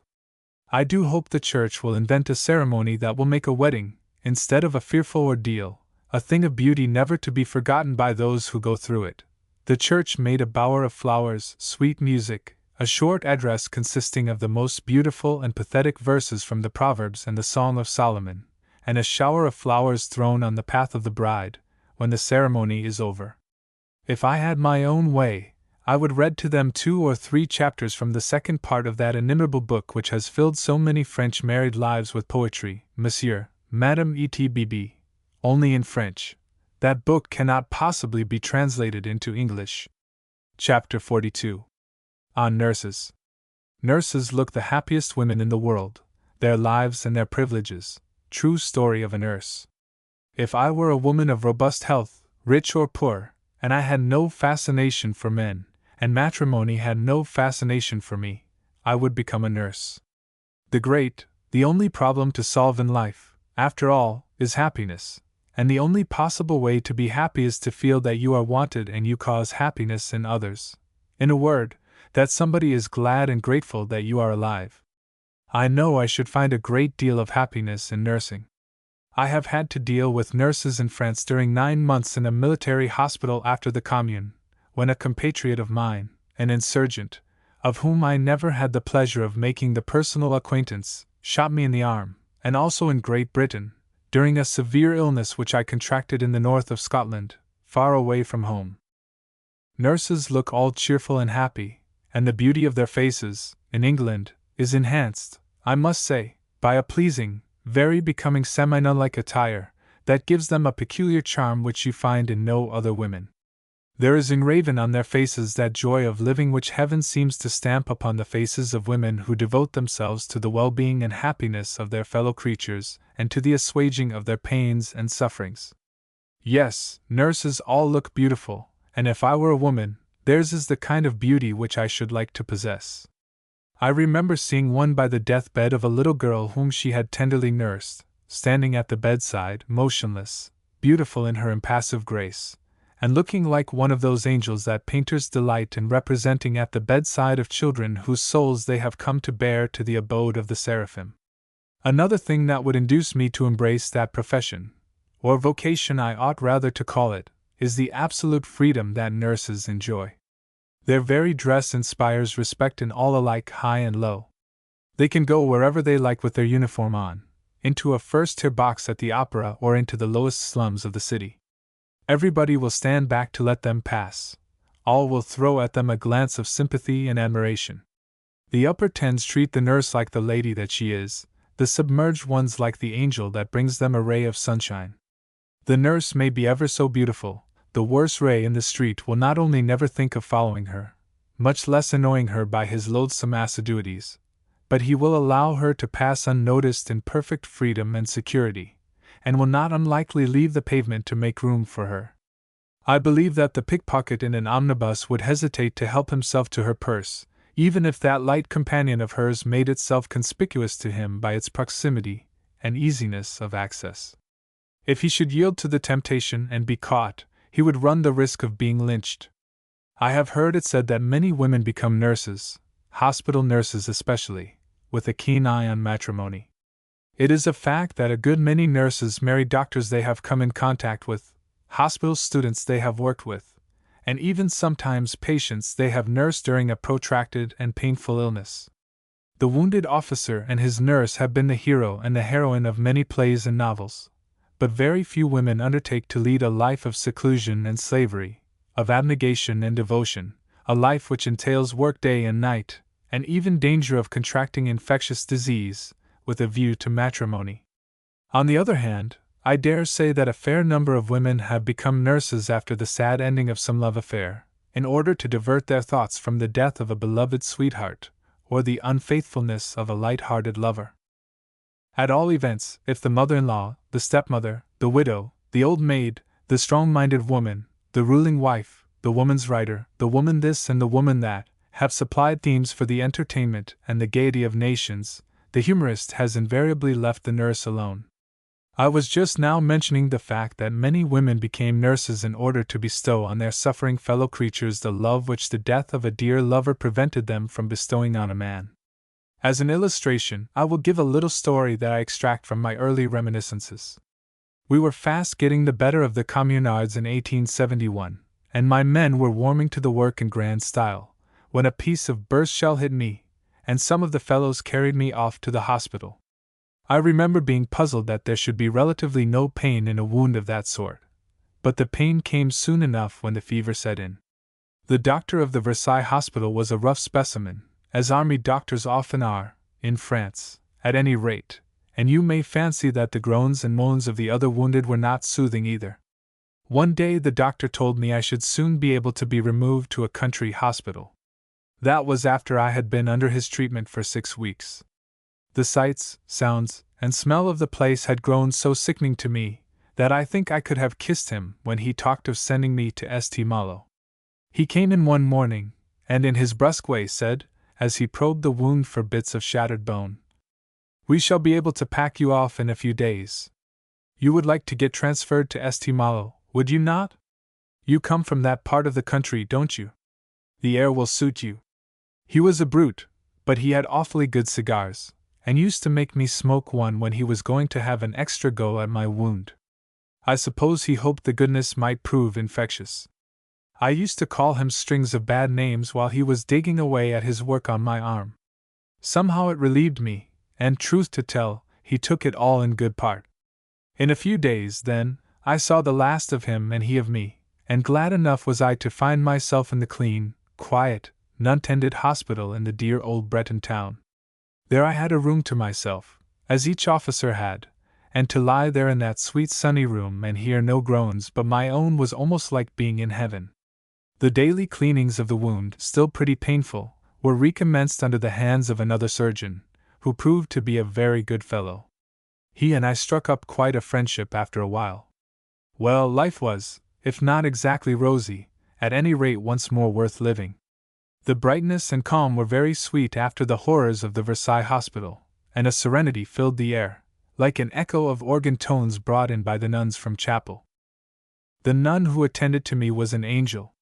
I was there in St. Malo 3 months. Before 1 month had passed I had grown to love her, as I should have loved my sister if she had lived. I loved the sound of her voice and the touch of her deft, gentle hands. I would have gone through the surgeon's probings without a groan if she might have rebandaged the arm afterwards. But Dr. Naudot always did that himself. Sister Gabrielle, that was what they called her, would come directly he had done with me, and would try the bandages to make sure they were not hurting, arrange the pillows afresh, and smooth out the wrinkles in the counterpane and my brow at the same time, sympathizing with me all the while in the sweetest fashion possible.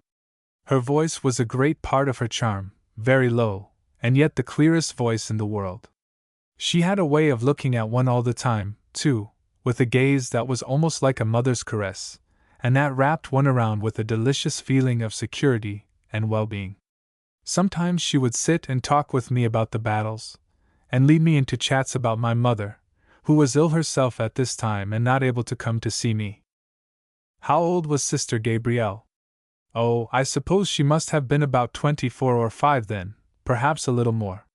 She had the Norman blue eyes and a fair complexion, which the white wrappings about her face seemed to heighten and irradiate. Is it the white lawn, Or is it a beauty that the self-denying life lends to them which makes the faces of so many of those women look so lovely? I called Sister Gabrielle an angel just now, but you must not fancy there was any cold saintliness about her. In fact, it was her very ready sympathy with all my accounts of my young life in the outer world that drew out my heart towards her. It was her very womanliness that soon set me wondering who she could have been, and what had led her to shut herself away from the world. There was little to do, lying there in bed week after week, and hundreds of times, as I looked at that sweet woman moving about the room, I pictured her without the coif, and said to myself that if she were not then a beloved wife, with a husband's protecting arm around her, and children climbing about her knees, it was not because the love that should have led to this had been wanting, but certainly because some marring chance had prevented the realization of such happiness. It amused me to make a pretty history to myself, with Sister Gabrielle for the heroine. A woman with a voice like hers and such a smile was bound to have loved deeply, and to have inspired deep love. Sometimes, when she was not speaking, her eyes had a sad, faraway look. I can only compare it to the look that an emigrant who was toiling along a hot, dusty highroad to embark for a new country might turn and give to the dear spot that he had said a long goodbye to. But that look never lasted more than a minute in Sister Gabrielle's face. It was as if the traveler settled his burden afresh on his shoulders, and with fresh, vigorous resolution, stepped on into the long expanse of road that went stretching away to the horizon. One day, I could not help it, I broke into one of those little reveries of hers. "My sister," I said, "sweet and beautiful as you are, how is it that you never married?" With lifted finger, as one speaks to a too daring child, she said only SSSHH. Then, with the movement of the emigrant readjusting his knapsack, she added, "Allons. 10:30. Dr. Naydod will be here before we are ready for him." From that day Sister Gabrielle avoided sitting by my bedside. She watched over me just as tenderly as before, but our talks were shorter, and I never ventured to repeat my question, as you may imagine.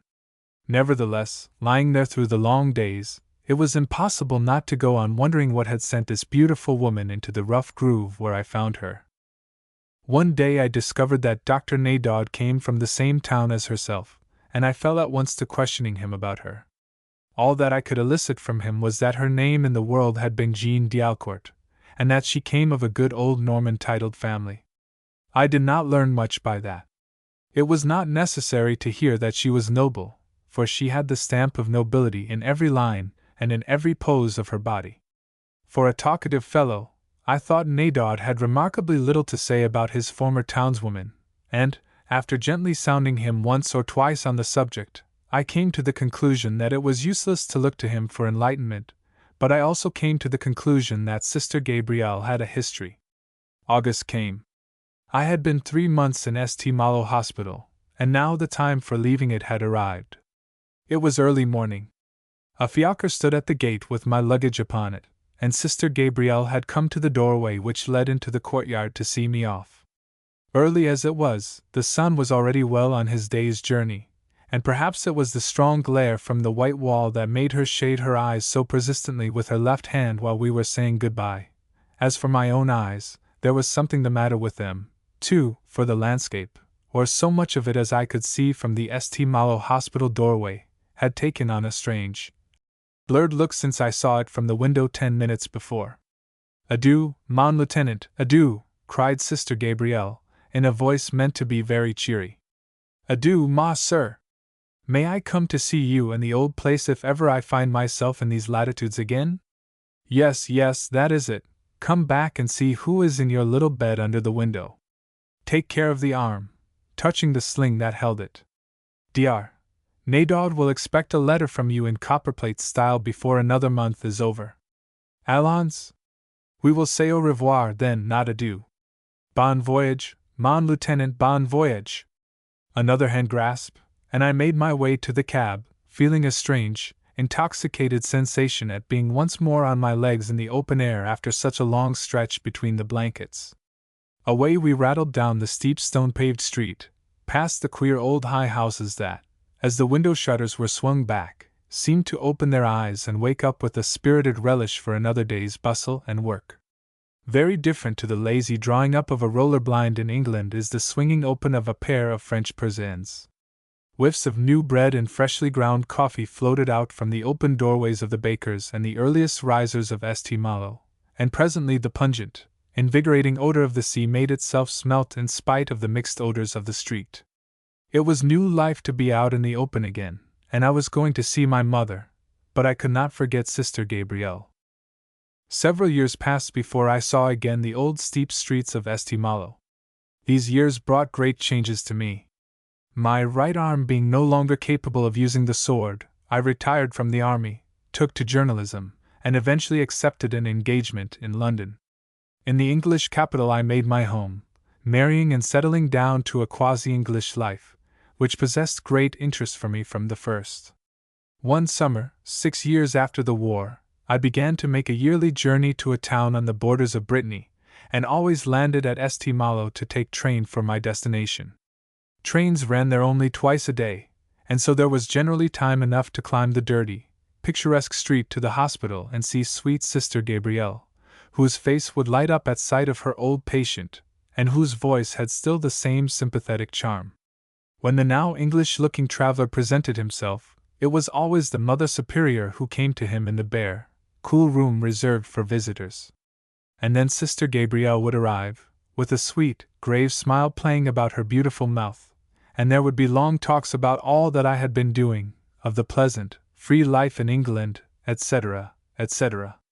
One hot August morning, just 7 years after I had left the hospital with my arm in a sling, I pulled at the big clanging bell and asked to see Sister Gabrielle. I was ushered into the shady waiting room, and stood drinking in the perfume of the roses that clambered about the open window. Presently the mother's steps approached, but when she saw me she had no longer in her voice the cheery notes with which she used to greet me, nor did she offer to send Sister Gabrielle to me. In a few sad words she told me my sweet nurse was dead, that she had died as she had lived, beloved by all who were privileged to be near her. There was no positive disease, the doctor had said, but some shock or grief of years before must have undermined her health, and the life of self-sacrifice she led had not been calculated to lengthen the frail strand of her life. Gently and without struggle it had snapped, and she had drooped and died with the early violets. Touched and saddened, I turned down the steep street to the lower town. More than ever I wondered what had been the history of the brave, beautiful woman who had nursed me 7 years before. Turning the corner of the place Chateaubriand, I ran against a man. "Pardon, monsieur! Pardon, monsieur!" The exclamations were simultaneous. Looking up, we two men recognized each other. "Ah, my dear doctor," I exclaimed. "Sapristi, my dear lieutenant! What are you doing in St. Malo?" Having properly accounted for my presence in the old Breton town, and made known to Dr. Naudot how glad I was to see him again, we two went off together to lunch at the Hôtel de Bretagne, where I had left my luggage. Having refreshed ourselves with a light French déjeuner, the doctor and his former patient strolled out of the long dining room into the central courtyard of the hotel, which the sun had not yet made too warm, and there, installing ourselves at a little round table, we smoked and sipped our coffee. "I will tell you all I know," said the doctor, in reply to a question from me. "It seemed almost a breach of confidence to tell you Sister Gabrielle's story while she lived, for I knew that she had come away out of the world on purpose to work unknown and to bury all that remained of Jean d'Alcourt. When she first came, she seemed not at all pleased to see me, no doubt because my presence reminded her of Cannes and of the scenes that she had turned her back upon forever. Well," continued Dr. Naudot, "the d'Alcourts had lived for generations in a fine old house on the Boulevard de l'Est, and it was there that Jean was born. Next door lived my sister and her husband, M. Le Conte, the chief notary of the town, and a man well considered by all classes of his townsmen. It is the old story of affections knotted together in the skipping rope, and proving to be as unending as the circle of the hoop. My sister had a girl and a boy. The 3 children played together, walked out with their nurses together, and were hardly ever separated until the time came for Raoul to go to Paris to school. The boy was 14 when they parted, Jean was only 11, but the 2 children's love had so grown with their growth, that, before the day of parting came, they had made a solemn little compact never to forget each other. 8 years passed, during which Jean and Raoul saw little of each other. The first time the boy came home, he seemed to Jean no longer a boy, and the shyness which sprang up between them then deepened with each succeeding year. The boy was allowed to choose his profession, and he chose that of surgery. News reached Jean from time to time through his sister of the promising young student, who, it was said, bid fair to win for himself a great name some day. At the age of 25, Raoul left Paris. His parents, who were growing old, wished their son near them, and steps were taken to establish him in a practice in Cannes. Time passed on, and Raoul had been 6 months in partnership with old Dr. Grevin, whom he was eventually to succeed, when Madame d'Alcourt fell ill of inflammation of the lungs, and so it happened that the two young people often met beside the sickbed, for the elder partner was not always able to attend the patient, and his young aide was called upon to take his place. By the time that Madame d'Alcourt was well again, both the young people knew that the old love of their childhood had smoldered in their hearts through all the years of separation, and was ready to burst into flame at a touch. But no word was spoken.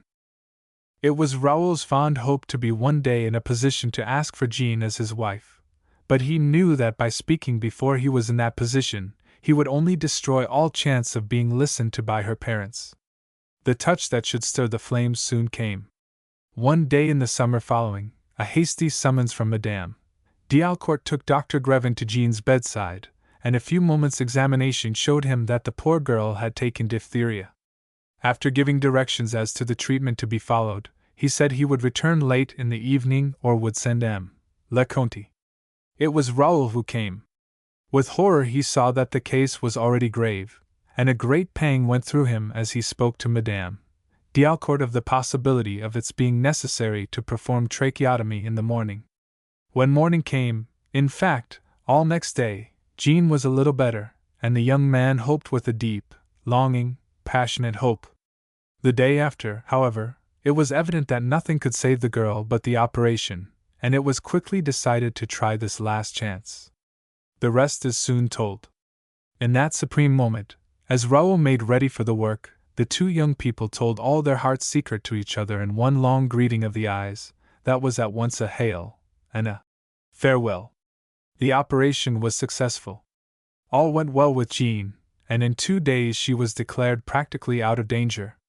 But Raoul, unmindful of everything except Jean's danger, had not been careful for himself, and had received some of the subtle poison from her throat. In the cemetery of Cannes, high up where the sun first strikes, can be seen a gravestone with the inscription: "Si I get Raoul Le Conte, décède le 18 juillet, 1869.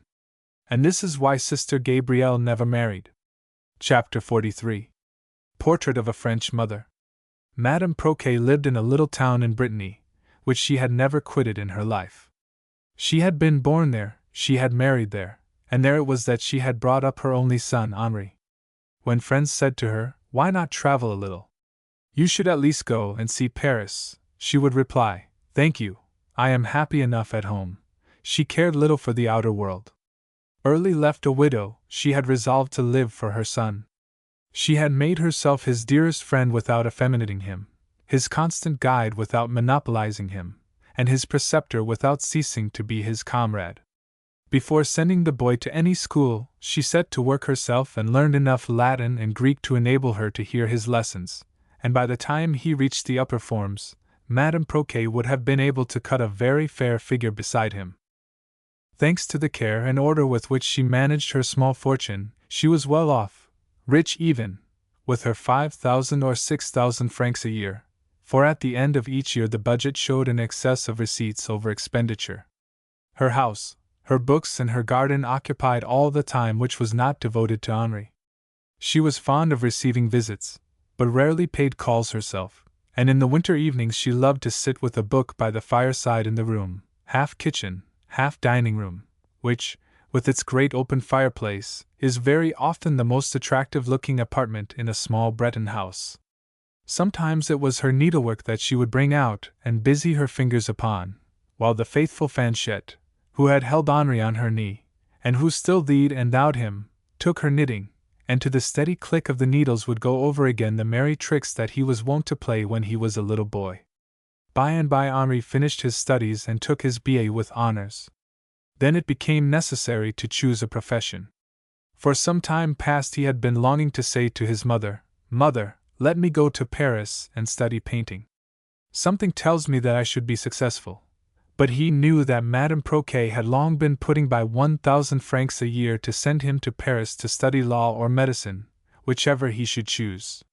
She had made up her mind to make a lawyer or a doctor of him. Is it not the ambition of every French provincial mother? Henri allowed himself to be persuaded, although he felt not the least inclination for the one profession or the other. However, when it came to the point, he chose the law. What he did in Paris during 6 years we may see from the fact that, in the month of May, 1877, he pleaded at the assizes in a case which resulted in 2 years' imprisonment for his client, and that he exhibited at the Salon a portrait which earned for the artist the praise of all critical Paris. A very talented painter had arisen. Madame Proquet learned the news without making a very wry face, swallowed the pill without grimacing, and Fanchette having declared that she had always predicted that Henry's genius would soon manifest itself, she wisely decided under the circumstances to be proud of her boy. But who is going to keep the dear fellow while he is painting in Paris? I cannot, that is certain, said the good mother to herself. But madam, said Fanchette, do you not know that there are rich folks who pay 100 and even as much as 200 francs to have their portrait painted, and that Paris is full of people like that? Madame Proquet remained incredulous and full of anxiety. She certainly was not going to discourage her son, but she could not find it in her to encourage him. She would let events follow their course, while she remained calm at her post of observation. She had every confidence in her son after all. Was he not an advocate, and could he not always return to his profession if painting should fail him? The following year Henri exhibited another portrait, which excited not merely the admiration but the enthusiasm of the critics. People talked of a future Bonnat, and the name of Henri Proquet was on everyone's tongue. The young painter was striding into fame. Orders began to flow in. This news reassured Madame Proquet, and made her mother's heart swell with pride. Did I not tell you so? Repeated Fanchette. But something that dropped like a bomb into the quiet household in the little Breton town was the news that a rich financier of the Faubourg Saint-Honoré had just paid 10,000 francs for his portrait, which Henri had taken hardly a month to paint. But the dear fellow will be making a fortune and losing his head, exclaimed Madame Proquet. Fanchette herself was dumbfounded. It seemed to them that their boy was going to slip from them, that fame and fortune must needs raise an inseparable barrier between the luxurious studio which Henri talked of, and was embellishing day by day, and the humble maternal home which never changed at all. They were both believers in the quiet and unobtruding happiness that hides itself and goes unenvied, and they could neither of them understand how happiness was possible in that feverish Paris, where artists and men of letters are drawn body and soul into the whirl of a great vortex, and the good souls bewailed themselves, foreseeing terrible things and getting into their heads 1,000 ideas, which all had but one conclusion: our Henri is lost to us. How mistaken they were! The years followed one another, and Henri came regularly twice a year to the dear little house where the ivy and jasmine, the clematis and the honeysuckle protected our successful man against intruders, the jealous, the gossips, the bores, and all the jostling crowd that hovers around celebrities, and often makes them its prey. Better than that, he soon did something that should still strengthen his position in the good books of Madame Proquet and Fanchette. He married a girl as good as she was beautiful, an artist's ideal, whom he had the greatest difficulty to get Fanchette to tutor. But my dear, I cannot say thee and thou to that beautiful lady, pleaded poor Fanchette. Nonsense, Fanchette. And why not? She is your daughter as much as I am your boy. And the good Fanchette, with her eyes full of tears of joy, kissed everybody and exclaimed, he has not changed a bit, you see. I told you so, I knew it. Then the young couple came twice a year to Brittany to live and love with more freedom. Soon, instead of two, it was a trio that came, and Fanchette declared that the loveliest baby in the world was the one that she called hers. And she added, no one can accuse me of partiality, for everyone knows how I laugh at the people who think their babies the finest in the world." And the others would reply in chorus, "Certainly not, Fanchette." Madame Proquet was overwhelmed with joy, the proudest and happiest of mothers. She went so far as to say to her neighbors, as well as to herself, "Did I not do well after all to encourage Henri to be an artist?" I say advisedly as well as to herself, for by dint of innocently and honestly deceiving others, one ends by innocently and honestly deceiving one's self. Madame Proquet had no more fear for her son's future. His fame was well established, and he remained to her the same devoted son, perfectly unaffected, his head turned neither by celebrity nor riches. The good lady unhappily reckoned without that very absorbing mistress called art, who was to supplant her a little, if not in Henry's affection, yet in his rule of conduct. The name of Henri Proquet was not celebrated in Paris alone, but in all the capitals of the civilized world. He one day wrote to his mother that he had just received from England a most flattering invitation to go and paint the portrait of the Queen and the principal members of the royal family, and that he had resolved to settle in London with his family for several years, for no doubt, after the royal family, his brush would be in demand by lords and ladies, and he would return from the land of fogs laden with guineas and glory. And, he added, I embraced the opportunity with all the more alacrity, having just lost 100,000 francs in a gold mine in the United States, a loss which makes an ugly hole in my savings. Thank heaven I am young, full of life and energy, and in less than 2 years I shall have forgotten the thing altogether and replaced the money. Madame Proquet was aghast at the news. So, then, she ejaculated, Henri speculates.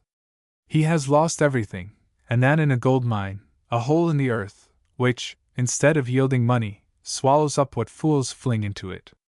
After that, how is it possible to feel any security about him? With all his talent, his genius, he will end in the poorhouse. He talks of expatriating himself now.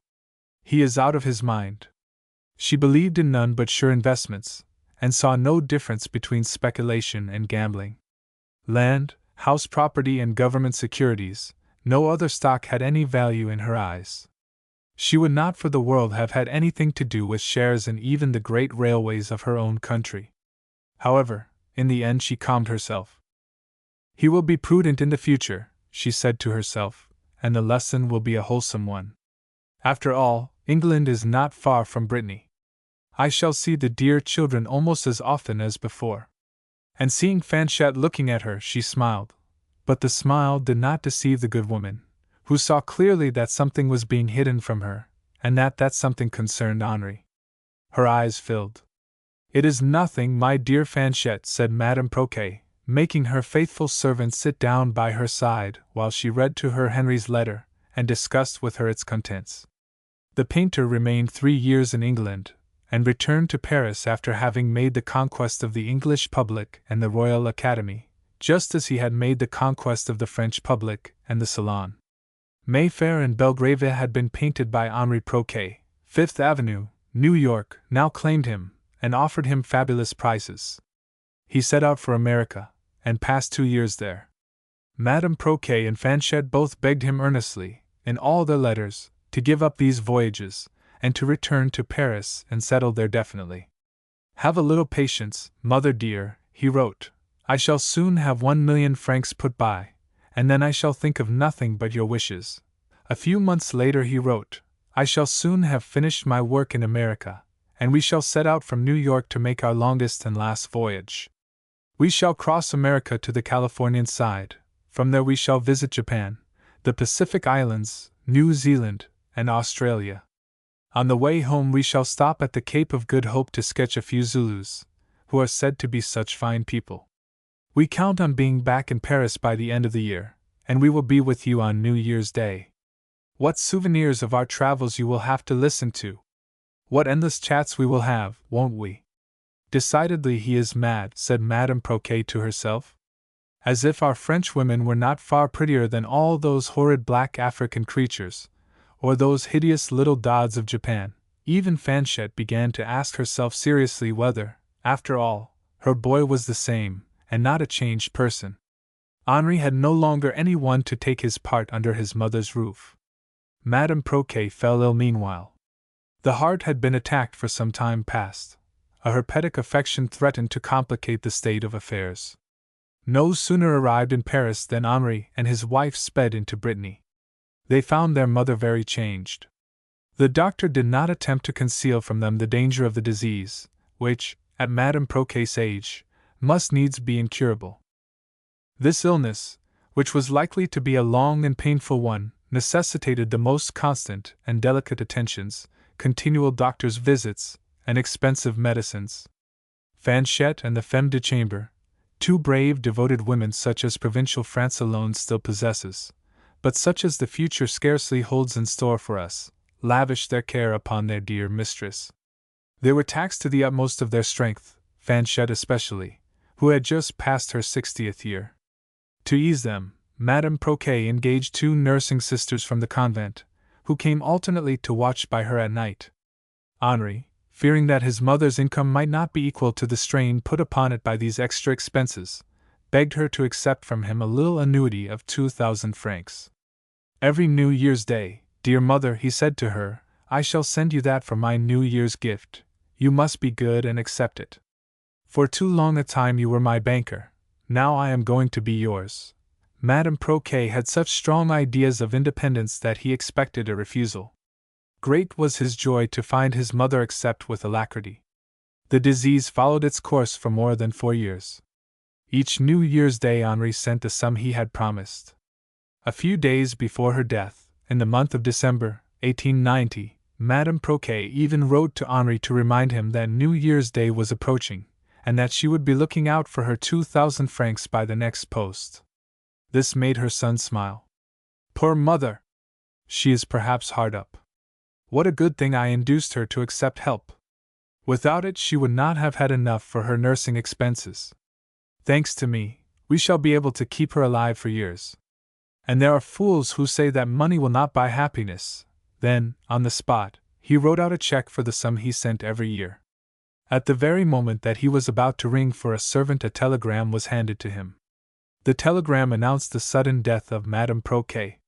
Henri's good mother had passed away peacefully and without pain. She had fallen asleep thinking of her children and had never wakened again. Henri and his family took the first train to Brittany.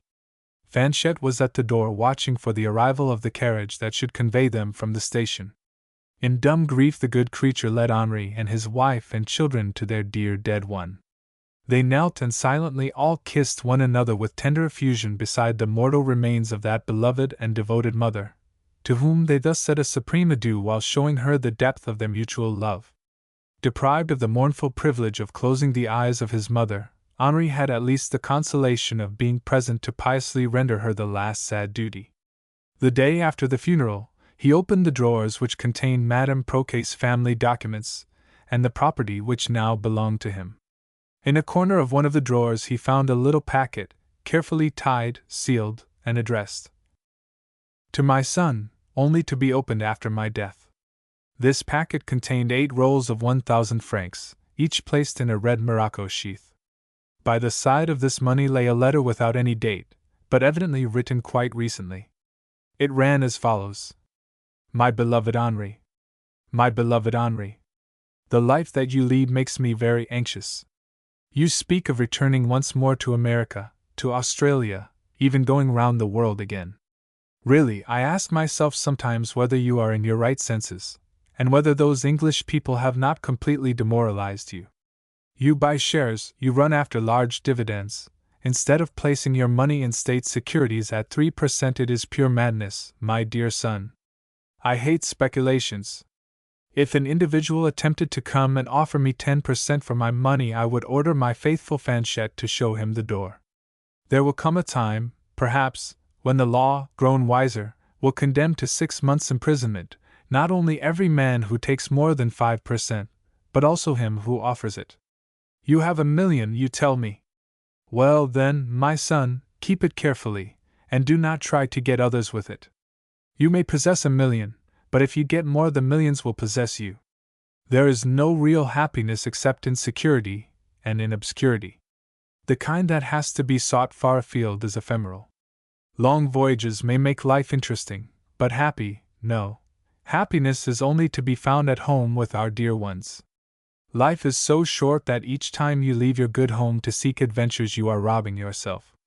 That is Fanchette's opinion too, mind you. Of course, all this does not prevent us from loving you and following you with our thoughts wherever you are, nor from praying the great God to bring you safely to port, but at the same time to rid your head of these ideas of adventure which torment me so.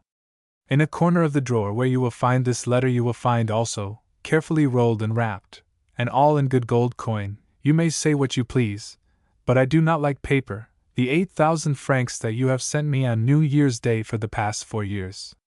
You will find them intact. God be praised. I have not needed to use them. I have taken care of them for you, and, who knows, you may be very glad one day to have them.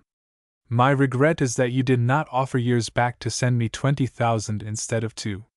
I should have accepted every franc of it, and it would have been as much money saved from that miserable American gold mine or some other speculations, which, believe me, are bound to be just as mad.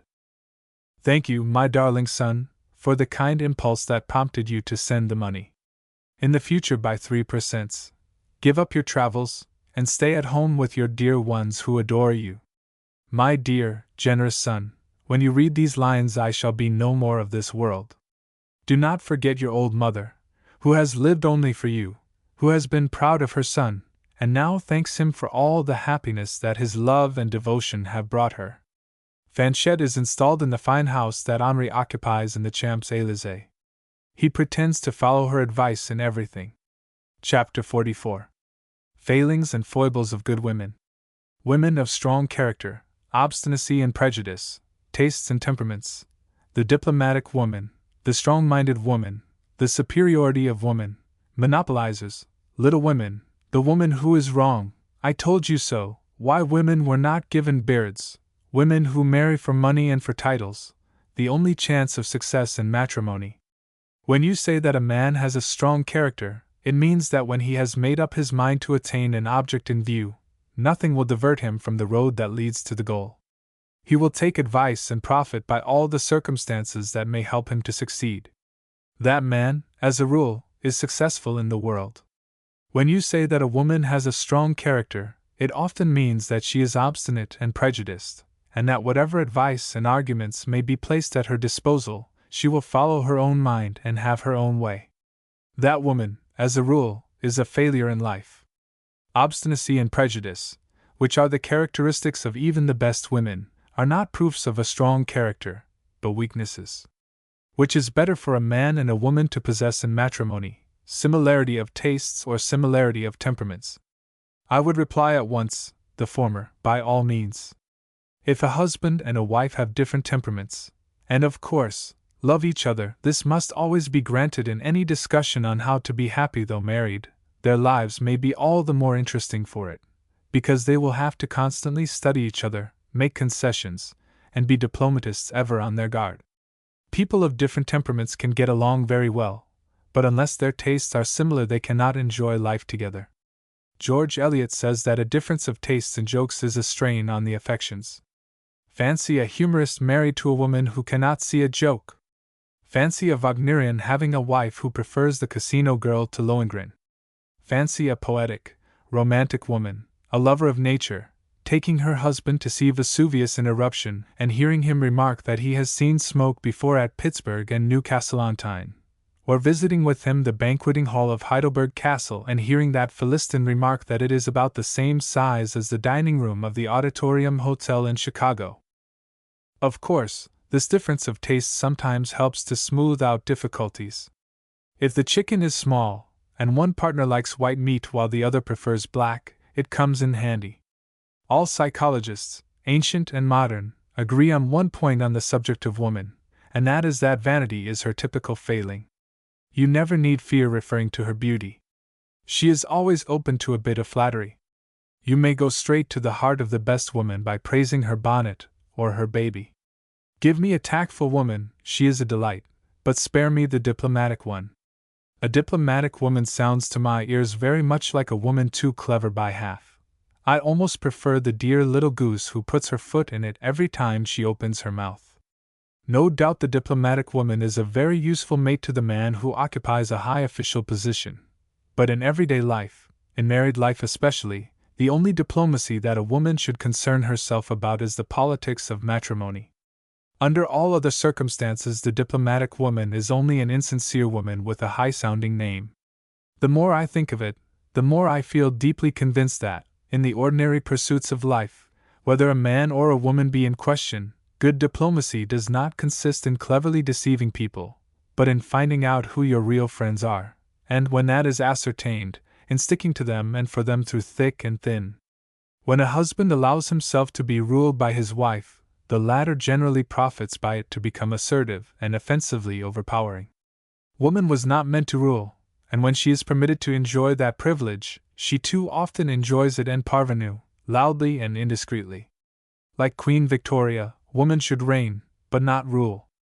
With the tact and common sense which are the salient and most characteristic features of French women, I regret that France is not under a constitutional monarchy, and that the French throne is not occupied by a Frenchwoman. The two most successful reigns recorded in English history are the reigns of Queen Elizabeth and Queen Victoria, which makes me wonder how it is that Salic law is not repealed in all those countries where man alone is allowed either to rule or only reign.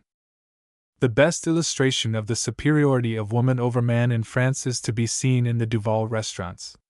It is a woman who, in the twinkling of the eye, multiplies the number of dishes you have eaten by their respective prices and hands you the total always right.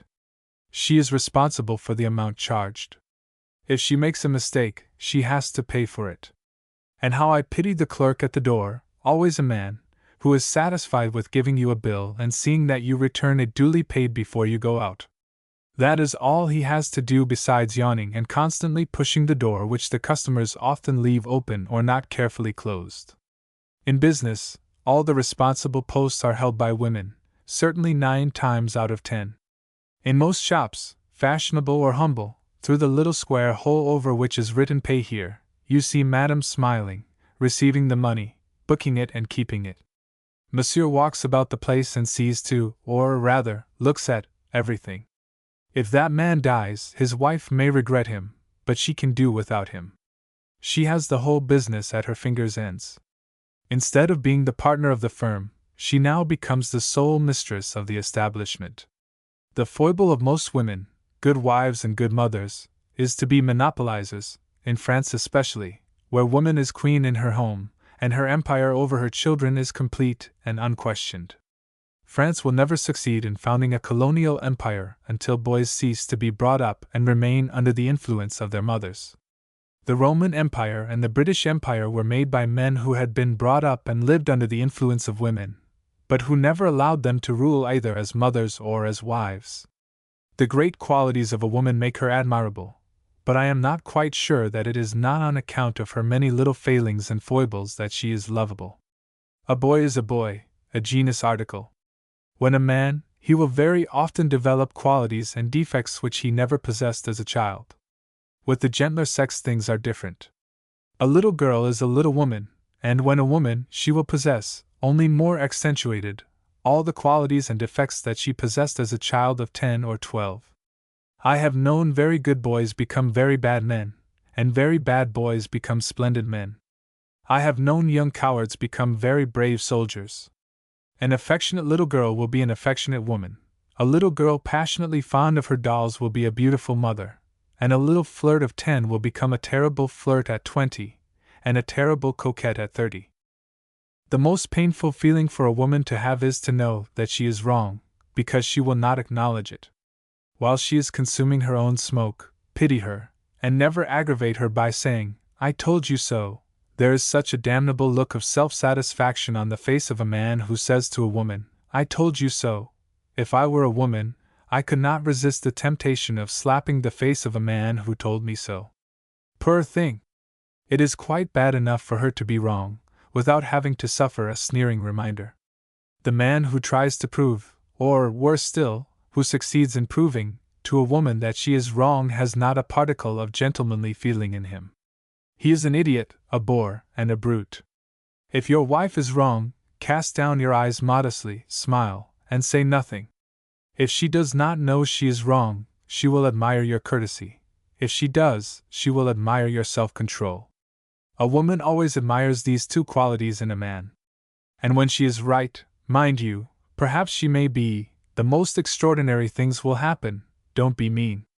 Be sure you allow her the fullest enjoyment of the victory. So, whether your wife be right or wrong, always treat her as if she were right. You will thus pay the lady either her due or a compliment, and you are sure to win. Alexander Dumas said that women were not given beards because they would never have been able to keep still and silent while being shaved. Women's tongues have been the eternal theme for men's sarcasms. Yet, for the gift of the gab, for gossip and scandal, give me a few old men together in the smoke rooms of their clubs. Women are not in it. I see no difference between women who marry for money and women who sell their favors, except one to the advantage of the latter, who may have been prompted by love, temptation, or poverty to commit actions which the former have the impudence to ask the law to sanction and the church to sanctify. A man who marries for money is still much more despicable, because he has not the excuse of many women, who may not have been able to discover any other way of getting a living. A woman cannot love or respect a man who allows himself to be purchased for a title of nobility, and a man cannot love or respect a woman who buys him, and thus degrades him in his own eyes. There is no possible element of happiness in such marriages. If there is something in nobility, it should be nobleness of character in those who belong to it. What has become of the old motto noblesse oblige? The only chance of success in matrimony is that there should not be one single reproach which, in the inevitable moments of friction, may ever be hurled by one at the face of the other. A marriage is called a match. The parties who contract it should be matched, and should therefore choose and accept partners of their own rank. Handsome people should not marry ugly ones. They should be equal, with perhaps a touch of superiority in age, size, fortune, and intellectual attainments to the man's credit, to atone for all his shortcomings. Mésalliances always turn out badly. Little tiffs, sulkings, fits of temper, and even of jealousy, have as many as you like, they will act as shovels of fuel to keep love and interest alive. But reproaches about origin, antecedents, former poverty, early associations, claims to gratitude especially, will only lead to the inevitable and somewhat logical answer, if you married me, I imagine it was because you thought I was as good as you. There is no remedy known for the harm done by such reproaches and claims to gratitude. Chapter 45. Cupidiana. Stray thoughts on women, love and matrimony. Few lovers are sure of each other. If you doubt it, listen to what they say, and you will constantly hear them repeat, "Do you love me? Will you always love me, or how long will you love me?" They will often wake each other in the night to repeat these questions. Men should cease to be jealous when they discover that they have real ground for being jealous. I do not believe that jealousy comes from true love, but justifiable jealousy should cure one of love. Love sanctifies everything. Men and women, who really love each other and are faithful, are virtuous. If you love a woman from the depths of your heart and soul, no words can be found adequate to convey an idea of it. You cannot blame a man or a woman for being in love any more than you can blame them for having the toothache. If the love they feel is a misfortune to them, or the cause of unhappiness to others, pity them all. Friendship is the old age of love. Happy the husband and wife who, when the days of love and passion are gone, find real happiness and blessed rest in friendship. There should be no other law than love to bind a man and a woman together. The day they cease to love each other should be the day on which the contract determines, and they become friends. The intelligent, artistic, refined man is a gourmet in love, the foolish and brutal man is a gourmand. Men in old age often give young ones salutary advice as a consolation for being unable to give them bad example. However ill you may speak or think of women, you will always find a woman able to do it better than you. Why are women far less indulgent than men for the faults of women? If I were a beautiful woman, oh, how I should hate women! The woman who has never succumbed to temptation, often because temptation has never been in her way, is inexorable for the weaknesses of her sex. 9 times out of 10 the ugly woman will at once accept as reliably true any gossip she hears on the subject of a beautiful woman. She draws herself up and thinks, No one could ever say such things of me, and she is right.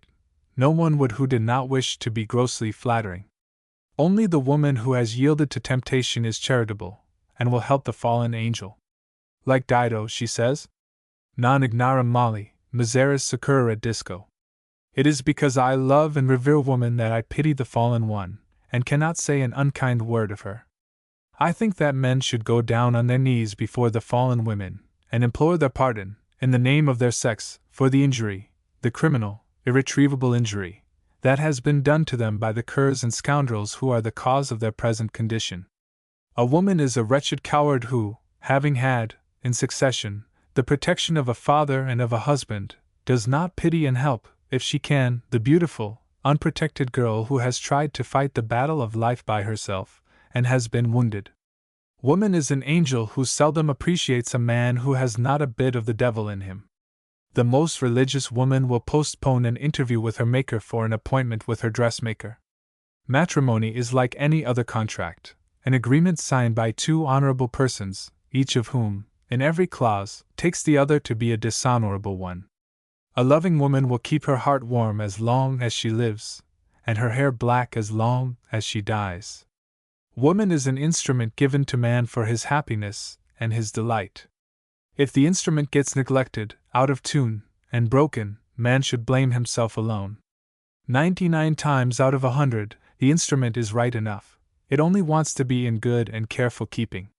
There are only two places in the world where a beautiful woman, fashionably dressed, can walk comfortably without being stared at by the women like a Barnum's freak out for an airing: Paris and New York, and perhaps Bond Street, London, during the season. Everywhere else she has to ride or hide. There is only one spot of the earth where such a woman can go about in all freedom and security without running the risk of being followed and otherwise annoyed by idle men, and that is Fifth Avenue, New York. In matrimony, to retain happiness and make it last to the end, it is not a question for a woman to remain beautiful, it is a question for her to remain interesting. Not the slightest detail should be beneath her notice in order to keep alive the attention of her husband. Love feeds on illusions, lives on trifles. If a man loves his wife, a rose on her head, her hair parted the other way, a newly trimmed bonnet, may revive in him the interest he felt the first time he met her, nay, the emotion he felt the first time he held her in his arms. The very best dishes may become insipid if served with the eternally same sauce.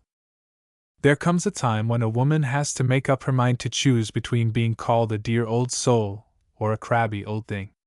I love and admire the woman of 40 who admits that she is 10 years older than her daughter, the woman of 50 who is proud to show me her grandchildren, and does not object to being photographed with them, and the woman of 60 who does not expect me to admire her shoulders at a dinner party. Painting, music, and women are often admired or criticized by plucky people who are not afraid of exhibiting their ignorance. Women are born mothers or sweethearts.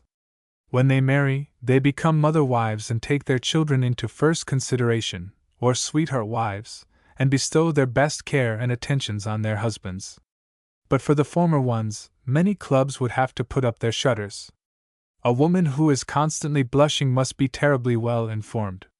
As long as it is man who proposes, matrimony will be promotion for a woman. The woman taken in adultery was formerly burned or stoned to death. Later on she was condemned to 3 months' imprisonment. Nowadays she goes scot-free, and her husband is turned into ridicule. What more does she want? The Victoria Cross or the Legion of Honor? There is no esprit de corps among women. America is the only country where you hear women speak well of their sex. It speaks volumes for them, and it enables American men to be polite, and even gallant, and do the same. Woman is made to love and to be loved. She may live on love and die of it. For a man, love is the occupation of a few moments. For a woman, love is the occupation of a lifetime. If a man hears men speak ill of women, he should, before joining in the chorus, remember his mother. Then he will be sure to take their defense. Women should have 2 great aims in life, trying to be beautiful and succeeding in being pleasant. Whether I think of woman as a grandmother, a mother, a wife, a sweetheart, or even a little girl who, by and by, will bear all these titles in succession, I believe that men ought to spend most of their spare time in strewing with flowers the ground upon which a woman is about to tread. There are men who complain that roses have thorns. They should be grateful to know that thorns have roses. The roses of life are the women. The End. Billing and Sons, Limited, Printers, Guildford,